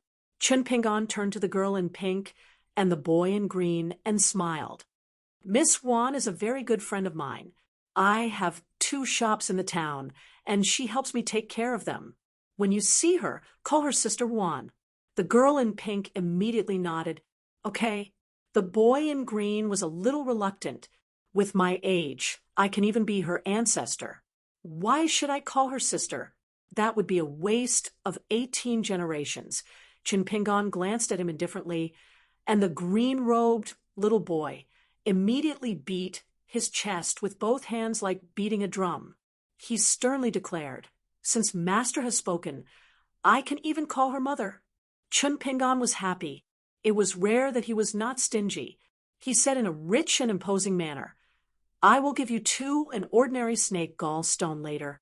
The girl in pink cheered and jumped on the spot. The boy in green asked in a daze, Master, if I call her madam, can I get an extra snake gallstone?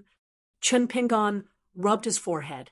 When the time comes, if Miss Wan wants to kill you, I will not stop her. The boy in green was shocked. He suddenly remembered that Wei Pai had casually mentioned Saint Wan Xiong's daughter. Regarding the saint of Martial Mountain, Wan Xiong's style of doing things, Huangting Country's Yujiang had long heard of it. He was extremely domineering and unreasonable. How could there be a saint who would drag someone into his own territory and kill them on the spot? The little boy in green immediately laughed dryly and said, I will definitely be courteous and respectful to big Sister Wan.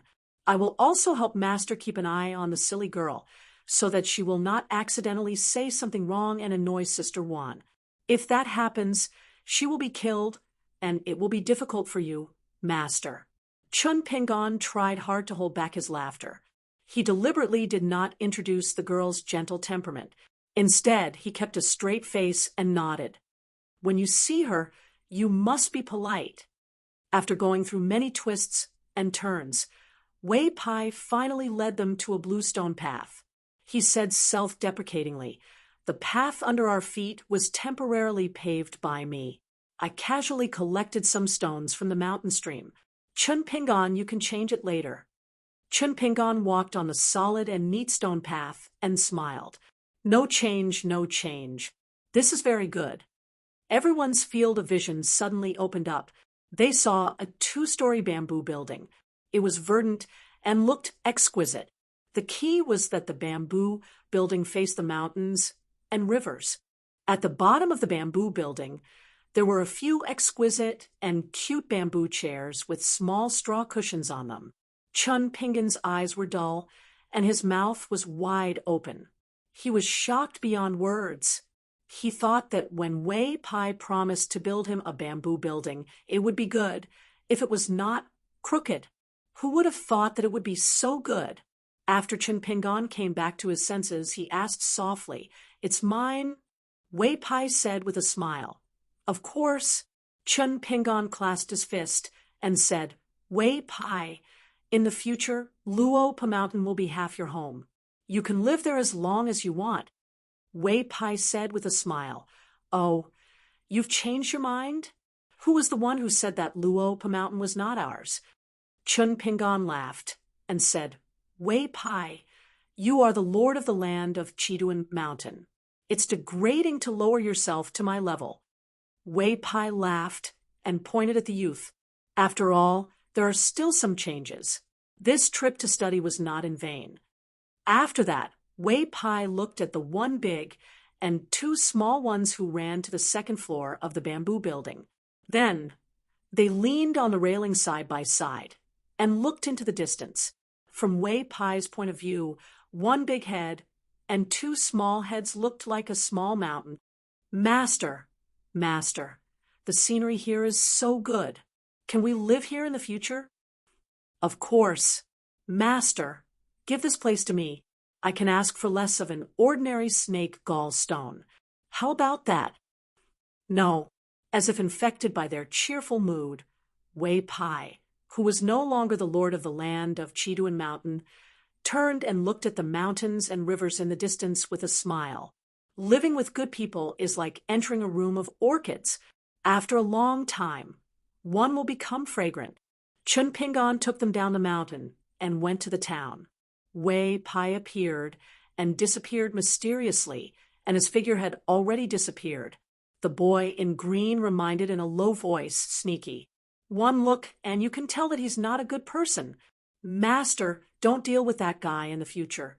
I'm just saying that because I'm old and prudent. Chun Pingon ignored him. Along the way, they climbed the mountains and crossed the ridges. When the three of them saw the houses in the west of the town, Chun Pingon sighed softly. Previously, they climbed up the inconspicuous Shinju Mountain. Chun Pingon had looked at his hometown and pointed out the approximate locations of many places to the two guys beside him. For example, the clay bottle alley where his ancestral home was, the school where Mr. Chi used to teach, the dragon riding alley with two shops, the Falu Street and Peach Leaf Alley, where the most letters were delivered, the blacksmith shop outside the town, the Immortal's Tomb in the east, and the old porcelain mountain in the north, and so on. The only exception was the stone bridge that had been restored to its original appearance. Chun Pingon only glanced at it from the corner of his eyes when he looked at the blacksmith's shop. Not only did he not introduce any details, his gaze did not even pause.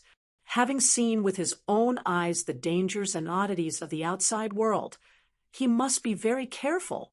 The boy in green swaggered and said, Master, shall we go to the dragon riding alley first and look at the straw shop and the New Year's shop? Chun Pingon said softly, Let's go to my parents' graves first. The three of them did not go through the town. Instead, they walked downstream along the river.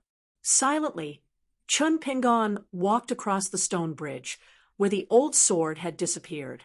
He passed by the blacksmith shop where the low thatched cottages and the tall sword furnaces stood. Finally, he came to the small grave.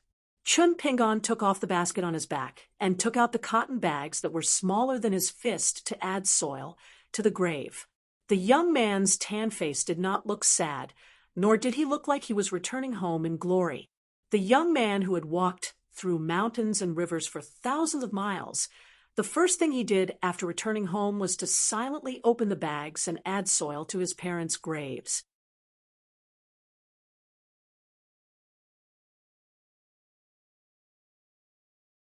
(180) There is one more chapter today, so it will be a little late. One adult and two children walked down the mountain and returned to the small town. After seeing the rich atmosphere of Luopa Mountain and Bamboo House, the boy in green felt that it was good to do as the Romans did. At the same time, his nostalgia for his hometown faded a little. He said happily, Master, where are we going next? Our ancestral house in Mud Bottle Alley? Master, why don't we buy the whole Mud Bottle Alley? If you are short of money, it's okay. I have money. I don't dare to boast about money, but if the family property is converted into gold and silver, it's a vast amount. Master, you can exchange it with snake gallstones. Ordinary ones will do. Chun Pingon smiled and said, Why buy the whole Mud Bottle Alley? Don't waste money like that. The little boy in green was not convinced, but he did not dare to talk back to Chinpingan. He always felt that his little abacus was crackling and very shrewd. Wasn't he aiming for the snake gallstone? Seeing the boy in green being defeated, the girl in pink was a little happy. She also had her own little abacus. She thought that when they arrived at Mud Bottle Alley, she would help her master clean up the ancestral house and feel refreshed. When they arrived at the bank of the Dragon Whisker River, Chunpingan told them some stories about the river. The little boy in green was absent-minded. He suddenly opened his eyes and glared at a certain place in the river. He leaped over. Although the little boy in green did not reveal his fierce, true form, his water-controlling supernatural power was executed in a rather methodical manner. Every time he punched the surface of the river, it was as if he was digging a well, creating a huge whirlpool that stirred up the river water. The originally slow and peaceful river water was tossed and turned. The little boy in green walked on the surface of the river, as if he was walking on flat ground, as if he was chasing something hidden at the bottom of the river. He shouted, "You blind shrimp soldiers and crab generals, how dare you covet my beauty?" Chunpingan did not stop him. First, the boy in green attacked without warning, so it was too late. Second, before leaving the town, Chunpingan did find that something in the river seemed to be staring at him when he was walking on the bank. It made him feel a chill down his spine with a gloomy breath that made him uncomfortable. However, at that time, Chunpingan had just started practicing boxing, so he did not dare to ask the root of the matter. He could only stay away from it. Witnessing the green-robed child's violent temper again, the pink-dressed girl felt a headache coming on. She reminded Chunpingan softly, "Old master, did the imperial court of the Li dynasty confer the title of a god to this Dragon Whisker River? For example, if it is a river god with a higher rank, we should not be so persistent." Chunpingan did not know what to say. He looked around and thought seriously, if it is a river god, there should be an ancestral temple. Along the way, I don't think I have seen one. Chunpingan sighed slightly in his heart. He thought of a bamboo slip in his basket that he had carved with his own hands. More haste, less speed. He decided to give up this kind of brainless beating around the bush. He shouted to the little boy in green, who was getting braver and braver, "Come back!" On the surface of the distant river, the green-clothed little boy, who was fighting fiercely, shot out waves of magical treasures from his sleeves. He laughed loudly and said, "Master, just wait for a moment. Just a moment. I'll be able to catch this slippery little loach right away, competing with me in water combat. It's really... you still have a bit of family property. The quality of this artifact isn't bad, but it's a pity that as long as I come into contact with water, I'm born with an invincible physique. Stinky bitch, your little ability isn't enough at all. Waha, after I catch you, I'll throw you onto my master's bed. I guarantee that I'll get the snake gallstone." The boy in green and the otherworldly item at the bottom of the river fought back and forth. Both sides took out their magic weapons, and the Dragon Whisker River glittered. Of course, this was because the boy in green wanted to play tricks.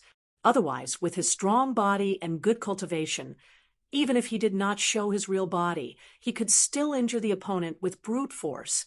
After a while, the boy in green turned around and jogged all the way to Chunpingan.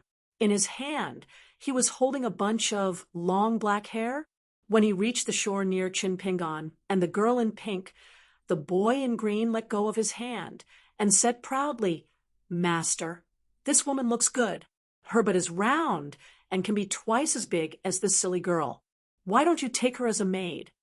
The girl in pink blushed. She was ashamed and angry. A head and a fair neck appeared on the surface of the river beside the little boy's feet. This was a woman-like riverine spirit. Her face was plump and her expression was delicate and pitiful. Her black hair was like a waterfall.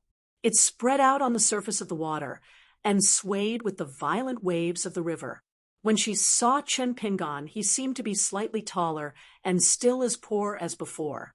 However, for some unknown reason, he had recruited such a powerful underling like the boy in green. The woman's eyes were gloomy and unclear. She quickly collected her complicated thoughts and lowered her head slightly. She was about to cry and said, "I am the new river god of the Dragon Whisker River. According to the rules, I need to inspect all the passers-by who pass by the river. This is my duty.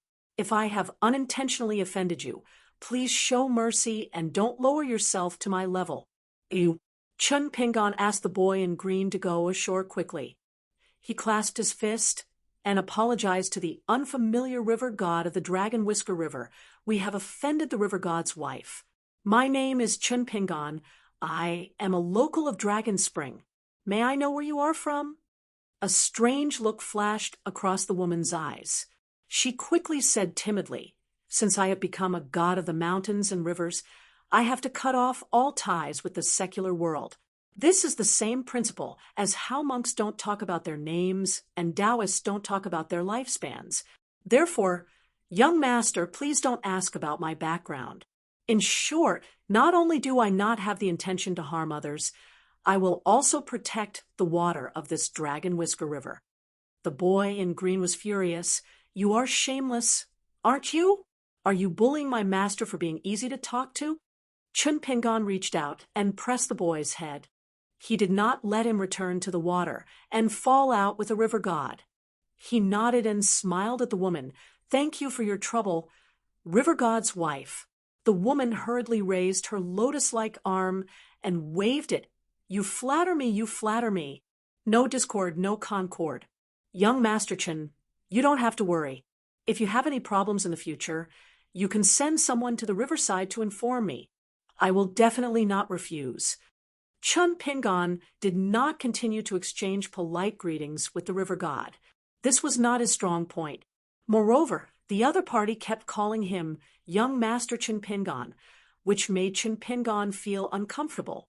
He quickly left with the boy in green and the girl in pink. Soon, they approached the blacksmith shop by the riverside. Chun Pingon hesitated whether to greet St. Wan Jiao and Miss Wan or return to the small town of Mud Bottle Alley first. The woman, who had been promoted from a river woman to a river god but had no temple to burn incense, slowly dived into the bottom of the river. Her eyes were gloomy and her face was full of anger. She stepped on an old tortoise in the mud at the bottom of the river. She did not stop until the tortoise's shell was smashed. The unstable woman regretted it immediately. The old tortoise, which was as big as a millstone, had lived for almost 200 years. Now that the Liju cave was overflowing with water, flowers, trees, birds, and animals, the old tortoise had a trace of spirituality. Perhaps in 200 or 300 years, as long as it succeeded in enlightening its apertures, it would become a useful soldier under the woman. The woman sighed and bent down to the pile of broken tortoise shells. "If you want to blame someone, blame that little bumpkin surnamed Chen. He is the one who got you into trouble. He is the chief culprit, young Master Chen Ba. The little bastard who caused the death of his parents is the same as you. Why didn't he just die on the way and be trampled to pieces?" The woman hated the young man from the clay bottle alley very much. She cursed and walked gracefully under the water. Her black hair, which was more than 3 meters long, was trailing behind her like the long skirt of a rich woman. She wandered down unconsciously. When she came back to her senses, she had already come to the junction of the Dragon Whisker River and the Tiefu River. Under her feet was the rapid waterfall. She was so scared that she turned around and ran away. During this year, Longquan County was very lively. Countless monsters and spirits poured in from all directions, hoping to cultivate here and absorb Reiki. If it was said that she, the Dragon Whisker River god, was only taking advantage of the situation at most, asking for some toll from the monsters and helping her grandson accumulate some wealth, then the fiend in the Tiefu River below, the true and proper god of the river, really had a huge killing intent and a heavy killing nature. The number of wild and rogue cultivators who died under her hands could not be counted with 2 hands. The strange thing was that the Dali Imperial Court and Lonquan County never asked about it at all, which made the woman very envious. As a result, she became more and more concerned about the river god temple that had not come yet. Over at the blacksmith shop, Chinpingan was hesitating whether he should pay them a visit or not. However, he saw the figure of a girl in green appear in the direction of the stone arch bridge. She saw him. After confirming that it was indeed him, she stopped for a moment. Then she quickened her pace. Chinpingan brought the 2 little fellows to welcome her. He smiled and greeted her from afar. "Miss Wan." Wan Xiu responded with a sigh and jogged to Chinpingan. After standing still, she said softly, "You're back." Chinpingan nodded and said, "Yes, I'm back." For a moment, they were speechless. The little boy in green widened his eyes.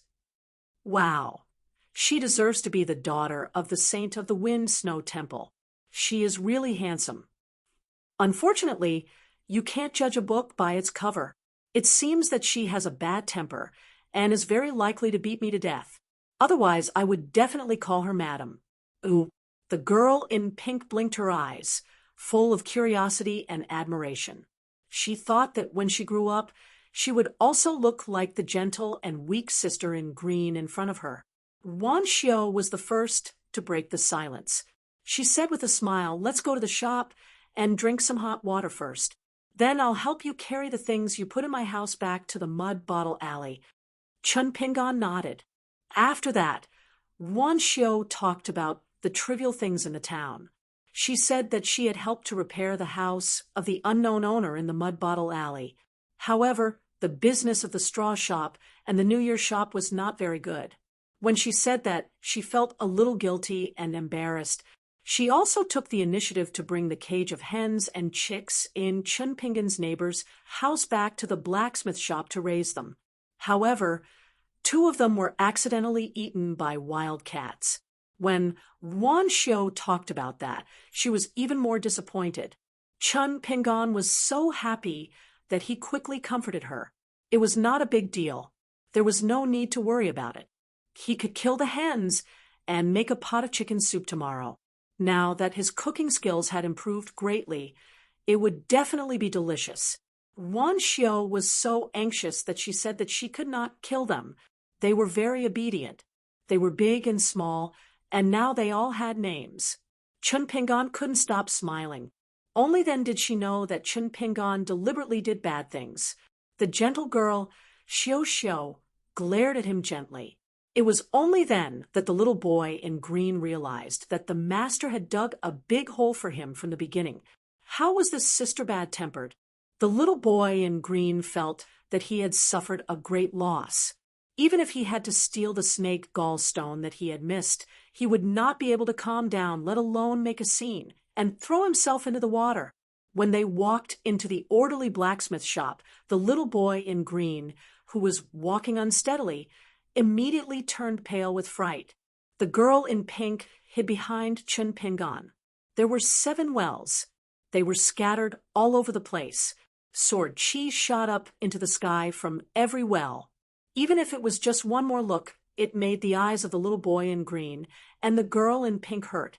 They almost couldn't help but cry. They wished that they could show their true forms to resist the invisible pressure and the majestic sword intent. The 2 little fellows shivered. The excitement and agitation they had when they arrived at Dragon Spring vanished immediately. They only felt that this place was filled with danger and was like a lightning pool in the mortal world. It was the best place to suppress remnant beasts of the WIRM lineage like them. It was only when Chinpingan got the 2 of them to sit on bamboo chairs in front of a straw hut while he and Wan Xiu went to the yellow mud hut, not far away, to move things, that the 2 little fellows heaved a sigh of relief. Exchanging glances, they realized that the other party's foreheads were covered in sweat. The little boy in green crossed his legs and pretended to be relaxed, mocking, "Silly girl, coward, useless." The girl in pink whispered, "How are you any better?" The little boy in green crossed his arms and said calmly, "This is called showing weakness to the enemy. What do you know?" When the girl in pink saw a middle-aged man striding over, she stood up out of politeness. "Hello, uncle. I'm the maidservant of the master, Chin Pingon." The man nodded and moved a chair to sit not far away. He looked at the mud hut with an unpleasant expression. The little boy in green sized him up but could not see through him. He only thought that he was a strong young laborer from the blacksmith shop. "What are you looking at? I'm warning you, Miss Xiao Xiao is the old lover of my master. If you dare to have any thoughts, I'll kill you with one punch. Forget it. Master told me to be kind to others. I'll let you off easy. I'll just kill you with one punch." The man's expression turned even uglier, and he did not speak. The little boy in green thought that he had seen through something. Because there was an eyesore in pink between them, he leaned out and turned his head to look at the man.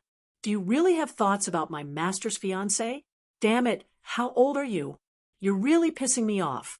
I've been in the pugilistic world for so many years, but I've never seen such a shameless and dirty man like you.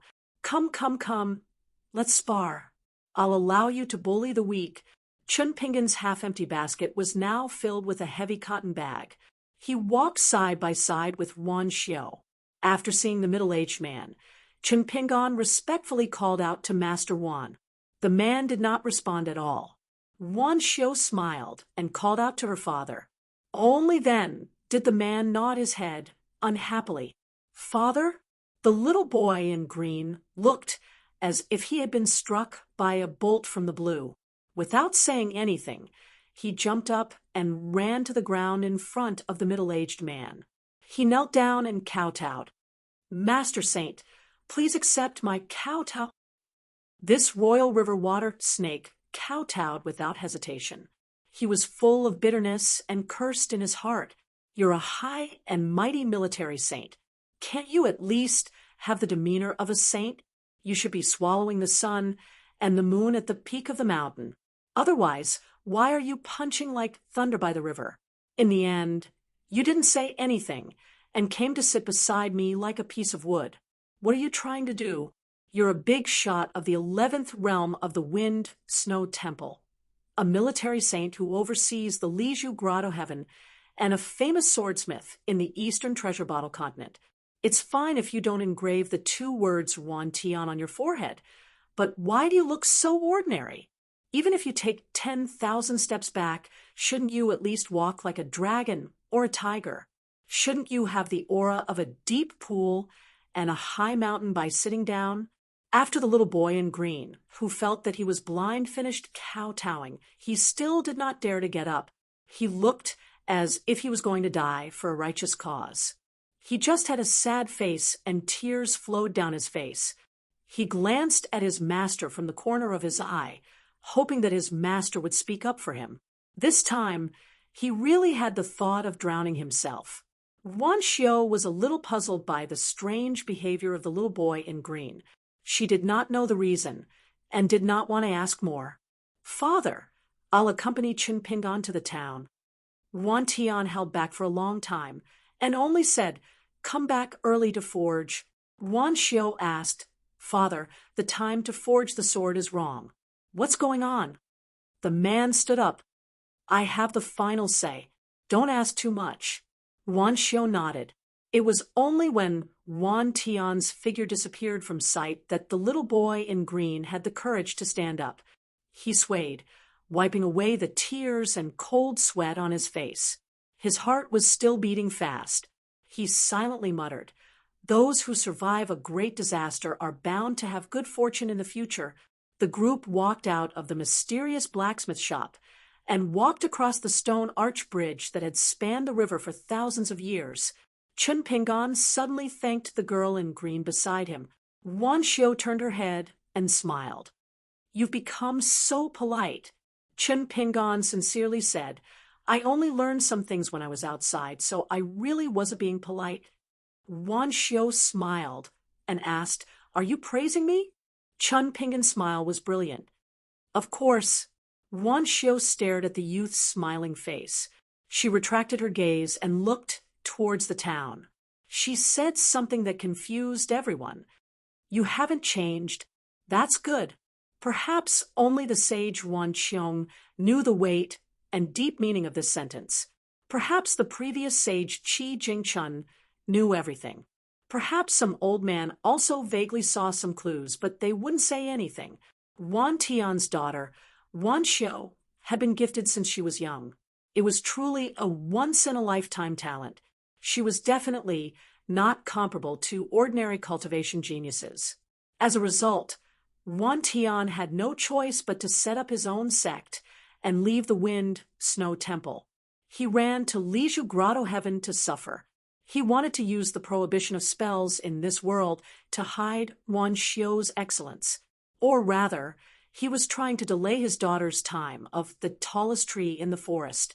This girl in green, who had a bracelet formed by a fire dragon around her wrist, was not as simple as the body of the fire god, because in the eyes of the girl, the world and people she saw were very different from everyone else. She could directly see the black and white of a person's heart, see the good and evil of karma, and see the depth of fate. In the eyes of the girl, the world was colorful. This meant that Wan Xiu's path of Taoism would be even more difficult. Of course, once Taoism was confirmed, Wan Xiu's achievements and the greatness of the great Tao would be immeasurable. Therefore, when Wan Xiu first saw the young man on the shore on the back of the green ox, the reason why she didn't retreat and disappear was that she saw Chinpingan's cleanliness. In the huge Liju Grotto Heaven, there were all kinds of things in the world. Only this Chinpingan was alone and untainted, like a brand new mirror. Therefore, Wan Xiu liked to stay with him. She liked to secretly observe the subtle ups and downs of Chinpingan's heart lake and secretly feel his emotions. For this foodie girl, the young man was like the most delicious pastry. She liked him so much that she couldn't bear to eat him. She was very worried that Chinpingan's heart would change after this trip. His heart lake would become turbid and muddy, and he would be contaminated with bad habits and chaotic karma. Now it seemed that Chinpingan had indeed changed a little, but he was still very good. While Wan Xiu felt relieved, she liked Chinpingan even more. See, I knew he wouldn't disappoint me. They walked all the way to the Mud Bottle Alley and walked into the narrow and dark alley. Even though the little boy in green was mentally prepared, he was still dumbfounded. His master grew up in this shabby alley? Wan Xiu skillfully unlocked the door and opened the door behind the courtyard door. Together with Lu Xianyang's and Song Jisen's house, there were a total of 3 bundles of keys. She handed them all to Chinpingan. After Chinpingan put them away, he stepped over the threshold and looked at the familiar house. It was very clean and tidy. There was even a pot of unknown small plants on the windowsill. In the cold winter, it was green and lush. It was an unexpected surprise. Chinpingan was about to speak when Wan Xiu smiled and said, "Don't say thank you again." Chinpingan was a little embarrassed. He put the basket on the ground and took out the heavy luggage on the table. He squatted on the ground and felt around. Finally, he took out a small bamboo slip. He stood up and handed it to Wan Xiu. He blushed and said, "I don't know what to give you. There are a lot of things to eat in the towns outside, but I'm afraid it will be crushed. It's not good to leave it for too long." Wan Xiu was stunned. She took the palm-sized green bamboo slip. It was cool to the touch, and she lowered her head to look at it. She found that there was a line of small characters engraved on it. "Mountains and rivers may meet again." The writing was neat and earnest. Wan Xiu smiled and squinted her eyes. She gently rubbed the engraved words with the pad of her finger. She lowered her head and said, "I like it very much." The little boy in green was dumbfounded. How could this be? The only daughter of a saint liked such a shabby bamboo slip and a line of shabby words? Did I spend hundreds of years in the pugilistic world in the past for nothing? He remembered that in the past the water god brothers had taken a fancy to an arrogant auntie on the mountain. They had given her piles of treasures and borrowed many Dharma treasures of good quality from him. However, he had never seen that woman grin and accept everything with a smile. She did not have a good expression on her face. He opened the cloth bag in front of Wan Xiao and revealed a large pile of stones. There were at least 80 to 90 of them. There was also a slightly smaller cotton bag inside. After opening it, there were still stones. However, they were of different colors and sizes. There were only about 10 of them. The girl in pink looked as if she had been struck by lightning. The eyes of the little boy in green lit up, and he swallowed his saliva. He wanted to pounce on the stones and swallow them all. Perhaps when he walked out of the shabby alley, he would be a real master.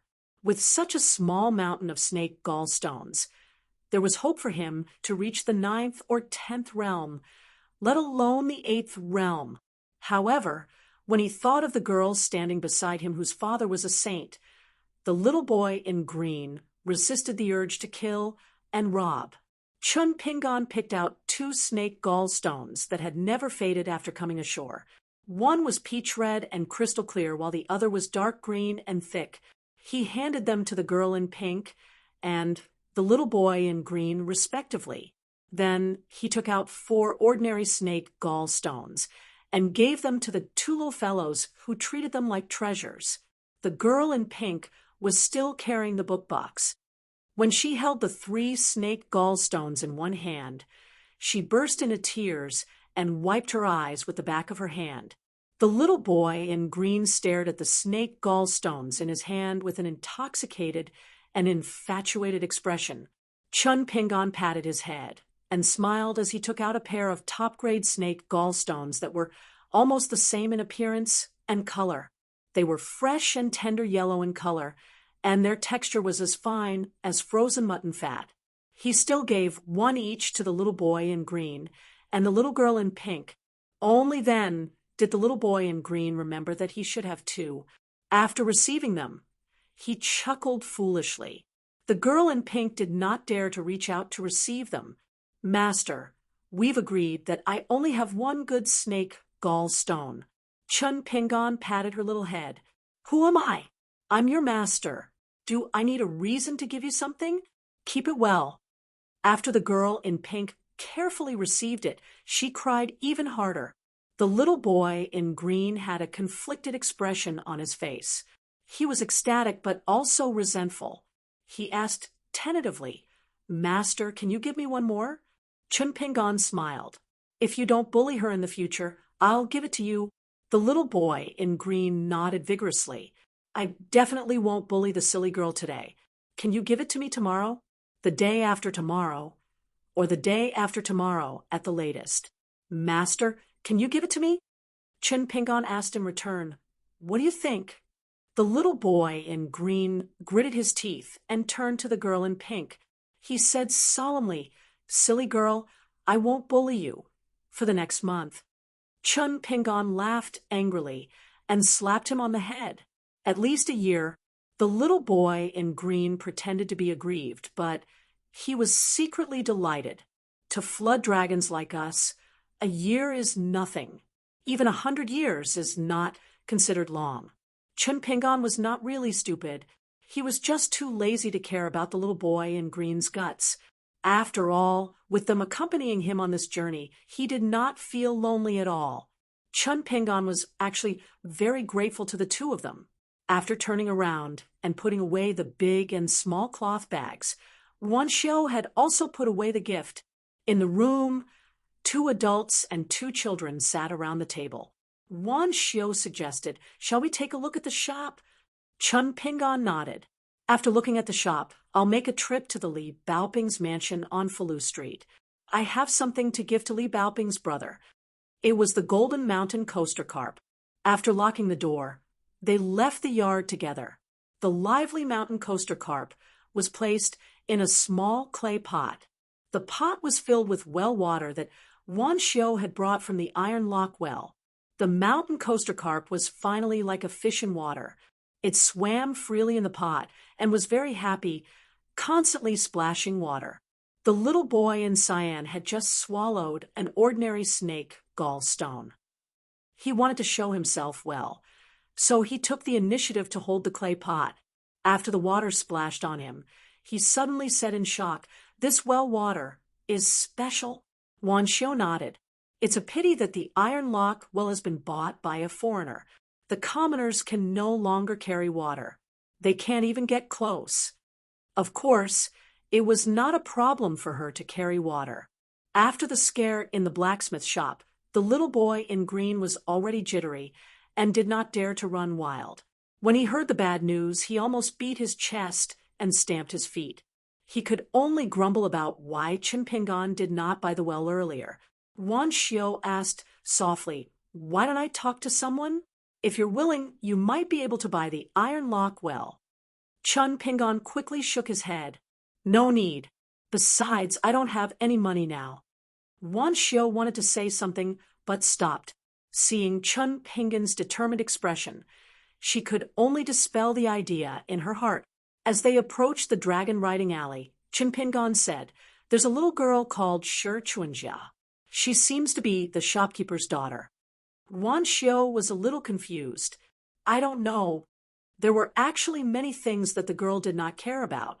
When the shopkeepers of the two shops heard that the real owner of the shops had appeared, they all came to join in the fun.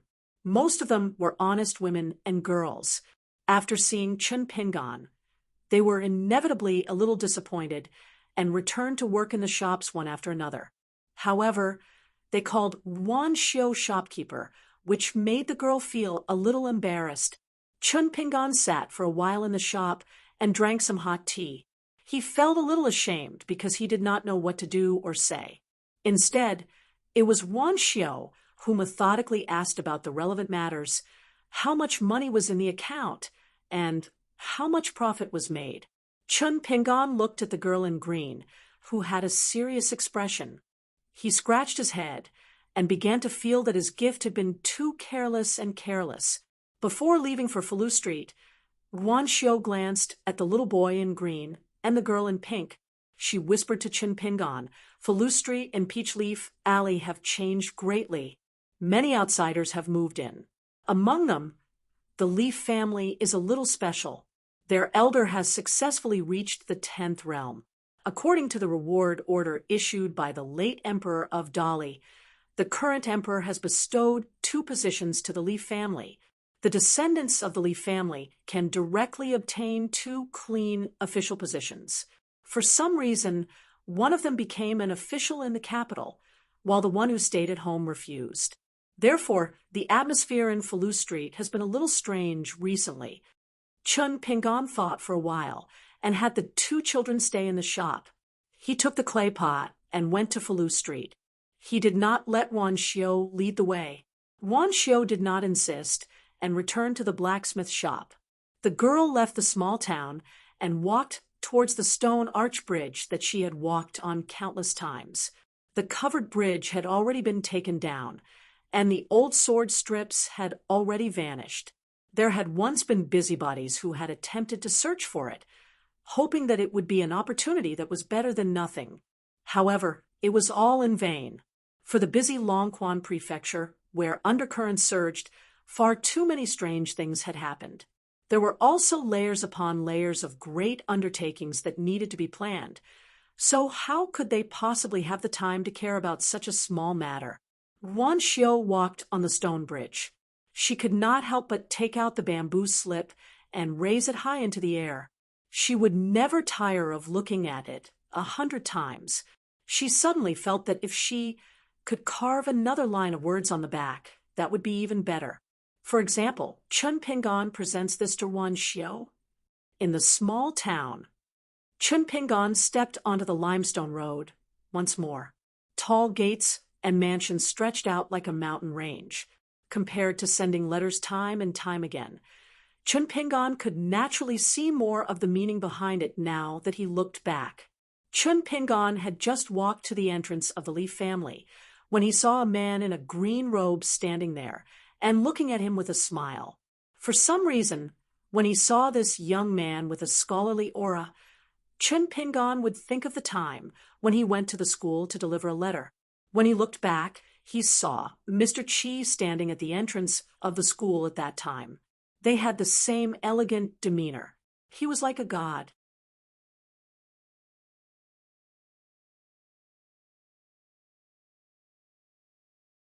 181.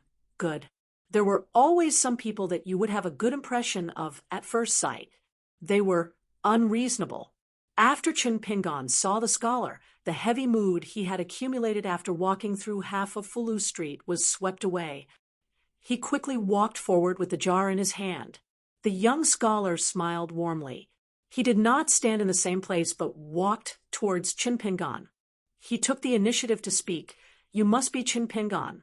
I am Li Shisheng, Bao Ping's older brother. I've already received the latest letter that Bao Ping sent from Cliff Academy. As her brother, I really don't know how to repay her. I heard that you've been studying. Why don't you come to my house more often? I have a collection of books. Please help yourself.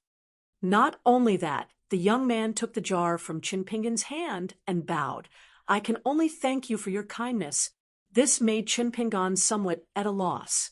He could only point at the clay pot and said with a reserved expression, Young Master Li, there is a mountain coaster carp in the clay pot.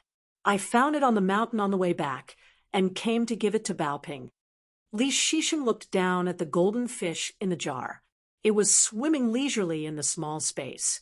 He raised his head and looked at Chen Pingon. He sighed, I once saw a magical description of the mountain coaster carp in the writings of the ancestors. The golden mountain coaster carp is 1 in a million. I did not expect to have the opportunity to see it with my own eyes. Don't worry, I will take care of it. When Bao Ping comes home in the future, she will be very happy. The sincerity and enthusiasm of Li Shisheng, the son of an aristocratic family, made Chen Pingon completely speechless. Although at that time he dragged Chui Dongshan along and stared at the mighty group of mountain coaster carps until his eyes were sore, he finally caught this one with great difficulty. But no matter what was written in the book, no matter how mysterious Chui Dongshan's description was to Chen Pingon, it really couldn't be considered precious. As long as it was someone close to Chen Pingon's heart, he was willing to give his heart. Chen Pingon was really not good at chatting. He scratched his head, said goodbye, and turned to leave. Li Shisheng hurriedly called out to Chen Pingon, Why don't you come to my house and sit for a while? I'll show you around today. Next time, you can come and read by yourself. I'll inform the concierge later. Chen Pingon shook his head and said, Next time. Li Shisheng smiled helplessly. At least let me put down the mountain coaster carp and return the jar to you.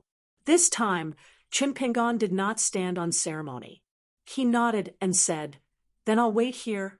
Li Shisheng smiled and said, Wait a moment, I'll be back soon. He turned and trotted away with the pot in his hands. At this moment, the young man no longer looked like a sage who talked about the principles in the books. He really looked like the big brother of the red cotton-padded jacket girl. Not long after, Li Shisheng ran back with the pot in his hands. There were a few books under his armpits. After Chen Pingon took the pot, he bent down and put it on the ground. He wiped his hands and took the books. He followed Li Shisheng's example and put them under his armpits. Finally, he picked up the pot in a funny way. I'll return the books after I'm done reading. Li Shisheng smiled and waved his hand. You don't have to rush to return the books. Take your time to read them. They're much more obedient than Bao Ping. They won't run around by themselves. Li Shisheng put away his joking expression and said slowly, Chen Pingon, don't think that I'm just being polite by inviting you over to read. I really hope that you'll come more often. Although Bao Ping is smart, she's still young. She has a childish temperament. It's harder to get her to read at home quietly than to reach the sky. So all these years, I feel like I'm the only one reading books at home.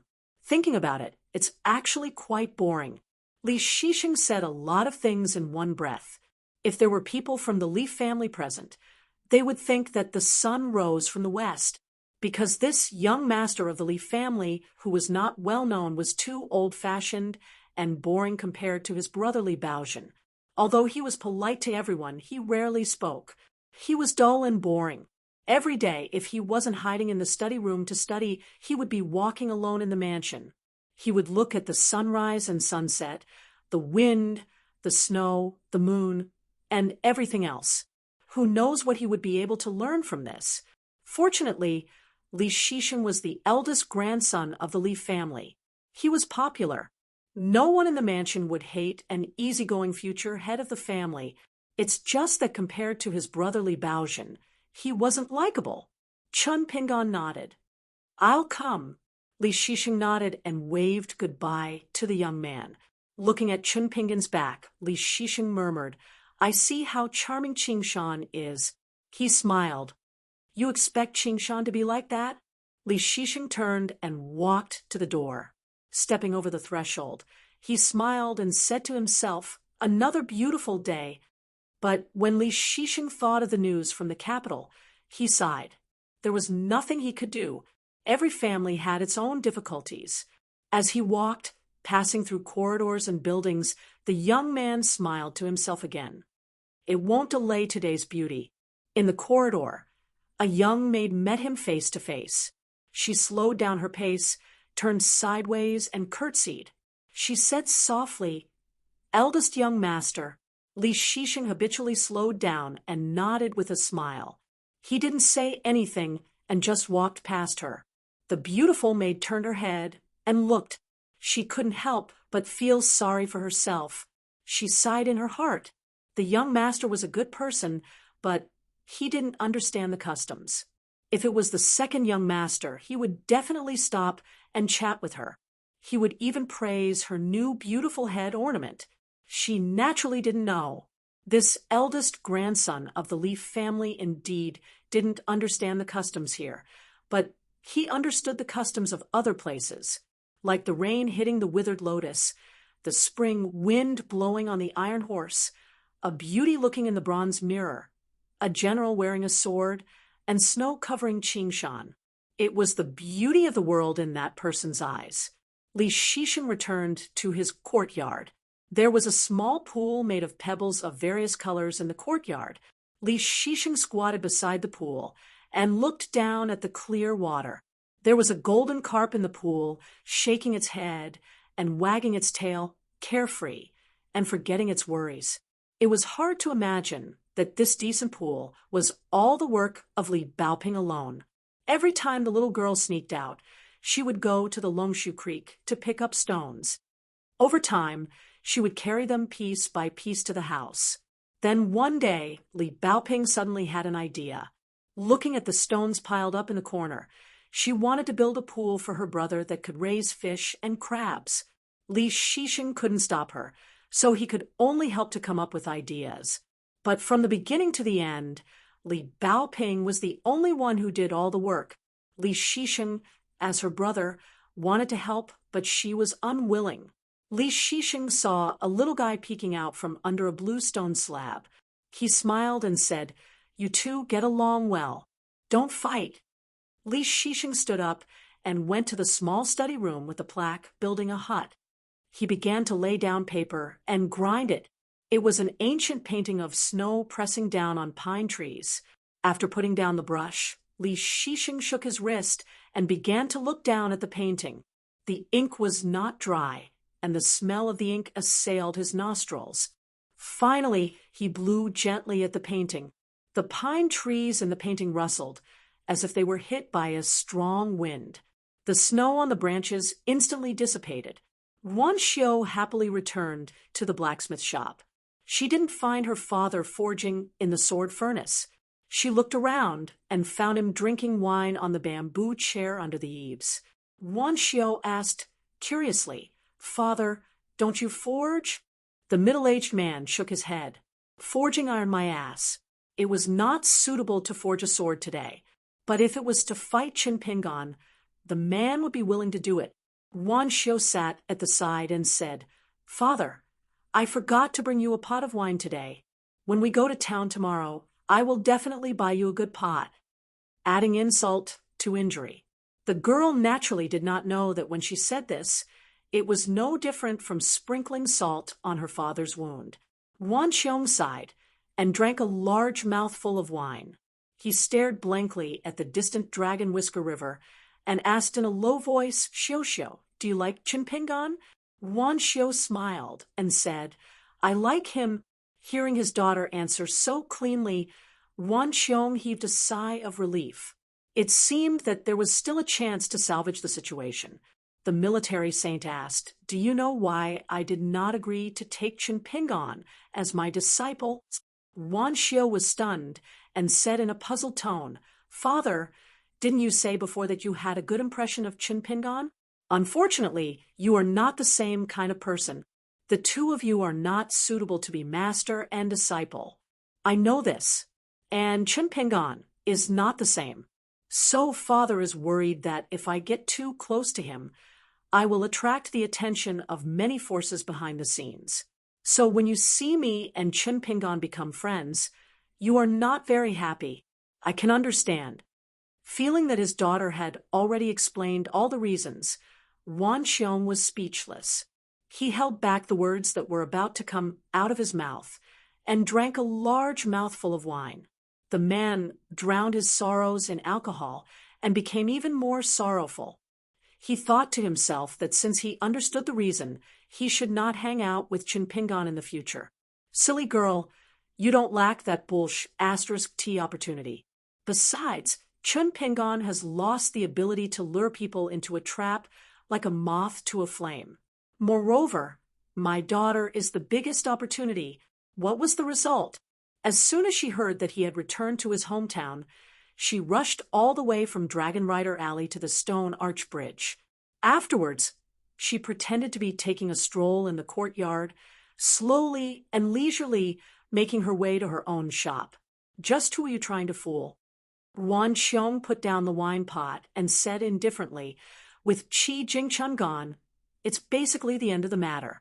However, although this Long Quan commandery no longer has any great dangers, a large piece of meat like Dragon Pearl Paradise has fallen from the sky. It is not an exaggeration to say that it is surrounded by jackals and wolves. Many things are not as simple as you think. Father still says the same thing. The trouble that Chinpingan caused himself is easy to deal with, but once you get involved, it will be very difficult to deal with."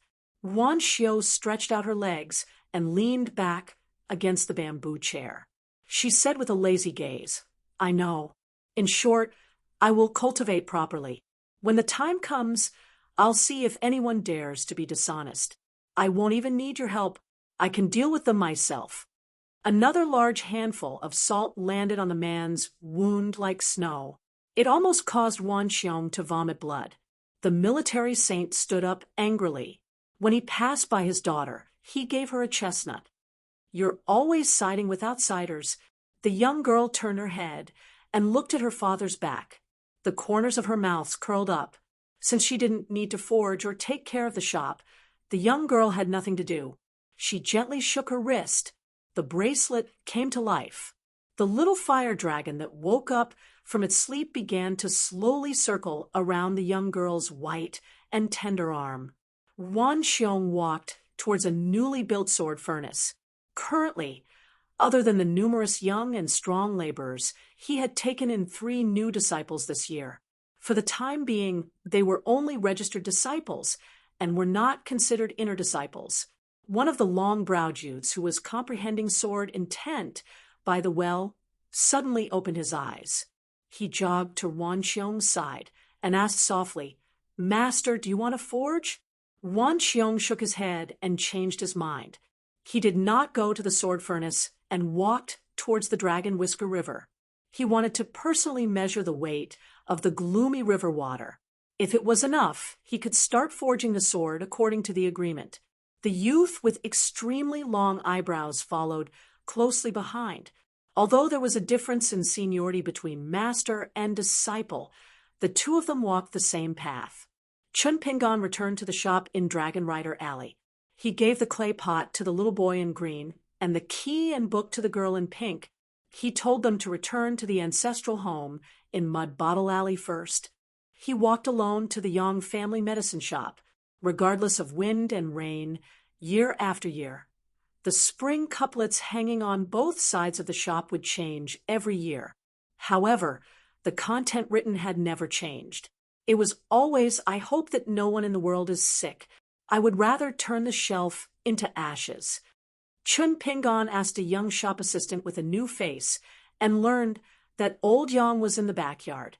He walked through the side door and saw the old man sitting on a small bench in the yard. He bent over and crossed his legs, puffing out a cloud of smoke. Chun Pingon did not speak. There was a rare uneasiness in him. Old Yang went straight to the point and said, "Do you want to ask about your parents? Is it possible that they can be like Gu Kan's father, that their souls can remain in the town after death?" Chun Pingon's breathing instantly became heavy. "No." The old man exhaled a large mouthful of smoke and straightforwardly gave the answer, "And reason, because it is not worth it." The youth lowered his head and did not speak. There was only a pair of worn straw sandals on the ground that could not be seen clearly.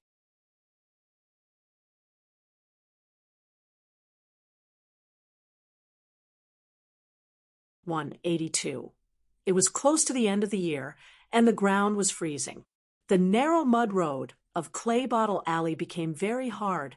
Chun Pingon took a deep breath and looked at the tall figure. He called softly, "Brother Li." Li Shishing did not turn around. He smiled and said, "Don't worry, I can handle it. Even if I'm not his opponent, the town has its rules. I won't let him do whatever he wants." The young swordsman who called himself Chao Jun laughed and said, "Are you talking about the Dali Imperial Court or Wan Fei from the military school? If it's the former, I advise you to give up. If the Song clan really has a backbone, they won't be cowards. If it's Wan Fei, haha, let me keep you in suspense. You can wait and see." Chao Jun looked at the blue-robed scholar with a jade-like appearance. Compared to his youth, the other party was truly young. This made Chao Jun a little unhappy. He pressed his thumb against the hilt of the short sword at his waist. "Do you really want to fight? It's a bit of a loss. I'll admit it. Maybe I'll find that it's a blessing in disguise." Li Shishing smiled and said, "Since you said that your principles are all in the scabbard, I'll listen to them. I heard that Li Zhu Wonderland used to be forbidden to use spells. Now that the Wonderland is broken and falling, you've reached the middle 5 states in just 1 year. That's very good." Chao Jun's eyes were full of admiration, but he soon shook his head and said, "What a pity." Li Shishing stretched out a hand and said, "Please." Chao Jun could not help laughing and said, "A frog at the bottom of the well doesn't know the immensity of the sky. Since we're not fighting to the death, I'll suppress my state so that you won't be too unwilling to lose the first battle of your life." Li Shishing smiled and said nothing. "When you get out of the well in the future, you'll realize that someone like me is worthy of—" Chao Jun pushed against the ground with the tip of his foot, bent his back, and charged forward while laughing loudly. Once he chose to attack, the young swordsman's aura changed abruptly, and his subsequent words echoed in the narrow and oppressive alley. "You're kind." A dazzling white light exploded, and sword chi scattered wildly in all directions, instantly filling the entire alley. In addition, Chao Jun's figure was too fast, so his blurry figure blended into it and was difficult to detect.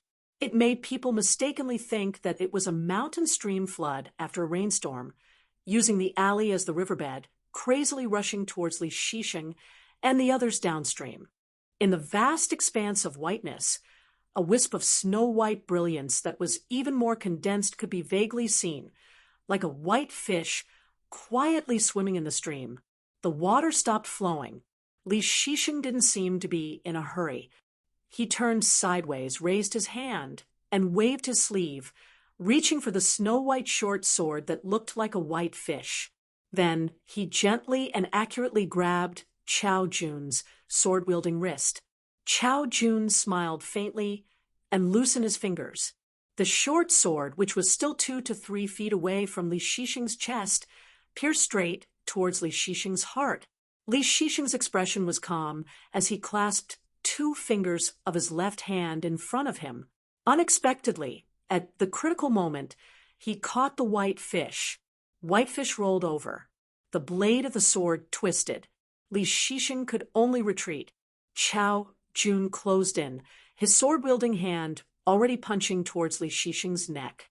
At the same time that Li Shixing used his elbow to block Chao Jun's fist, the white fish had already shot towards him.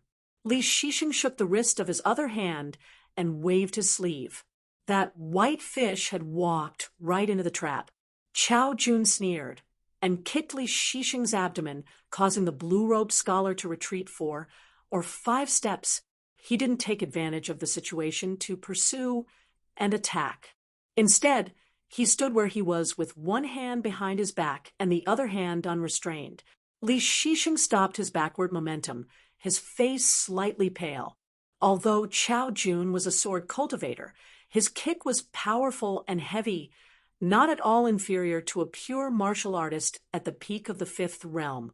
This was the terrifying aspect of sword cultivators and military cultivators. They practiced qi and tempered the body at the same time.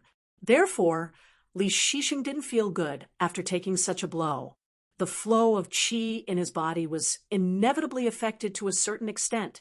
Within Li Shixing's sleeve that caught Chao Jun's flying sword, there were continuous bangs. Then, there was the faint sound of silk tearing.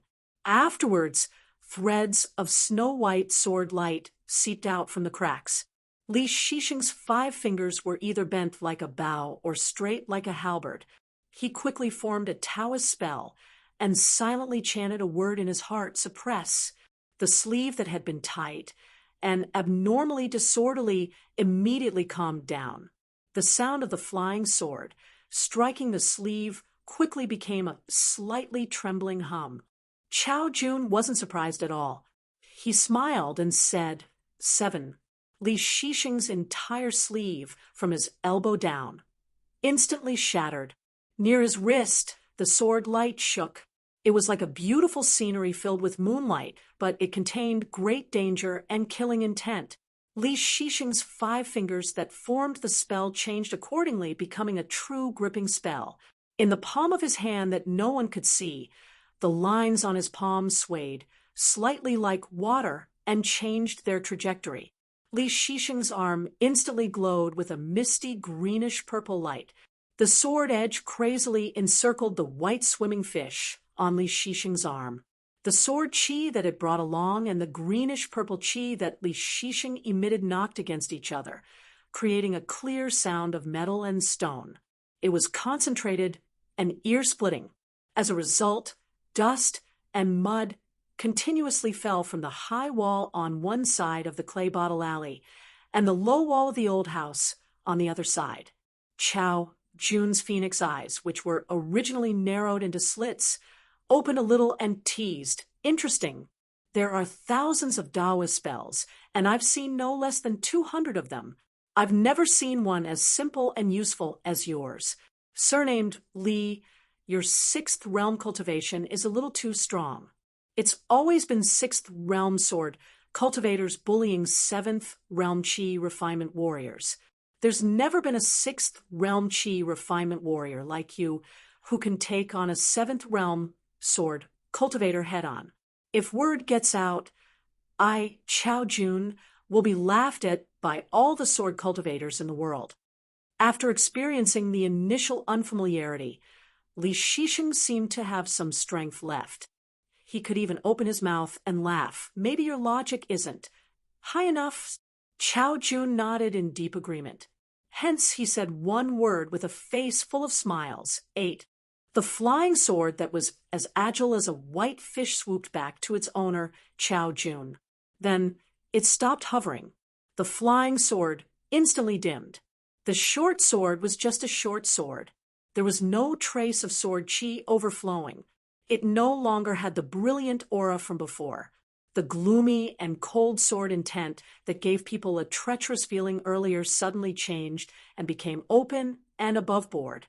The flying sword disappeared into thin air in an instant. On a courtyard wall in the alley between the two of them, extremely fine traces appeared. It was just a little bit of powder and debris that floated down. Li Shixing stretched out 2 fingers on his right hand, trying to grasp the curved short sword again. Li Shixing suddenly turned his head.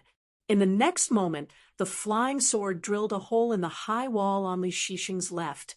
Net first, the flying sword disappeared again. However, a drop of blood began to appear on Li Shixing's left cheek. Then, it gradually expanded into an inch-long blood mark. It was indeed as the rumors said. When fighting with sword cultivators, there was only a fine line between life and death. Li Shixing muttered in his heart, "So this is 8. It is indeed powerful." The combat power of sword cultivators could be recognized as the best among the 100 Qi refinement warriors because of a well-nourished flying sword. Its fierceness lay in its point and, at most, a line. No matter how lofty and majestic a mountain was, if one wanted to drive a nail into the cliff or chisel a ravine, it would not be difficult at all. They were both different types of Qi refinement warriors. Even the military cultivators, who cultivated both the body and the soul, could not be compared to sword cultivators. They were more direct and efficient when fighting with others. No matter how many Dharma treasures one had, no matter how powerful one was, sword cultivators pursued a fatal blow and a sword to break all techniques. Chao Jun maintained a conceited posture with one hand behind his back. His other hand patted the hilt of the long sword. A cultivation genius like you must be the existence that your family has placed high hopes on. Don't you have a few defensive treasures? I don't believe it. Let me say this first. No matter what your purpose is, if you continue to hide it and are unwilling to disclose it to the public, someone will really die. This is because I am afraid that I will accidentally hit too hard and not be able to hold back. By then, you will definitely die with grievances. In the face of the enemy's sarcasm, Li Shixing was not angry. His voice was still warm and gentle. Chun Pingan, I may need to trouble you to step back a little. It would be best if you could step back 4 to 5 feet away. Chao Jun raised his hand and patted his forehead hard. He said with an aggrieved expression, "You still have the leisure to talk nonsense in front of a powerful enemy. I am very angry." There was a hidden killing intent in the young sword cultivator's words.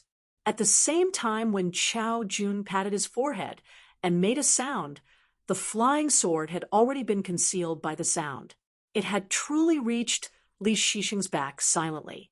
Ding! An ethereal and melodious sound resounded throughout the clay bottle alley. Chao Jun was stunned for a moment. Then he laughed and said, "This works too? Then I won't stand on ceremony."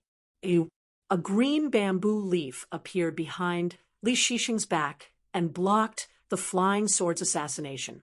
Ding, ding, ding, ding. In the alley, a series of similar sounds rang around Li Shixing.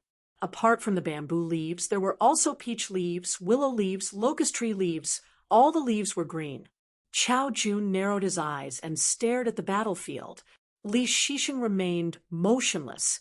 All around him were leaves of different heights and were floating up and down.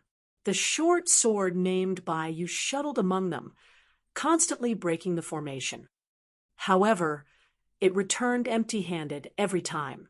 Although there were green leaves falling to the ground constantly and turning yellow in an instant, Chao Jun felt somewhat helpless. This was because he roughly estimated that the scholar should have at least 100 leaves. Therefore, Chao Jun was not in a good mood. Did this fellow's family sell leaves? Even if they sold them, would anyone buy them? Chao Jun was unwilling to back down. He did not believe that a mere Realm 6 Qi refinement warrior could last till the end. It was not easy to control so many leaves at the same time.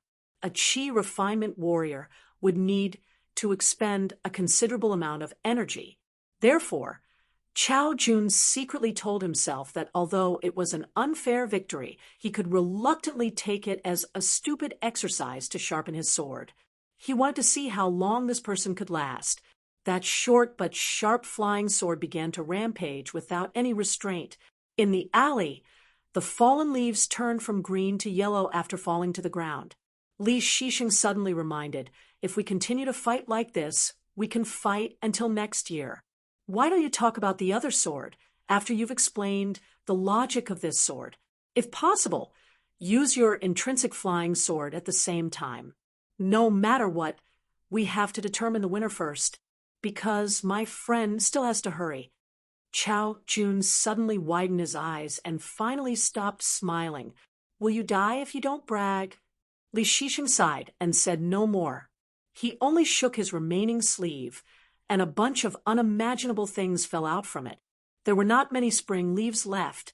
However, apart from that, there were also pieces of summer lightning the size of a fingernail, wisps of autumn wind that were not longer than a finger, and pieces of winter snow the size of goose feathers. The opponent had a sword that could break all techniques. What should I do? Does this mean that I can save up to 10,001 spells? Therefore, this young scholar named Li Shixing already had spring leaves, summer lightning, autumn wind, and winter snow, even though he had just ascended to the middle 5 realms. Moreover, he had many others.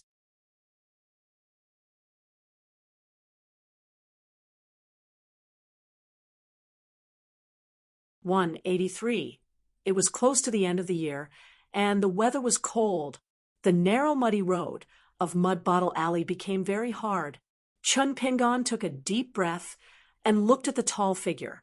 He called out softly. Brotherly Li Shixing did not turn around.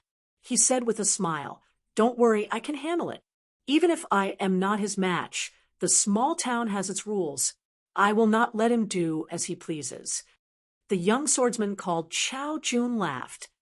"Are you talking about the Dali imperial court or the military Wanxiong? If it is the former, I advise you to give up. If the Song clan has a backbone, they will not be cowards. If it is Wanxiong, let me keep you in suspense. You can wait and see." Chao Jun looked at the handsome scholar in green robes. Compared to his appearance, the other was truly young. This made Chao Jun unhappy. He pressed his thumb against the hilt of the short sword at his waist. "You really want to fight? If you lose, just admit it. Maybe you will find it a blessing in disguise." Li Shixing smiled. "Since you say your reasoning is all in your scabbard, I will listen. I heard that Li Zhu Grotto Heaven forbade all sorcery. Now that the Grotto Heaven has shattered and fallen, you have reached the middle 5 realm in just 1 year. Not bad." Chao Jun's eyes were full of praise, but he quickly shook his head. "What a pity." Li Shixing stretched out a palm. "Please." Chao Jun could not help but laugh. A frog at the bottom of a well does not know the immensity of heaven and earth, since we are not fighting to the death. I will suppress my realm so that you will not lose unwillingly in the first battle of your life." Li Shixing smiled and did not speak. "When you come out of the well, you will find that a person like me is worthy of." Chao Jun pushed off with his toes, bent his waist, and charged forward, laughing loudly. Once he chose to attack, the aura of this smiling young swordsman changed. His words echoed in the narrow alley.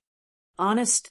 A beam of dazzling white light exploded, and the sword chi scattered wildly in all directions, instantly filling the entire alley. In addition, Chao Jun's figure was too fast, so his blurry figure blended into the crowd and was hard to detect. It made people think that he was a mountain stream after a storm, using the alley as the riverbed, crazily surging towards Li Shixing and the others who were downstream. It was a vast expanse of whiteness. Amidst the ferocious stream of sword chi, one could vaguely see an even more condensed, snow-white brilliance, like a white fish quietly swimming in the stream. The water stopped flowing. Li Shixing did not seem to be in a hurry. He turned sideways, raised his hand, and waved his sleeve, reaching for the snow-white, fish-like short sword.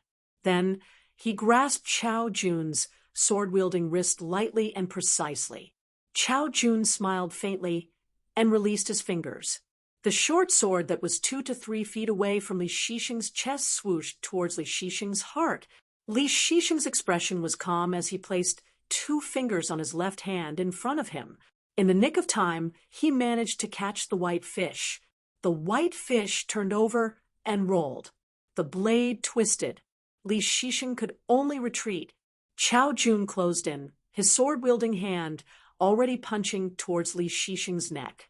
As Li Shixing used his elbow to block Chao Jun's fist, the white fish had already shot towards him. Li Shixing shook the wrist of his other hand and waved his large sleeve. That white fish had walked right into the trap. Chao Jun sneered and kicked Li Shixing's abdomen, causing the green-robed scholar to retreat 4 or 5 steps. He did not take advantage of the situation to pursue. He stood where he was, one hand behind his back, the other hand elegant. Li Shixing stopped retreating, his face slightly pale. Chao Jun was a swordsman, but his kick was powerful and heavy. It was not inferior to a pure martial artist at the peak of Realm 5. This was the terrifying aspect of swordsmen and military cultivators. They cultivated qi and tempered the body at the same time. So when Li Shixing took this blow, he did not feel good. The flow of qi in his body must have been affected to a certain extent. Li Shixing's large sleeve that had caught Chao Jun's flying sword rang out continuously. Then there was the faint sound of silk tearing. Then threads of snow-white sword light seeped out from the cracks. Li Shixing's hand that had a whorled in the sleeve curved like a bow, or straight like a halberd. He quickly formed a Taoist spell and said a word in his heart, suppress. His fluttering and abnormally messy sleeves instantly calmed down. The sound of flying swords colliding against sleeves turned into a slightly trembling hum. Chao Jun was not surprised and said with a smile, 7. Li Shixing's entire sleeve, from the elbow down, instantly shattered. Near his wrist, the sword light shook. It was like a beautiful scene filled with moonlight, but contained great danger and murderous intent.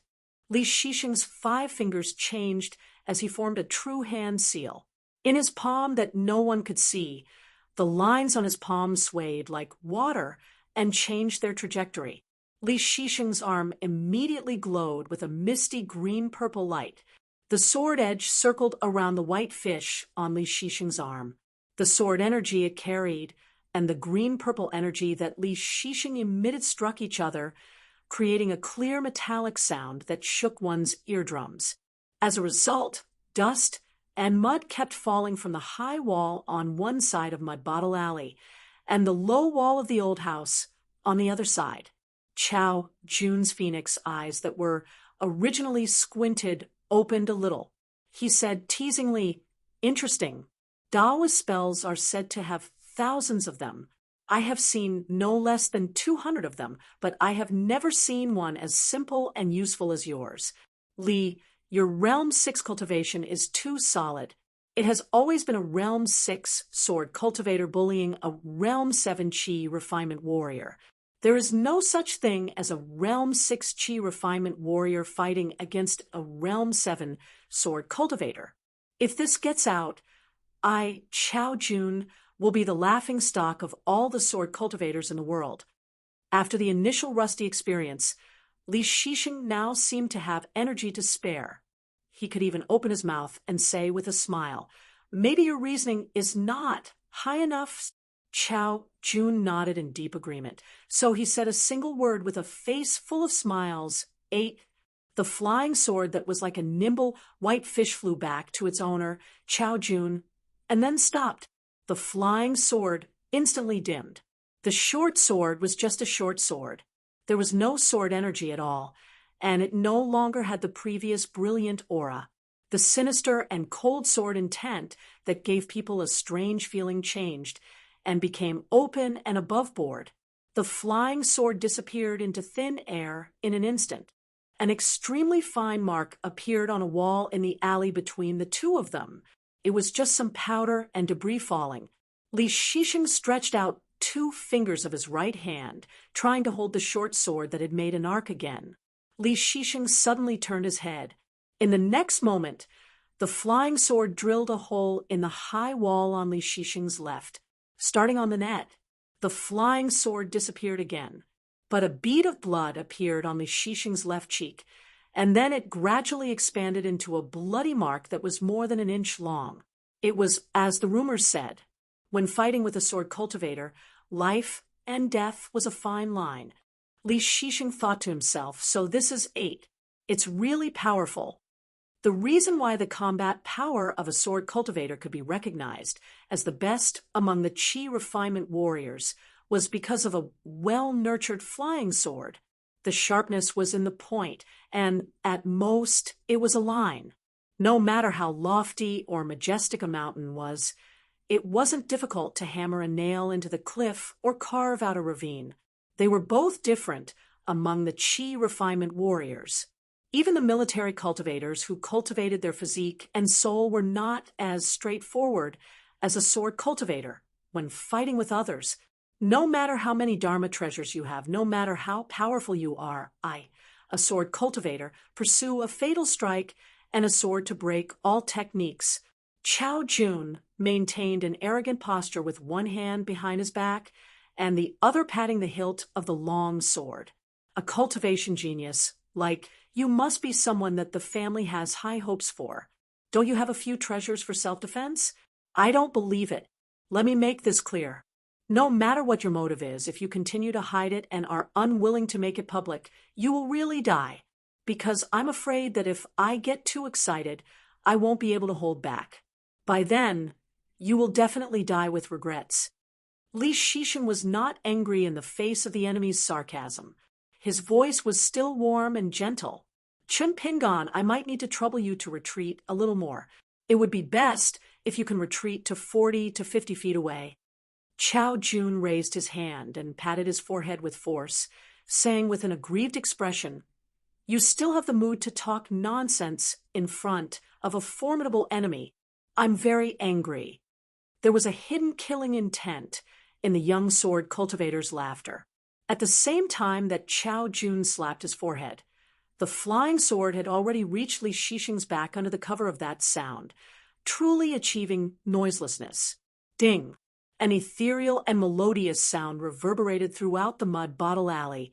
Chao Jun was stunned for a moment before laughing. That works too? Then I won't stand on ceremony.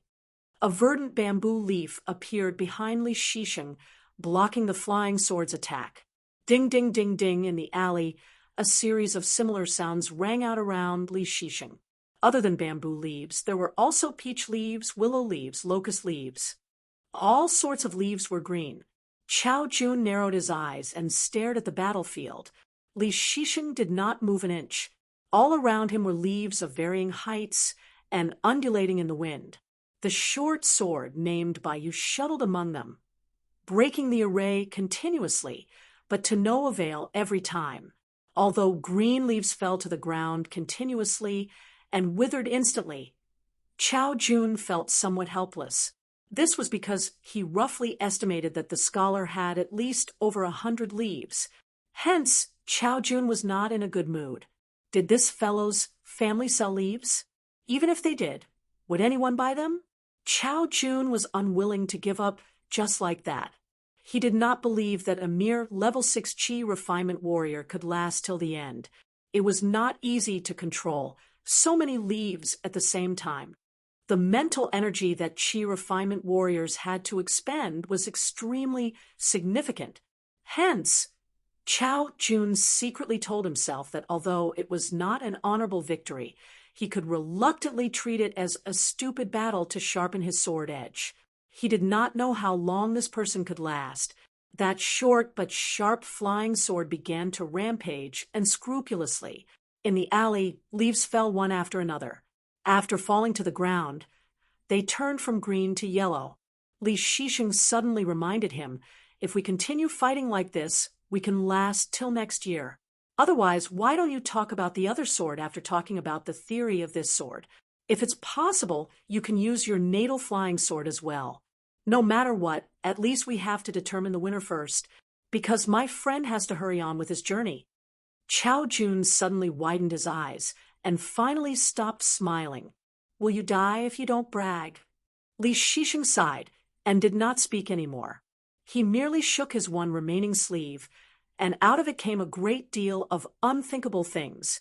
There were a few spring leaves left, but other than that, there was summer thunder the size of a fingernail, autumn wind that was no longer than a finger, and winter snow the size of goose feathers. The opponent had a sword that could break all techniques. What should I do?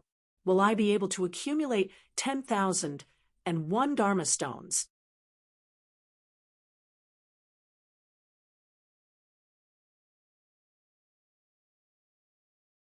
184. Chao Jun looked at the messy gadgets.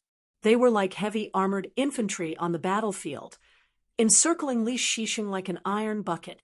Chao Jun saw some clues and said in admiration, "You must be very good at playing chess, and you must be proficient in yin-yang divination, with the cultivation of a sixth realm qi refinement warrior." Unless the scholar in green was the reincarnation of a banished immortal, he would not be able to control so many items at once. However, the scholar in front of him was obviously opportunistic. Every time he defended against the piercing of the white fish flying sword, he could roughly calculate the trajectory and the breakthrough point of the flying sword. Therefore, other than maintaining the spring leaves and autumn wind, the area where the scholar really needed to inject his aura was not too big. This was like a battle of attacking and defending a city. Chao Jun's side had strong combat power, but they did not have enough manpower. They could only focus on one side of the city wall. The scholar seemed to have filled the four sides of the city wall with guards, but in fact 3 sides were empty. He only needed to predict the future and predict the direction of Chao Jun's attack. Then he could defend with ease. Chao Jun's mind moved, and the snow-white flying sword withdrew from the battlefield and returned to its owner. Chao Jun glanced at it. The sword tip and the blade were a little worn, and the loss was more than expected. Fortunately, the sword intent in the white fish short sword had improved after hundreds of times of polishing. In the end, it was a profitable business. Chao Jun was a little conflicted. Emperor Dali did not dare to fight against the forces behind the 3 sects for a Qi Jingchun. However, for a Qi refinement warrior of his own family who had a chance to reach the upper 5 realms, he was most likely willing to fall out with the Chao family who had taken root in another continent. Chao Jun was a little hesitant. He put the white fish back into the scabbard, and at the same time held the hilt of another sword, which was called Mo Zhao.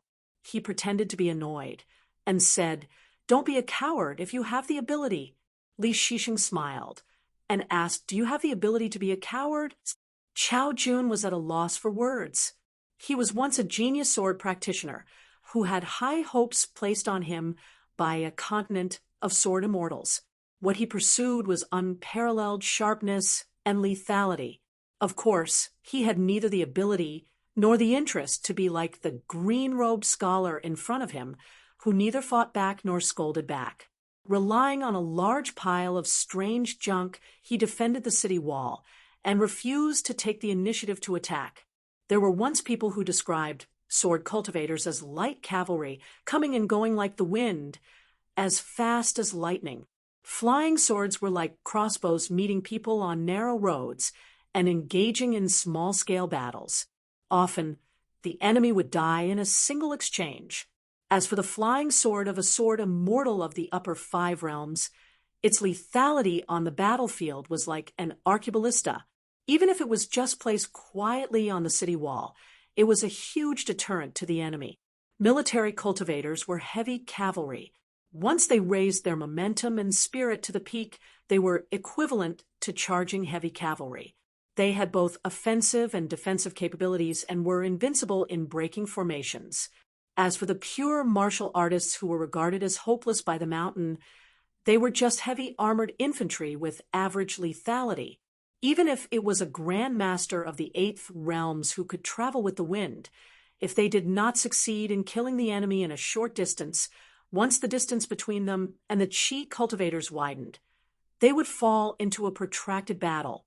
They were far from being comparable to the Qi cultivators. Seeing that Chao Jun did not speak, Li Shixing reached out and gently moved some small thunders, and autumn winds in front of him slowly moved, making his vision clear. Li Shixing took the initiative to speak. The logic of your sword is not clear. In other words, he was willing to listen to the logic of the ink. Chao Jun gently rubbed his cheeks with both hands. Your words are really unpleasant, but I admit that you have the qualifications. I have a suggestion that you can consider. Let's have a battle of life and death. All the consequences have nothing to do with the country. How about it? Do you dare to bet with me? Li Shixing shook his head and said, You have already seen that I am not good at attacking. Therefore, from the beginning to the end, you are actually in an invincible position. He did not mind revealing his background at all. Chao Jun said helplessly, Are you being honest or stupid? Chao Jun looked at the young scholar and suddenly thought of the most impressive scholar in the South Saw continent. He was the family head of the mellow Qin family. It was rumored that the old man of the Qin family, who was extremely knowledgeable, hid the wind in his sleeves, carried the bright moon on one shoulder and the red sun on the other. Chao Jun collected his thoughts and turned his head to look. He saw a bright red little fox standing on its 2 legs on the eaves of an old house in the clay bottle alley. It said to Chao Jun, The old ancestor asked me to tell you to stop before going too far. If you are killed by Wancheng, he will find a place here and bury you. After all, you are returning to your roots. Chao Jun looked disgusted. What? Say that again. The little fox coughed, instantly turning from a cultured and refined appearance to a fiendish one. It put its hands on its hips and cursed, Chao Shi, that old bastard told you, you son of a bitch, to hurry up and stop. If you offend the blacksmith surnamed Wan and get beaten to a pulp, he won't help you take revenge. He has several hundred direct descendants and can't help all of them. He even said that it was a pity that you haven't married that wife of yours. Otherwise, he wouldn't have asked me to persuade you to stop. It's best if you are beaten to death, so that he can take advantage of the situation. Chao Jun's face was calm. He nodded. That's right. That's the tone of an old bastard. Li Shixing did not care about this. If you don't want to fight, then please make way. I don't want to fight. I don't want to fight. I can't beat you to death, and you can't beat me to death. How boring. Chao Jun smiled. Let's go take a look at the blacksmith shop and pay our respects to the saint. Chao Jun's figure rose from the ground, shooting straight into the clouds before rapidly descending towards the blacksmith shop. As for the dog's hit rule of not flying in the air without permission within the Longquan prefecture, Chao Jun really did not care about it. In the end, there was a loud bang. Chao Jun immediately shot out like a shooting star. In the end, when he finally stopped with great difficulty, he was already several hundred kilometers away. Previously, he had already tumbled countless times in the sea of clouds. He sat cross-legged in the air, vomiting blood nonstop. Chao Jun's face was like gold paper. He did not fly into a rage out of humiliation or become flustered and exasperated. Instead, a habitual smile appeared on his face. As expected, the fellows who came out of the wind, snow, temple all have bad tempers. I wonder if the divine immortal platform Wei Jin will give people a pleasant surprise. The fox with bright red fur circled around Chao Jun, taking pleasure in his misfortune. You've suffered, haven't you? Chao Jun smiled. It's not like I'm dead. The fox clicked its tongue, the ability to bully the weak and fear the strong. You do take after Chao Shi. Chao Jun said, If I don't bully the weak and fear the strong, then should I bully the strong and fear the weak? Is there something wrong with your head? The fox did not take it to heart. It raised a paw to scratch its chin, stood on its tiptoes, and looked at the small town. What about that strange sword embryo that you failed to snatch? Chao Jun said with a dark face, You still have the nerve to say that. If it wasn't for you encouraging me to kill and snatch the treasure, I would have at most made a fair trade with that young man." The fiery red fox scolded with a stern face. "As a person, you have to stick to your heart. You can do whatever you want outside, but when you're in the small Lonquan County, you should continue to maintain it. It's just that there's an 11th level military saint. But aren't you also followed by an 11th level sword cultivator ancestor? One has the right time and place, while the other has a handy divine weapon. They're both unreasonable trash among chi cultivators, and they're on par with each other. If they fight and you watch from the side, you might even be able to understand something. Why not?" Chao Jun sneered. "With Chao Shi's temper, if I scheme against him, he'll get back at me by a foot." The fiery red fox touched on his sore spot, repeating the same old tune. "At most, I'll let him sleep with your wife a few times in the future. What's there to be afraid of?" Chao Jun remained silent, maintaining his smile as he stared at the fox. The young swordsman's smile did not waver at all. The fox pretended to be surprised. "Wow, you're really angry. The Chao Jun, who's been sloppy for 100 years, actually has a time when he's serious?" Chao Jun smiled. "When I'm free, I suddenly have the desire to kill all mosquitoes and flies." The white fish was unsheathed, and a rainbow light flashed. The fiery red fox's head was tossed high up, but there was no splatter of blood. The head was still talking. "Oh my, the speed of your sword is as slow as a tortoise-moving house. You call yourself a genius swordsman. What a disgrace." The headless body swaggered, shaking its buttocks, completely ignoring the white fish-flying sword that pierced through its body time and time again. The head in the air continued to provoke. "Your embroidery needle is just scratching an itch." In the air, sword light splashed and a white rainbow flashed. Not to mention the body that was cut into 17 or 18 pieces. Even the head had turned into 8 pieces. However, when the white fish-flying sword showed a trace of stagnation, the fox was restored to a complete body in an instant. The cycle repeated. Finally, Chao Jun sighed and sheathed his sword. The fox twisted its neck, walked to Chao Jun's side, and sat down. "Young man, you should speak with confidence based on your capabilities." Chao Jun nodded. "Makes sense. I'll listen to you. If that's the case, after you marry your wife, can you let me sleep with her? Anyway, she's a girl, and I'm a girl. It's hard to say who's taking advantage of who." The fox began to be mischievous again, and said sarcastically, "Wow, the #1 sword immortal of the South Saw continent 100 years ago, and now a 9th-tier great swordsman, is suddenly so obedient today." Young Chao Jun turned out to be 100 years old. At this time, he looked into the distance, pursed his lips, and turned a deaf ear to the fox's sarcasm. Chun Pingon quickly ran to Li Shishing's side and asked worriedly, "Are you okay?" Li Shishing smiled. "It's my first time fighting, so I encountered a swordsman. In fact, I was quite nervous, but the result was not bad." Chun Pingon felt as if a heavy burden had been lifted off his shoulders. The silver sword embryo in his sleeve had already returned to silence. After Chao Jun left, it was no longer boiling and trembling. The little boy in green suddenly flew straight and hugged Chun Pingon's waist. "It's too scary, too scary. I guessed right. If I accidentally walked on the road, I would be beaten to death. I can't stay in this town. I can't stay. Master, please do me a favor and let me go to Luo Pa Mountain to cultivate. I promise. I swear that from today onwards, I will cultivate diligently day and night. Not to mention drinking dew. Even if I have to eat grass and mud in Luo Pa Mountain, I will do it."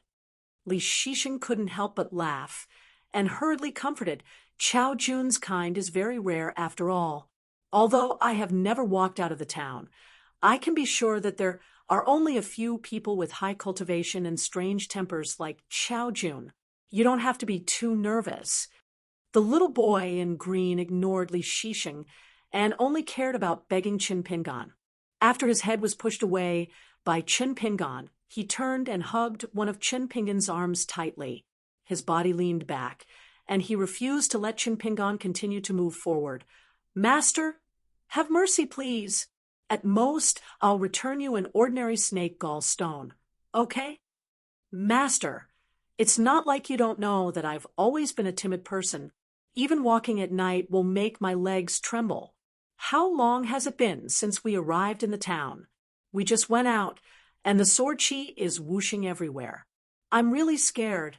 Chin Pingan could only stop and said helplessly, Do you know the way to Luopa Mountain? The little boy in green was crying. It was rare for him to recognize a grandson. Master, it's already like this. Even if I don't know, I'll pretend to know. The girl in pink said softly, Master, I know the way. Chin Pingan thought for a moment. Then the two of you can go to Luopa Mountain. Stay at the bamboo house for the time being. But you must promise me that you won't cause trouble. I'll see you as soon as I'm done here. I'll try to go to Luopa Mountain before the new year. The little boy in green bowed and said, Master is wise and mighty. The girl in pink said softly, Master, I'll come back after I send him there. Chin Pingan said with a smile, No need. The bamboo house is suitable for cultivation. You can stay on the mountain with him. Don't be afraid of him. If he dares to go back on his word and secretly bully you, I'll take care of him. The little boy in green stomped his feet and said, Master, silly girl, can't the two of you remember me? Am I the kind of person who goes back on his word? Who in the Huangting nation doesn't know that the sword-controlling water god has a brother who keeps his word? If he says he'll eliminate the root of the problem, he won't leave anyone behind. If he says he'll kill his ancestors, he won't kill his grandson. Chin Pingan chuckled. So powerful. The little boy in green immediately turned his head with a bashful expression. He stretched out a hand and shook it gently. Master, I'm just boasting to boost my courage. Don't take it seriously. Chin Pingan pressed his head with one hand and stretched out the other. Give it to me. The little boy in green was a little dazed and raised his head. What? The girl in pink reminded him softly. You promised Master that you would hand over an ordinary snake gallstone if he let you return to Luopa Mountain. The little boy in green squeezed out a smile. Master, you have a big family business. Don't be like this. Chin Pingan didn't retract his hand. The little boy in green could only obediently take out the smallest snake gallstone and place it in Chin Pingan's palm. Chin Pingan handed the snake gallstone to the girl in pink and said with a smile, As long as he doesn't bully you on the mountain, you can give it to him as a reward. The girl in pink carefully put away the snake gallstone. The little boy in green grabbed the girl in pink's arm and said anxiously, Let's hurry to Luopa Mountain. We can't stay here for long. The two little fellows had just turned out of Mud Bottle Alley when the little boy in green suddenly stopped. Without waiting for him to speak, the girl in pink threw the snake gallstone to him at lightning speed. The little boy in green put away the snake gallstone that he had just recovered and nodded with a smile. Silly girl, aren't you tired? Let me help you carry your bookcase. The girl in pink shook her head vigorously. The little boy in green sighed. You have a hard life. Fortunately, fortune favors fools. The girl in pink grinned. The little boy in green puffed out his chest. Let's go. Lead the way. Let's go home. Since there was no need to go to Lu Xianyang's house at Mud Bottle Alley, Chin Pingan sent Li Shixing to the entrance of the alley. Li Shixing stopped and hesitated for a moment before saying, It might be too early to say what I'm going to say next. However, just like the annotations on the books that I gave you, you only need to read them. In that case, you only need to hear what I'm going to say. Chin Pingan nodded. Go on. Brotherly Li Shixing said slowly, Have you heard of the case of a white horse that is not a horse? Chin Pingan scratched his head. On the way to school, Bao Ping and Li Huai once quarreled about this. The more I listened, the more confused I became. Li Shixing smiled and thought for a moment. Then let's not think too deeply about it. Let me put it another way. 1 grain of sand plus 1 grain of sand. How many grains are there? Chen Pingan was puzzled. Isn't it 2 grains? Li Shixing smiled. Of course it is. Then, how many piles of sand are there when 1 pile of sand plus 1 pile of sand? Chen Pingan asked tentatively. It's still 1 pile, right? Li Shixing patted Chen Pingan's shoulder. Rumor has it that when the ancient saints invented words, the ghosts and gods of the world cried in fear. Of course, this is a great merit. However, you have to understand that words are sometimes an invisible barrier to our understanding of the world. So when you study in the future, don't always chew on words. If you encounter a bottleneck, you might as well take a step back first and then take a few steps forward. Try to walk as high as possible. If you don't climb the mountain, you won't see the flat ground. Ooh, Chen Pingan was confused and had a headache. It was similar to when he flipped through the book primary school. In a daze, he felt that there was no way forward, and there was no way back. Li Shixing comforted him. Take it slow. Don't rush. Chen Pingan nodded. Understood. Li Shixing, who had lost a sleeve, walked back to the mansion on Fulu Street alone. When the servants and maids saw the young master's predicament, they were somewhat puzzled. The young master had grown up. Other than following the elders to visit the tombs, he almost never went out. Why was he so bumpy when he finally went out for a walk? He couldn't have gotten into a fight with someone, right? Li Shixing returned to his courtyard. He first saw the crabs and the mountain coaster carp living in peace. Then he changed into a new set of clothes. Then he huddled in the study room to read for a while. Finally, he went to a room that was often locked. He unlocked the door and pushed it open. When Li Shixing, the owner of the room, raised his eyes and looked around, all he could see were tall 100 treasures standing against the wall. On top of the 100 treasures, there were no antiques or exquisite porcelain that Longquan County produced. Instead, there were square seals of different heights, sizes, and materials. Other than the 100 treasures that were piled high with seals, there was only a table and a chair in the room. There were 3 unfinished seals on the table. They were made of wood, topaz, and bronze. There was also a large box of well-made carving knives and a few ancient books made of rare materials. Li Shixing gently closed the door and sat on the chair behind the table. The 3 seals on the table were all missing a character. The bronze seal was engraved with subdue and missing a character at the end. The topaz seal was engraved with Lord Duqian and missing a character in the middle. The wooden seal was engraved with Qi transformation and missing a character at the very beginning. Carving was like drawing a talisman. It was particular about finishing in one go. Li Shixing was clearly not like this. Not only did he not draw a knife to carve, he instead closed his eyes and began to sleep. His breathing was continuous, like the gurgling of a stream. The small room was a completely different world. When Chen Pingan returned to the ancestral mansion, he discovered that the scholarwood sword on the table was slightly slanted. Although Chen Pingan's heart was shaken, he still sat at the table without revealing anything.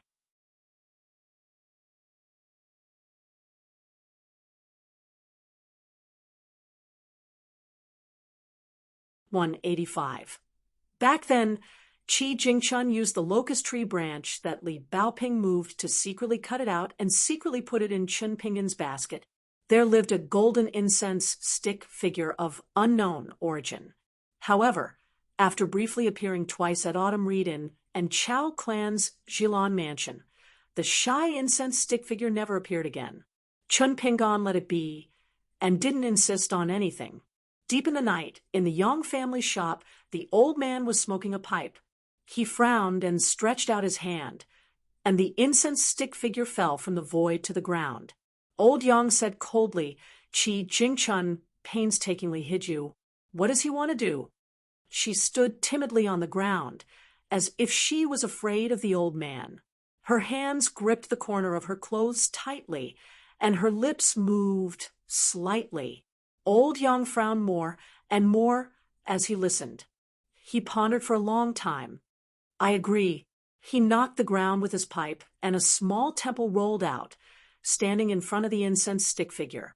The incense stick figure was full of joy. Just as she was about to walk in, she suddenly raised her head and stopped talking. Old Yang said coldly, "It's best to know everything. But if you can't do that, you might as well not know anything. Only then can you live well." The incense stick figure still seemed a little hesitant. She wanted to go back to Mud Bottle Alley and say goodbye to the young man. Old Yang picked up his pipe again and exhaled thick smoke. Only when you put all your intelligence into your belly can you be called smart. Do you really think that kid doesn't think about anything except practicing martial arts and only knows how to be kind and generous all day long? You followed him all the way. You're really stupid, but he's not stupid. The incense stick figure pouted and was a little discouraged. However, when she walked into the small temple, she was stunned. She was like a tiny grain of rice placed in a large vat. On the tall walls of the small temple, names were shining brightly, emitting different colors. Above the head of the little incense stick figure, the stars were bright and resplendent. The old man put away his pipe and placed his hands behind his back as he walked out of the medicine shop. He walked all the way out of the town, and when he passed by the stone bridge, he let out a sigh filled with regret and confusion. He slowly walked down the stone bridge and followed the Dragon Whisker River to the blacksmith's shop. He didn't walk into the shop, but instead came to the side of the river. He lightly stomped his foot, and the river deity's woman immediately flew out from the bottom of the river.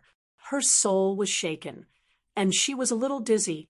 When she realized that it was Old Yang, she immediately smiled and said, "Great Immortal, there's no need to use your skills." Old Yang said expressionlessly, "Go to the source of the Dragon Whisker River immediately. Take the initiative to disperse half of your golden body and merge it with the river water. Help Wan Jiao increase his gloominess in water." The young woman was dumbstruck. Cutting off half of his golden body was easy for the old man to say, but whether it was the pain he suffered or the damage to his Tao, it was immeasurable. The woman wished she could run as far away as possible. It was a pity that she couldn't escape.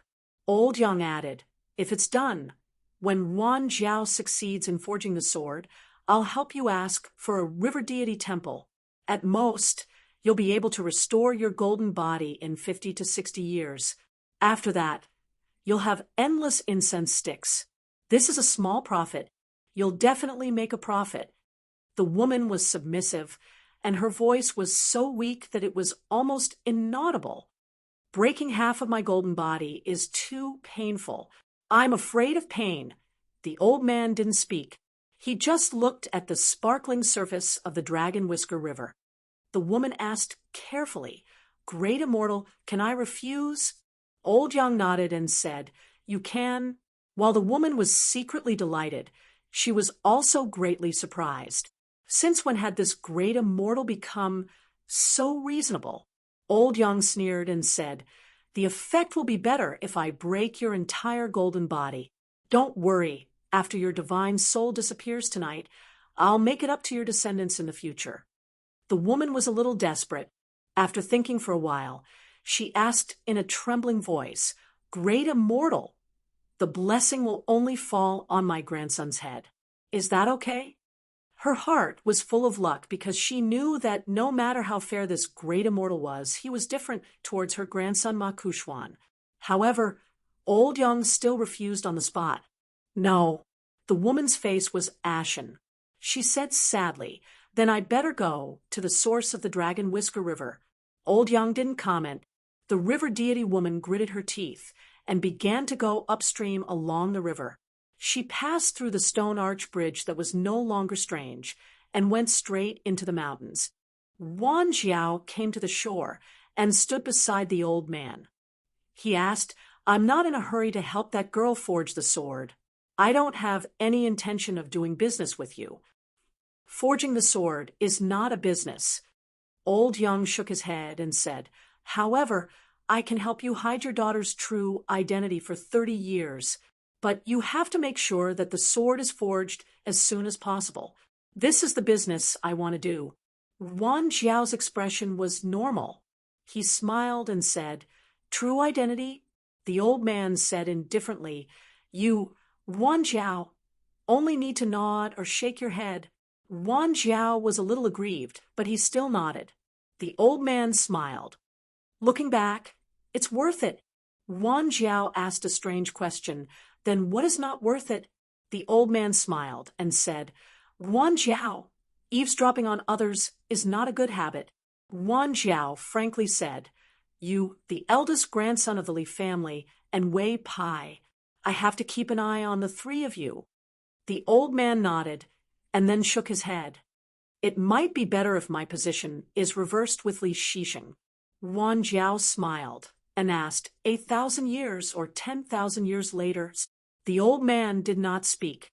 Once they entered the chaotic world of the 100 schools of thought, ambitious and ruthless heroes, geniuses, and heretics would spring up like bamboo shoots after the rain, madly breaking out of the ground. In a single night, it would be a completely new scene that changed the world. The old man had seen that magnificent scene more than once. In the end, Wan Jiao was only a military saint, and not a yin-yang saint. Although he could see very far, such as the growth of his daughter, Wan Xiao, it was not far enough. The old man suddenly said, "Of course it's not worth it. What's the use of two ordinary people collecting souls? The price they have to pay is not small. If it were Ma Kushuan, of course, it would be different." Wan Jiao smiled and asked, "Senior, you don't think highly of Qin Pingan from the beginning?" Old Yang said expressionlessly, "It's fine as long as there is someone watching over him." The post house road to the north was reopened, making the originally lively Red Candle Town even more lively. At night, a pleasure boat with green bamboo curtains leisurely sailed out of the bay towards the small town. As soon as it entered the river that divided the small town into two, there was business. It was an old rich man dressed in brocade, and a middle-aged strong man dressed in coarse linen.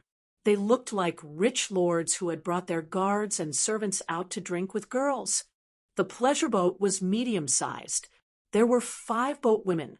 2 were rowing the boat, 2 were playing the zither and cooking wine, and the last one was a beautiful woman. She sat beside the old man and carefully served him like a little bird. This made the old man in brocade laugh heartily. He pointed at the rough man opposite him and said, "How is it, old Xia? Clothes make the man, Buddha makes the gold. Is the old saying right?" The man didn't know if he was angry from embarrassment or if he was a straightforward person. He took a cup of wine from the woman's hand, thanked her, and said to the old man, "Don't thank me. I'm not familiar with you." The old man was a thick-skinned person. When he took the wine, he took the opportunity to touch the back of the boatwoman's hand. He didn't forget to wink at the beautiful woman and raise his eyebrows. The boatwoman was disgusted, but she had to force a smile. The old man didn't care about this. He drank a mouthful of wine and said, "You're not familiar with me, but I'm familiar with you. Your name, Old Xia, has spread from the northeast all the way to the south. Every time I talk to my old friends about you, when they know that you're from the same hometown as me, they all ask me to introduce you. They say that it's a pity that they can't meet such a great hero." The man only frowned and didn't say anything. He lowered his head and drank. The old man had a mustache. At this moment, he was sitting cross-legged with his head tilted to one side. He looked at the red and green feasting on the shore. He twirled the wine cup in one hand and stroked his mustache with the other. No matter how others looked at him, he looked wretched and vulgar. What's more, the old man was sitting cross-legged with his knees deliberately pressed against the woman's plump buttocks. Even the woman, who was used to seeing beautiful women, regretted not sitting next to the taciturn man. When the old man raised his arm to stroke his mustache, he revealed a section of his sleeve. The boatwomen on the pleasure boat, who were good at reading people's expressions, were somewhat disappointed. It turned out that the old man had a long, dark green rope tied around his wrist. If it was worn on a child's hand, it could be considered slender and cute. However, when it was worn on the old man's hand, it was neither fish nor fowl. The old man suddenly retracted his gaze and asked the beautiful woman beside him, "Do you women of the pleasure field believe in pledges of eternal love?" She wasn't the only one who didn't know how to answer. The other boat women also looked at each other. They didn't know what the old man was up to. The old man laughed aloud and pointed at the man opposite him. Looking for him really is useful. He's the king of a mountain and is in charge of quite a few mountains. Pledges of eternal love. Pledges of eternal love. The pledges of eternal love here. The man frowned and didn't say anything. He slowly drank his wine absent-mindedly. The old man pointed at himself. "Actually, I'm useful too. There's a very, very tall building in the world. Its name is so domineering. It's called Jinhai Tower. It's by the sea. My home is near Jinhai Tower." The man finally couldn't hold it in any longer. His face was filled with displeasure. "Chow, why are you showing off all this to them?" The old man drank some wine and picked up some food with his chopsticks. He glanced at the man from the corner of his eyes. "It's only interesting to talk about this with them, who don't understand anything. Showing off all this to the people on the mountain is really boring." The man's brow was filled with gloom. He lowered his head and drank his wine. Pledges of eternal love were often mentioned by storytellers roaming the streets of the secular dynasties. They were mostly used to describe the love between a man and a woman. Regular people had long since been unaware of its true meaning. In reality, this saying was rather important to the people on the mountain. It referred to the fact that cultivators could make pledges to the mountains and seas. Pledges possessed indescribable binding power. They were even more effective than the black and white words of the people at the foot of the mountain. As long as the mountain was one of the 5 main mountains conferred by the imperial court within the country, it was fine. The higher the realm of the Qi refinement warrior, the higher the requirement for the grade of the mountain. It was mostly an alliance between large countries or a business contract. As time went on, matchmakers and marriage contracts gradually became the majority. Pledges of the sea had already lost most of their meaning. This was because with the fall of the last true dragon in the world, the vast 5 lakes and 4 seas, and the 9 territories outside of the 9 provinces no longer had a master. The secular dynasties didn't have the authority to confer titles to the gods of the 5 lakes and 4 seas. As a result, there was no longer a proper water god who could appear and rule over the 5 great lakes and the 4 boundless seas. It was said that the sun rose in the east and set in the west. The place where the sun rose was somewhere in the East Sea. The old man with the surname Chow did not care about the feelings of the man at all. He ate the food that went with the wine, making loud chewing noises. He placed his hand on the thigh of the woman beside him and asked with a smile, "Beautiful sister, you've heard of the magnificent town tower, right?" The woman shook her head. "How can that be?" The old man patted the woman's firm and supple thigh gently. "Allow me to explain it to you. In our world, there are 9 buildings of providence that I don't know who built. They're located in 9 different places.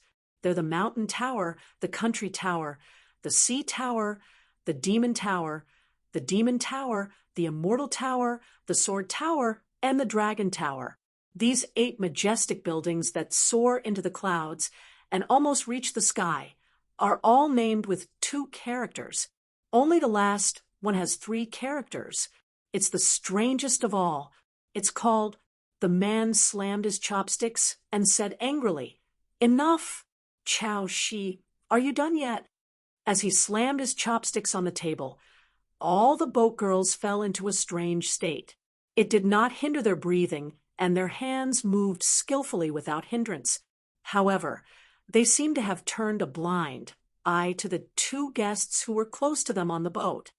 "Since we're already here, our identities will soon be exposed. You, Siesher, are someone who came out of the Pearl Grotto heaven. If you deliberately hide your identity, it'll make people suspicious. It's better to be like me, swaggering into the town. Who knows, we might have to fight, and show Dolly lest they don't take a land sword immortal seriously. She looked at the man opposite her and said with a smile, "It's said that Siesher from the Julu continent is open and above board, like the blazing sun hanging above his head. He has never done anything wrong in his life. Why? Are you going to make an exception this time?" She leaned forward and picked up a pickled radish from a small pinkish-green porcelain plate. She threw it into her mouth and said, "Isn't it just a broken porcelain? As long as you say something and nod, I'll help you solve it. Siesher, I really don't want to criticize you, but we've already made it to this point. Why are you still being led by the nose? Aren't you a coward?" The man sneered and said, "Aren't you afraid that the wind will cut your tongue? Is the guy who bought your natal porcelain someone easy to talk to?" She said with a look of surprise, "Why, old Sia, are you not well informed? Didn't you hear that a junior in my family just got engaged to a direct descendant of Madame Chin? Madame Chin invited an expert from the Liu family to do a divination. Guess what? 8 big words. A beautiful couple, a match made in heaven. I'm not bragging about this, but in our continent, it's not a small matter." Siesher sneered and said, "It's fine if you're not embarrassed about this, but how can you look so proud? Who gave you the cheek?" Shi's skin was as thick as a wall. She asked back, "How is it embarrassing? My family's descendant abducted a wife with his own ability. As the ancestor, why shouldn't I be happy?" Siesher crossed his arms and said in a deep voice, "Tell me, why did you call me here? If it's about the porcelain, you don't have to say any more. I won't agree to it. I'll take care of my own business. Besides, I don't trust you, Shi." Shi exclaimed and rubbed her eyes. As expected of the continent's famous hero Xia, your awe-inspiring righteousness is really dazzling. I have to rub my eyes quickly, or I won't be able to take it. The green silk rope on the wrist of this seemingly absurd old man appeared again. Everyone in the South Saw continent knew that Shi's swordsmanship wasn't the best among the land's sword immortals. However, his sword as a magic weapon was enough to be ranked in the top 10 of the continent. Shi's wrist was actually tied with a veritable river of water that was rolling and flowing. This river was Shi's sword. Siesher had long heard about these things that weren't considered secrets from other continents. Even so, he still asked directly, "Do you need to fight before you can shut up?" She just ate and drank. She shook her head and said, "Everyone in the South Saw continent says that I, Shi, am temperamental and eccentric. Siesher, do you think that people like me are difficult to deal with?" Siesher began to close his eyes and rest. Every time a guest boarded the boat, and the business was done, the boatwoman would take down a lantern hanging at a fixed position at the bow of the boat, indicating that the boat was full and no longer receiving guests. She shook her chopsticks. "Wrong, very wrong. The most difficult person to deal with in the world is someone like you, Siesher. It's too difficult to befriend." Siesher closed his eyes. "My patience is limited." She rolled her eyes and said, "Okay, let's get down to business.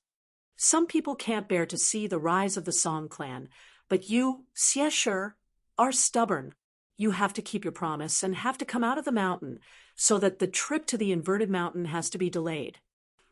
Unfortunately, the mellow Scholarchin family can't bear to see Qi Jingchun doing well. Previously, he also had a very bad impression of Dolly, but now he has changed his mind. The reason is unknown, but I don't care. Anyway, the mellow Scholarchin family not only opened a school in the small town in the name of the Chin family of Dragontail Commandery in the Aquarius continent, but also asked me to go on a long trip. It's a betrothal gift for the grandson of my family. Although I don't know the specific plan, I will continue to appear here and keep an eye on you Xiesher didn't open his eyes, but there was a hint of sarcasm at the corner of his mouth. Are you sure you can stop me? Chow. She finally finished eating the various dishes on the small plates. She put down her chopsticks and said confidently, I'm not sure if I can beat you, but I'm sure I can stop you. Xiesher suddenly opened his eyes and turned his head to look. A young-looking swordsman did not carry a long sword, nor did he carry a long sword on his back. Instead, he placed the long sword horizontally behind his back, languid with both elbows on the scabbard. He looked at Xiesher with a smile. This person was in the ghost bride's mansion with the plaque Xiao Shui Gao Feng hanging on it. Less than an inch after he unsheathed his sword, he used a pocket-sized mountain in front of him to block the fierce sword of the land sword immortal Wei Jin. In Red Candle Town, he met Alliance and drank wine. On the ferry of Xiuhua River, he also greeted Chen Pingan. At that time, it seemed that it was the first time Chen Pingan cupped his fists and saluted someone. In the end, it was also him and a subordinate, Lu Yu, who brought Wei Pai of the Chestun Mountain to Longquan. At that time, Wei Jin of the Immortal Platform addressed him as that person from the Mo clan. Chen Pingan sat in the house for a long time while facing the scholar with sword. In the end, he realized that he could not calm down.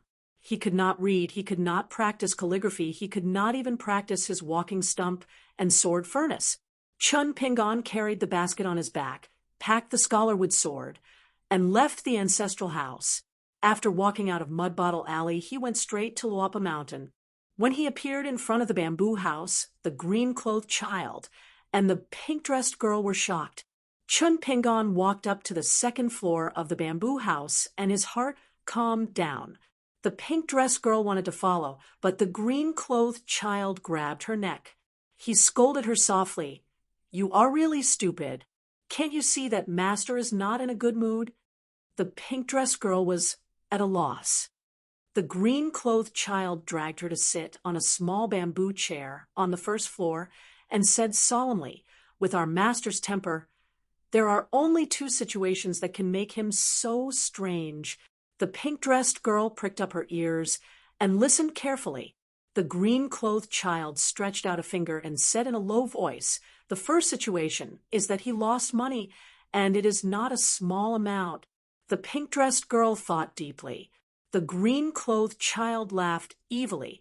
The second situation is that Master is deeply hurt by love. For example, he is tossing and turning in bed, unable to sleep alone. On a whim, he ran to Miss Wan Xiu to confess, but was rejected by her. Or when he confessed to the girl he loves, he went overboard and wanted to kiss her and hug her fiercely. Then he slapped Miss Wan and scolded her for being a hooligan. This made our master so angry that he could only come to the bamboo house to cool off. The pink-dressed girl said doubtfully, Master would not do such a thing. The green-clothed child sighed. You don't understand us men. Chen Pingan sat cross-legged on the second floor and looked into the distance through the gap between the railings. The scholar with sword was placed horizontally across his knees. He took out the silver sword embryo and looked down at it. Unlike the strange movements in Mud Bottle Alley, the sword embryo was as quiet as a dead object. For some reason, Chen Pingan's state of mind was at peace. It was even steadier than when he practiced martial arts. His mind and thoughts were clear. Chen Pingan raised his head again and gripped the sword embryo in his hand. He said calmly, if it is not mine, even if it is under my feet, after I pick it up, I will take the initiative to find the owner and return it to him. If it is mine, it is mine. You can't go anywhere. Even if you run to the ends of the earth, I will catch you and bring you back. The silver sword embryo gradually became warm. Not long after, it became boiling hot. Chen Pingan clenched his teeth. He only held it with one hand and placed his other hand lightly on the scholar with sword as some kind of emotional support. In the end, he had no choice but to hold the sword tightly. His palms had long been burned red from the heat. The pain pierced his heart, and his spirit trembled. The pain brought by the burning sword embryo was more like a horror similar to molten copper pouring on the bottom of one's heart than flesh and blood. The method of 18 halting sword chi began to flow naturally. It hit the named chi mansion and aperture acupoints again and again, desperately resisting the shock brought by the burning. Before, Chun Pingan had been stuck between the 6th and 7th level, unable to break through the threshold no matter how hard he tried. No matter how Chun Pingan practiced his martial arts and stances, or how he practiced with the green-clothed child to temper his body, he could not find the right method and thus could not enter the door. In order to reduce the perception of pain, Chun Pingan's body trembled violently. He had to distract himself to think about other things. He thought about Cui Dongshan's recitation of the sage's classics, about the young Taoist Lu Chen's writing of the prescription, about the Wei and Jin dynasties' Sword of Wind and Snow Temple, and about the strange scene of the white rainbow flying sword, hitting the spring leaves and autumn wind in Mud Bottle Alley today, one thing after another. It was still useless to think about it. In addition to the bloody flesh in Chun Pingan's palm sticking to the sword embryo, he also began to bleed from the 7 apertures. Not only that, the fine pores of his skin began to ooze blood, and finally condensed into horrifying beads of blood. The appearance was miserable, but the inside was even worse. The meridians between the chi mansion in his body seemed to have been trampled by the hooves of an iron horse, splashing mud everywhere. Chun Pingan finally thought of a girl. He smiled, knowingly, but he could only smile knowingly, because Chun Pingan's face had long been twisted into a stiff and ferocious expression, and it was impossible for it to change in the slightest. Chun Pingan was still silently suffering from great pain. From beginning to end, he did not make a sound. His consciousness was already blurred, and he was muddle-headed. In a daze, Chun Pingan thought of the names of people one by one. The familiar ones would be relatively clear, and the unfamiliar ones would disappear in a flash. There was love, admiration, respect, fear, disgust, pity, hatred, and doubt. Thump, thump, thump. It was as if someone was knocking on the young man's heart with a finger. It was as if someone was asking something. It went straight to the heart. The young man, who was unwilling to admit defeat with only a trace of consciousness, could only answer with his heart. Even he himself did not know the answer. There was a limit to one's strength. Finally, Chun Pingan could not hold on anymore and fell backward. The back of his head hit the green bamboo ground, and he became a little more clear-headed. Buzz, buzz, buzz. He only felt a strange movement in his stomach. The human body was a small world, and the sound of a sword suddenly sounded. You're tuning in to the Mystic Fist YouTube channel. Don't forget to subscribe and join us on this journey to catch the most captivating stories.